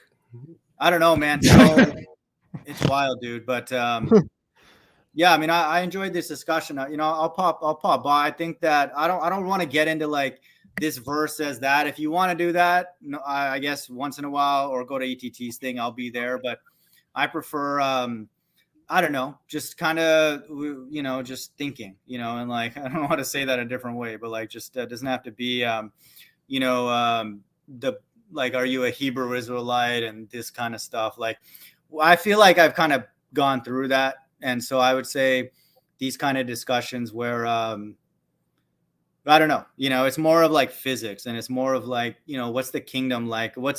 Even if we don't even think about the kingdom, even if we can imagine a reality here that's better, let's just say we could have a hangout where we're leaving recordings for other people to come and be like, hey, you know what? They thought of, what about this? Or maybe we can orient a society this way and stuff like that. Like, it's sad that we didn't all get to do this at a younger age to create a better reality for ourselves. But, that's the world that we live in. But we could create a much better reality than the one we have now easily, Well, that's like what I try to do all the time, dude.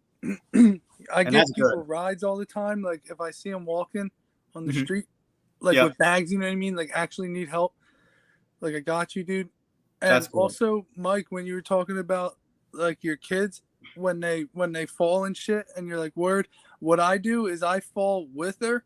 So it's like, it's like she can like see like what happened. Like, if she bonks her head, I'll be like, oh, bonk. Like, I teach her, like, that's what happened. So it's like funny.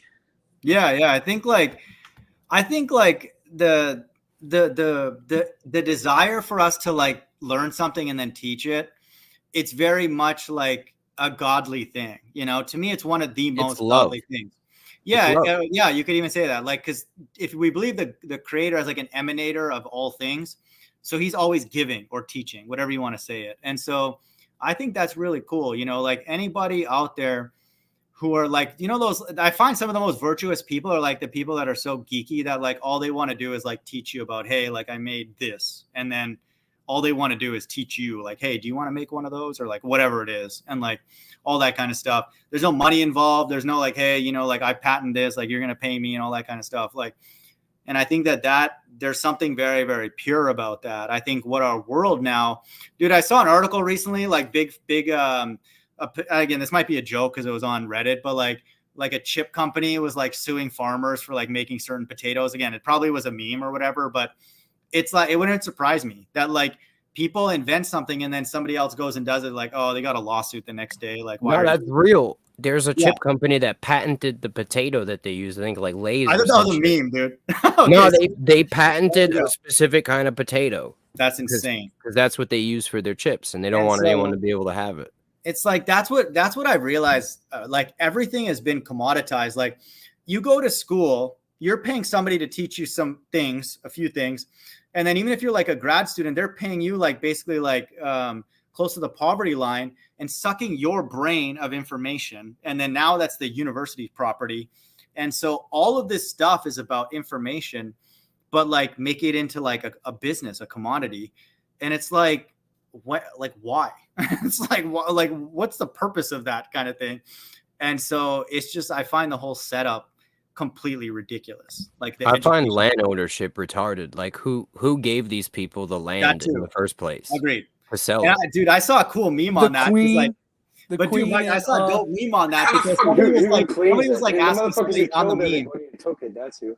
But where'd the queen get it? Meme, like, hey, where'd you get this land? They're like, oh, we got it from this person. And they're like, where'd you get this one? They're like, I got it from this person. And then they're like, oh, we fought for this. And then the guy's like, okay, let's fight for it right now. And then so it's like, it's just as arbitrary as that. It's like ultimately was by violence. So it's crazy, dude. Bro, they go in, they take it over, they kill everybody, they rape the women. And they all land was taken, but who gave it to the original owner? Right. Agreed. Yeah, agreed. Nobody. It's open season. You take that shit through war and violence. Simple. Yeah, it is kind of a first come, first like own, but like then the issue then is like it can very easily be. You ever heard of the guy who claimed the moon and started selling parcels of the moon and made shit of money? That scam thing. Definitely a ball earther for sure, not a flat earther. No. He made a lot of money. He said, I don't care what he is. Yeah, I guess that's wild. But guys, I'm gonna wrap this up, man. I really appreciate you guys coming by. I'll try and do these once in a while and stuff, but this was good. So didn't really go into like Bible stuff, but I would say there's enough information out there for people. Just be discerned. What we're trying to get at with this discussion is that even if this kingdom is not real in the Bible, it's not wrong to imagine one. Like, don't be stuck believing that everything around you is the extent of it. You know, if you are in that situation, you're probably not around very smart people. Okay. I don't want to say, that's just what I have to say. Like, you got to either be by yourself or be around smarter people and like brainstorm, you know. And then the reality is that if you brainstorm, you're now interacting with the creator. That's what would be, I would way to summarize this live stream. Excellent live stream. Some facts right there, bro. There we go. Yeah. When you're brainstorming and you're engaging, let's say, these higher frequencies, which is what I like to describe it, that's where God is. God's not going to come by with some gullible simp who's just a dummy who doesn't want to know anything or care about anybody. You'd be like, whatever, like, who cares what that guy's thinking? But if you engage on a higher level, on a higher frequency, and you're like, hey, God, like, I want to think about these things. I care about these people. I want the best for them, this and that. God's like, hey, well, okay, well, what do you want to, where do you want to go? When two or more congregate in my name, you feel me? Yeah, it's the same kind of thing. And so that doesn't necessarily even have to be physical. So if you, let's say me and somebody else across the flat earth is thinking about certain things, and then they're righteous, and then God could eventually, like, you know, marry those ideas, you know, and that kind of thing. And so it's deep, you know, it's really deep. But I'll let anybody have their final thoughts, and then yeah, and thanks for coming by. Nice to meet you, dude. Later. Yeah, peace. But love you guys. See you. Yeah, I'll talk soon, man. Take care. Nice meeting you. All right. Yeah, thanks for joining Mike and LoP and the usuals, man. Cage. You ready? Take care, guys. Take care. Thanks for having us. Pop by again, man. Appreciate it. Peace. Well, can you put that channel in the private again for me? My bad. I got a call and I wasn't able to grab the link. Or just what's the name of it? Which one? Your friend's channel that wanted me to. Oh yeah. So he does. He's actually in the chat now, but I'll put a link to his channel in the chat. And Time Teacher? Or yeah, he's okay. He shows up there a lot, and then I'm there a lot, and then, you know, he's open. You know, he doesn't always need to talk about Bible stuff. He's a spiritual guy. Yeah, pop by there, man. You know, it's good times. If I'm not going live, he might be. So I'll put his link in the chat. So. Hey guys. Okay, here's my last thought before I leave. Yeah, go ahead. It's mostly to Mike. Mike, sometimes you build things and they stand up. You know what I mean? You know, it's like a little fucking nursery rhyme. You know, come blow the house down, the fucking straw houses. If you're gonna make that shit out of fucking something that a material is not even known on Earth, nothing can touch that. That's the type of mind state you need to have. But that's the first time I've heard him complain, Cage. I'm not even kidding. Mike normally comes and tells us, "Hey, why are you guys complaining so much? You gotta, you know, he's got that mindset." Well, maybe the first time I've heard him. Bro, Mike, you're the fucking killer, bro. I guarantee it, bro. Trust me. People change. Sure. Yo, I was just giving you. You know what I'm saying? I was just giving you an experience that I've had with entropy, building things on my property. Like it does make you pull your hair out when you work every day, and then the next season you watch all the shit you just did fall apart. It's not like I thought you meant like in a way like meaning your life in a way. No, my life is great. It's just like the fucking structures that I build, and I put them out there in the rain. If they don't got a roof over it, the wood rots, and then the roof rusts. You know what I mean? Like, it's just, you can't avoid entropy. It's designed. You know what, Mike? But even our bodies, though, like. Mike keeps us honest, man. If we start saying God and we don't say Elohim, we don't get the right God. He'll. Yeah, he'll. If our language ain't right, so we all keep each other in check. But I put ETT's link in the chat. Mike put the Discord in the private chat. I dropped my Discord in there just for y'all that ain't in there. Yeah, you know, I think for me it was a little bit of like I needed a bit. You of left. time. Did you delete your Discord, Chirag, or did you just? Dude, the reason why I got off there, man. Or... The reason why I got off there, dude, is like Bible Defender was getting on me about the numerology. And then I realized, like, typing, first of all, I'm lazy. And then so I was like, these people, if they don't accept their structure in the Bible, that was like stupid to me. But I would say, I genuinely say this, like, if you're a Bible person, a literalist, my channel and ETT's channel is a good place to go. That's what I have to say. But if you want to talk more of the esoterics, I would say, again, LoP's there a lot. I would say I prefer to maybe talk to him, like, about those kind of things. Because, like, I think about what? Like maybe join that Discord, Mike. The kind of esoterics, like the yeah. Not like, hey, what's your right. doctrine and like this verse and all that kind of stuff. Like the deeper things. But you know, it's cool, man. So Cage, I definitely appreciate you coming by, man. And hopefully we'll chat again. You know, this. But you can join Mike's Discord, like, so that whenever, you know. I did. I just joined it. Yeah. Okay. Like, I'll be around. You know, I go through phases, dude. I'm very emotional. You know, I need like my moments, you know, alone and stuff like that. But you know, it's kind of funny, man, because like I honestly want people to, especially if you're not into the Bible, like come by ETT's channel or come by mine. Like, it's addictive in a good way. Like it's a good thing to be quote unquote addicted to, because even if it's not true, then at least you know to ignore it, you know, or you can move on to something else or something higher. But I don't think you should ignore the Bible. Anybody, not the people on this panel, but like, you know, just if you come by to his channel and mine and don't come attacking us and calling us mean names, we'll deal with you friendly. We will. We will not make fun of you or call you stupid or none of that. If you're like genuine, like, hey, you know, and then him and I and Bible Defender and LoP, when we get on there, I'd be surprised if we can't answer every question. And I'm not saying that to be arrogant, but like we will know something, you know, that you maybe have never heard before. So, yo, TMoG. Yeah. Man to man, bro. One thing I think you could improve on is I think you'd be able to be more received by people and deliver the truth that you do contain if you don't automatically assume that you have the answer. Actually, yeah, like only, you know, there's a good quote about that. You know, a wise man knows and he knows nothing. Personally, I know nothing. That's a good topic, man. I'll make that a stream in a few days. We can talk about that, man. You know, I like you, bro. I think you're a decent person. I just think that you come off wrong sometimes to people, and I do the same thing. And we hold ourselves in this certain state because we do have so much knowledge. So that knowledge corrupts us and makes us arrogant sometimes. Yeah, you know what I'm saying? Yeah, I think if you kind of get my personality, what I'm trying to do, it's actually very academic, even though it comes across nasty, is that I'm trying to see if what I believe is wrong. And then I use you and LoP and End Times Teacher and other people, because you're spiritual people, to test those. And that's what me and End Times Teacher do about topics that we agree on.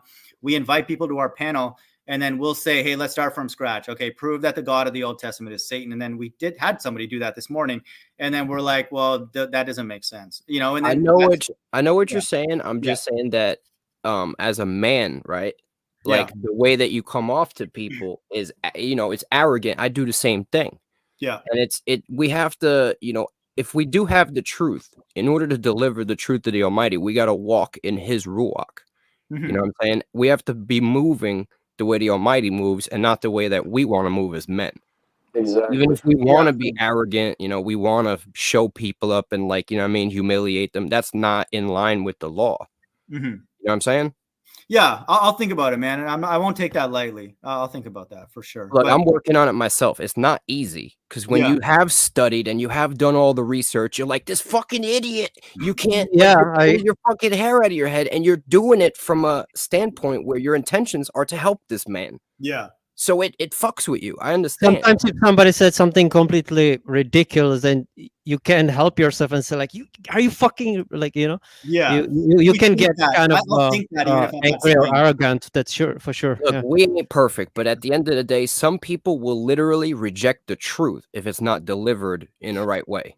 Yeah, and I'll actually concede that. What I have to think about that as far as the delivery, I think the thing that it's absolutely true, which you guys don't see, are my thoughts. And so when you're saying that, I'm actually thinking about, because imagine the things that I'm thinking in my mind that I'm not saying. And I think that's the part where even that recent example where my golf clubs were stolen, and I was talking to those police officers, that I would say, oh, they're evil, they're part of the system, they're Illuminati. Like, they were friendly, you know, they were nice to me and they helped me. And so I had to realize, like, these people are human, you know, and that kind of thing. And so it's a very difficult thing, and I'm not trying to hop around your point, which is very, very valid about the delivery and all that. But that's the part that has not been very easy, I think, for me and probably a lot of people. Is like, I was just bringing you something that I struggle with myself, and I have not gotten it.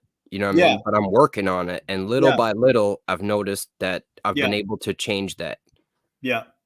We're all trying to be like Sam Owen, ultimately, the Son of Man. You know, we're no. I'm just joking. So yeah, I'll think about it, man. But we'll chat again. You know, this is good. You already know, dog. Yeah. Stay salty, America. Yeah. Take care. Not America, but okay. You're an American in the heart, on the inside. Yeah, that's true. I mean, I love a lot of American. LoP knows a lot about names, America, man. probably from hearing me. I do. complain about Yeah. it every day. So yeah. Hey, No, guys. no. I mean, like from movies and stuff. So. Look into America. All right, look into that. L'America or what? No, America. Yeah. Look What's where the that? name of America comes from. That's all I'm gonna say. Do your research. I know what it comes from. I know it. Etymology is the best. Isn't it the America that sailor or whatever? It's all pagan since its inception. All right.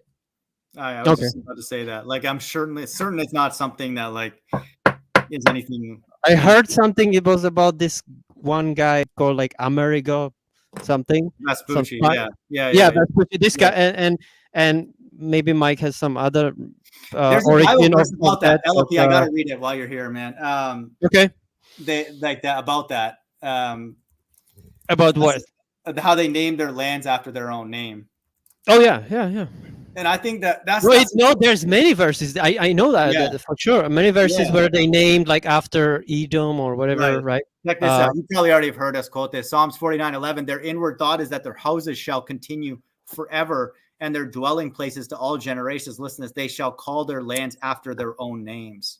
And so a normal person, like in the Israelites and all that, whenever they named a land, it's because, oh, God visited me here, so I'm going to call this that. And then they labeled it that experience. And then that would be a reminder when other Israelites would walk past that. But we have here people who go and conquer other nations with what weapons, and the sword and all that. And so that's another cool thing, by the way, that is deep that we could talk about at some point is like, even if you go back to the origins of all the names and like what person did to go and deserve those names, it would make our stomach turn, like what the amount of killing, for example, that was needed. So that's the worst. And that's a good point. I agree with you. But man, yeah, this is a good hangout. So I'll just throw the link out once in a while, and then I was here once a long time ago, like probably over a year. I remember your name, man. Yeah, and I think honestly, in the past, like I was in a different when I was more teaching of the Bible, I was less open, I would say, to these kind of conversations. But no, you definitely were. I've seen a huge change in you recently. Yeah, I would say these conversations, I think, are more ideas. Yeah. I think these conversations are more fitting at this point because a lot of people are doing what I'm doing and just waiting. The Bible makes a lot of bold claims, and either we're going to see it come true or it's going to see it fall flat on its face. And so there's only two. I think you should. Yeah, everything. You know what? If it happens, it happens. If it doesn't, it doesn't. What you should focus on is you focus on your friends, your family, and living the best life you can right now while you have it, and doing the best you can for other people. Well, TMoG's playing golf, probably tomorrow, the next day, the next day. So like, today was a really cool day. Actually, I got to golf with two brothers and their son.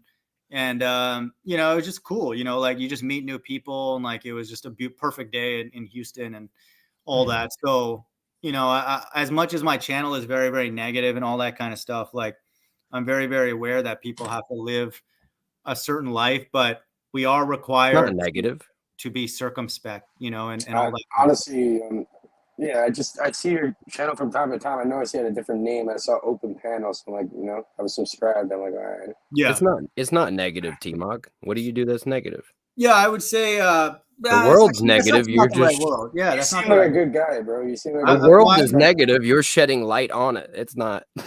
It's not that you're negative. It's just that's the world, and you're just telling them about it.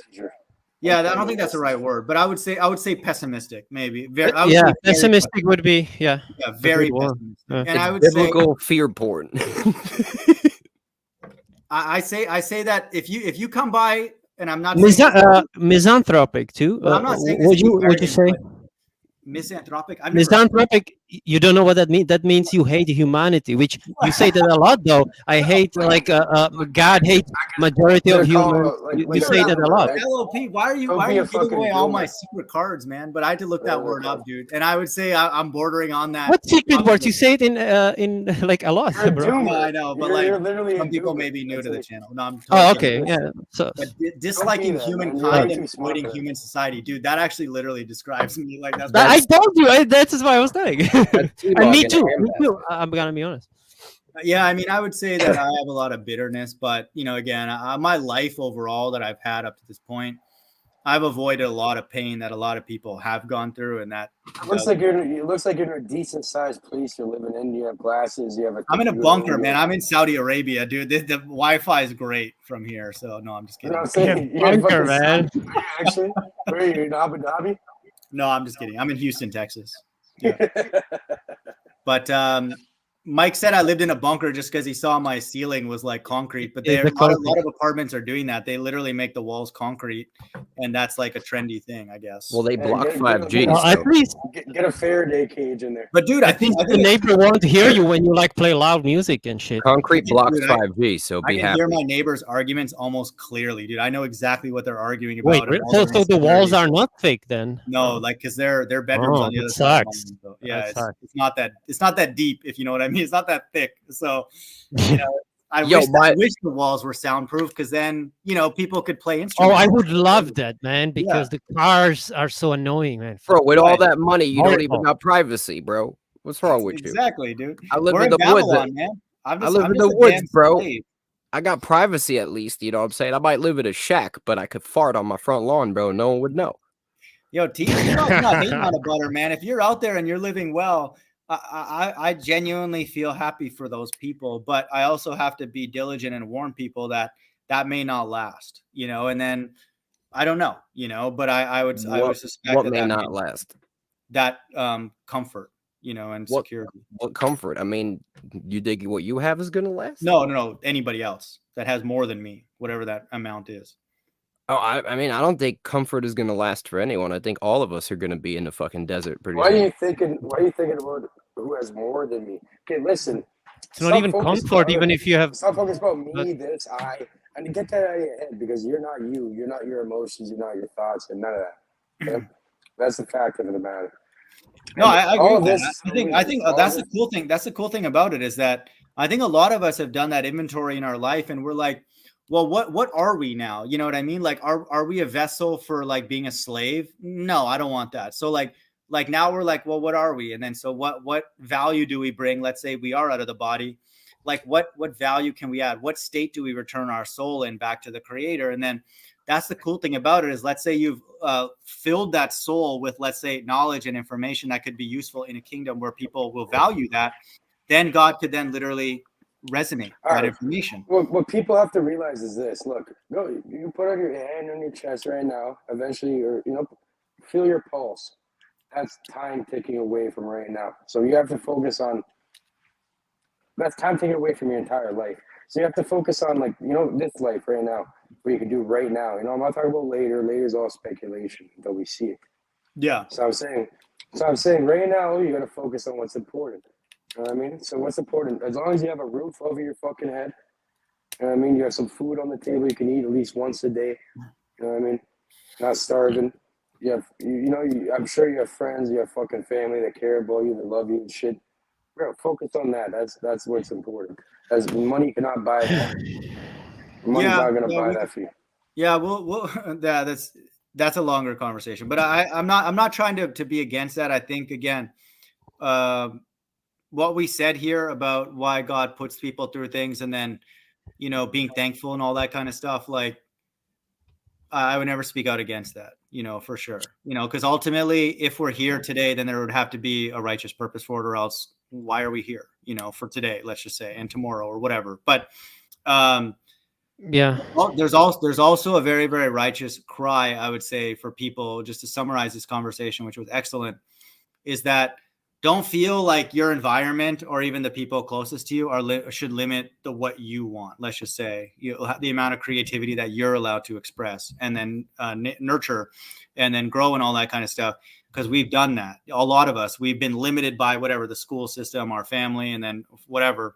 And then, that's a very liberating thing, and then so it can also be very scary. Hold on. You right now are talking so much fact. It's called epi-eugenics. And actually, it's called satanic epi-eugenics. Correct. These are the people that are running this shit. Yeah. For example, I'll give you an allegory of a fly.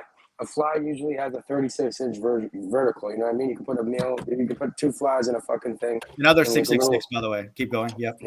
Yeah. You could put a fly in like a small jar and make them breathe. Eventually, before they breathe, eventually they're gonna keep jumping, and the 36 inch vertical. They're going to keep hitting their head off the wall. Eventually, they're going to realize, hey, I'm in this little cage. I can't do that. I can only jump 3.789 inches without fucking hitting the thing, the 4-inch thing. So they're going to constantly jump like that. They give birth. The children are going to do the exact same thing. The next generation are going to do the exact same thing. Mm-hmm. So this is all done through social engineering. It's done through actual fucking frequencies. Like magnetic fields are fucking with people with, through 5G. All this. I just put out a video on that. Check that out. It's 56 seconds. Satanic epigenetics. There's motherfuckers in think tanks that are evil. They want to see. Cage is almost as mad as. What is the video? Cage is pissed, man. We like that. That's good, dude. When I get these motherfuckers, Cage, dude, I say this for real. Let's just say, I'm not sure how deep you are in the Bible, but if you want to get a deeper, or at least hear what we're about, definitely pop by one of these Discords or ETT stream or this stream again. It could help round things out, because it sounds like you're satanic epigeneticists. They're literally controlling people before. They're telling people they can't do certain things. This is exactly what you're saying. Yeah, it spreads on. They don't need to jab people with a fucking needle. Yeah, you know what I mean. Here's the deep part that rounds that out that we can talk about is God's behind it. And so that part will require a deeper discussion. But dude, I appreciate it. I can barely keep my eyes open because I'm getting really old. But go to sleep, bro. All right. All right, man. Thanks again for joining. But hopefully we see you guys around. I'm sure I will. 7 a.m. here, bro. Yeah, LoP, man. This is like it's I've been it's well, I don't if you guys want to continue a discussion, I'll go on that Discord. I said I added everybody in. Yeah, even just pop by whenever ATT goes live, man. He's funny, actually. Honestly, he's kind of entertaining. So, and there's another guy, Bible Defender, that shows up a lot. So, you won't be bored if you come by. So, pop by. It'll be good. Yeah, for sure, man. All right. Thank you for having me. Yeah, we'll talk soon. Great, man. Take care. You guys are cool people. Yeah. Cheers. You already know. So, that was. I didn't really have anything planned, actually. I think we pretty much covered, the few things that I was going to talk about, I guess. But, it's, I don't know, for a lot of people, I think that it's not a question of whether the Bible's true. It's when are the claims that it makes going to be expressed and what will it look like and whether we'll be there to see it or not. And, that's the vantage point that I have, is pull up a chair. There's really nothing, I would say at this point that needs to be sort of unpacked or, broken down and explained as far as Revelation is concerned. And I'm not saying that it's not important or whatever, but to me, it's kind of obvious, that if Revelation's true, that Revelation 17 is talking about America, and then Revelation 13 is talking about that, and so on and so on, and then Revelation 11 is not talking about certain people, okay, which I had to say in that way just to get the point across. And so it's all pretty straightforward, and then Revelation 16 would be the next thing that's going to happen if the Bible's true, and Revelation 11 is a sister chapter to that. So that's where I'm at. I don't know, it's I have no reason to not believe, the Bible. I would say every day the reasons are growing, whether I'm making a video or not. And it's not because Russia invaded Ukraine or anything like that. That's not why I'm all of a sudden interested in the Bible again, which I think ETT insinuated. No, that has nothing. My view of the world is that a majority of people are actors, and I'm an actor in your movie and you're an actor in my movie. And the question is, what's your role? And then I know what my role is. And so that's what I know now. And I know it because I experience it. And so if that were to ever change, then I would change my opinion. But now the question is, who's handing out those roles and those assignments? Who is that? Is it the God of the Old Testament, the God of the New Testament, Buddha, Allah, Krishna, or whatever, and then so I would say at this point, it's basically impossible for it to not be the God of the Bible. It is statistically impossible for those math people out there, statistics people, that the God of the Bible is not the creator of this. It's impossible. And Mike going through that list of 666 showing up everywhere, that's a great evidence. And that's one of many, you know? And so, you know, take comfort in that for people out there. And if you're one of the very, very, very few people that seem to care about the Bible around you, then that means that the Bible's true, you know, because it's obviously true. And so if a lot of people around you don't care, then there's something special about you. Okay. And we've been so destroyed, a lot of us mentally, that we can't even imagine that God would isolate us, because we're like, well, what did we do that's so special, you know, and that kind of thing. And so don't worry about that, you know, and that's what I would say to people, you know, don't worry about that. Whatever you believe in your brain that happens and is true, God then used you as a storage place for that. And so that's a gift, because he didn't have to do that, because God plants ideas into our mind. That's what the Bible says. And so that's something that we'll all rejoice, you know, when those things come true. And so that's an amazing thing. So I appreciate everybody stopping by, you know, the panelists and the people in the chat and all that. And, you know, I'll be on this thing once in a while. And then I'm on End Times Teachers channel as well. So thanks again for everybody coming by, and take care. Bye.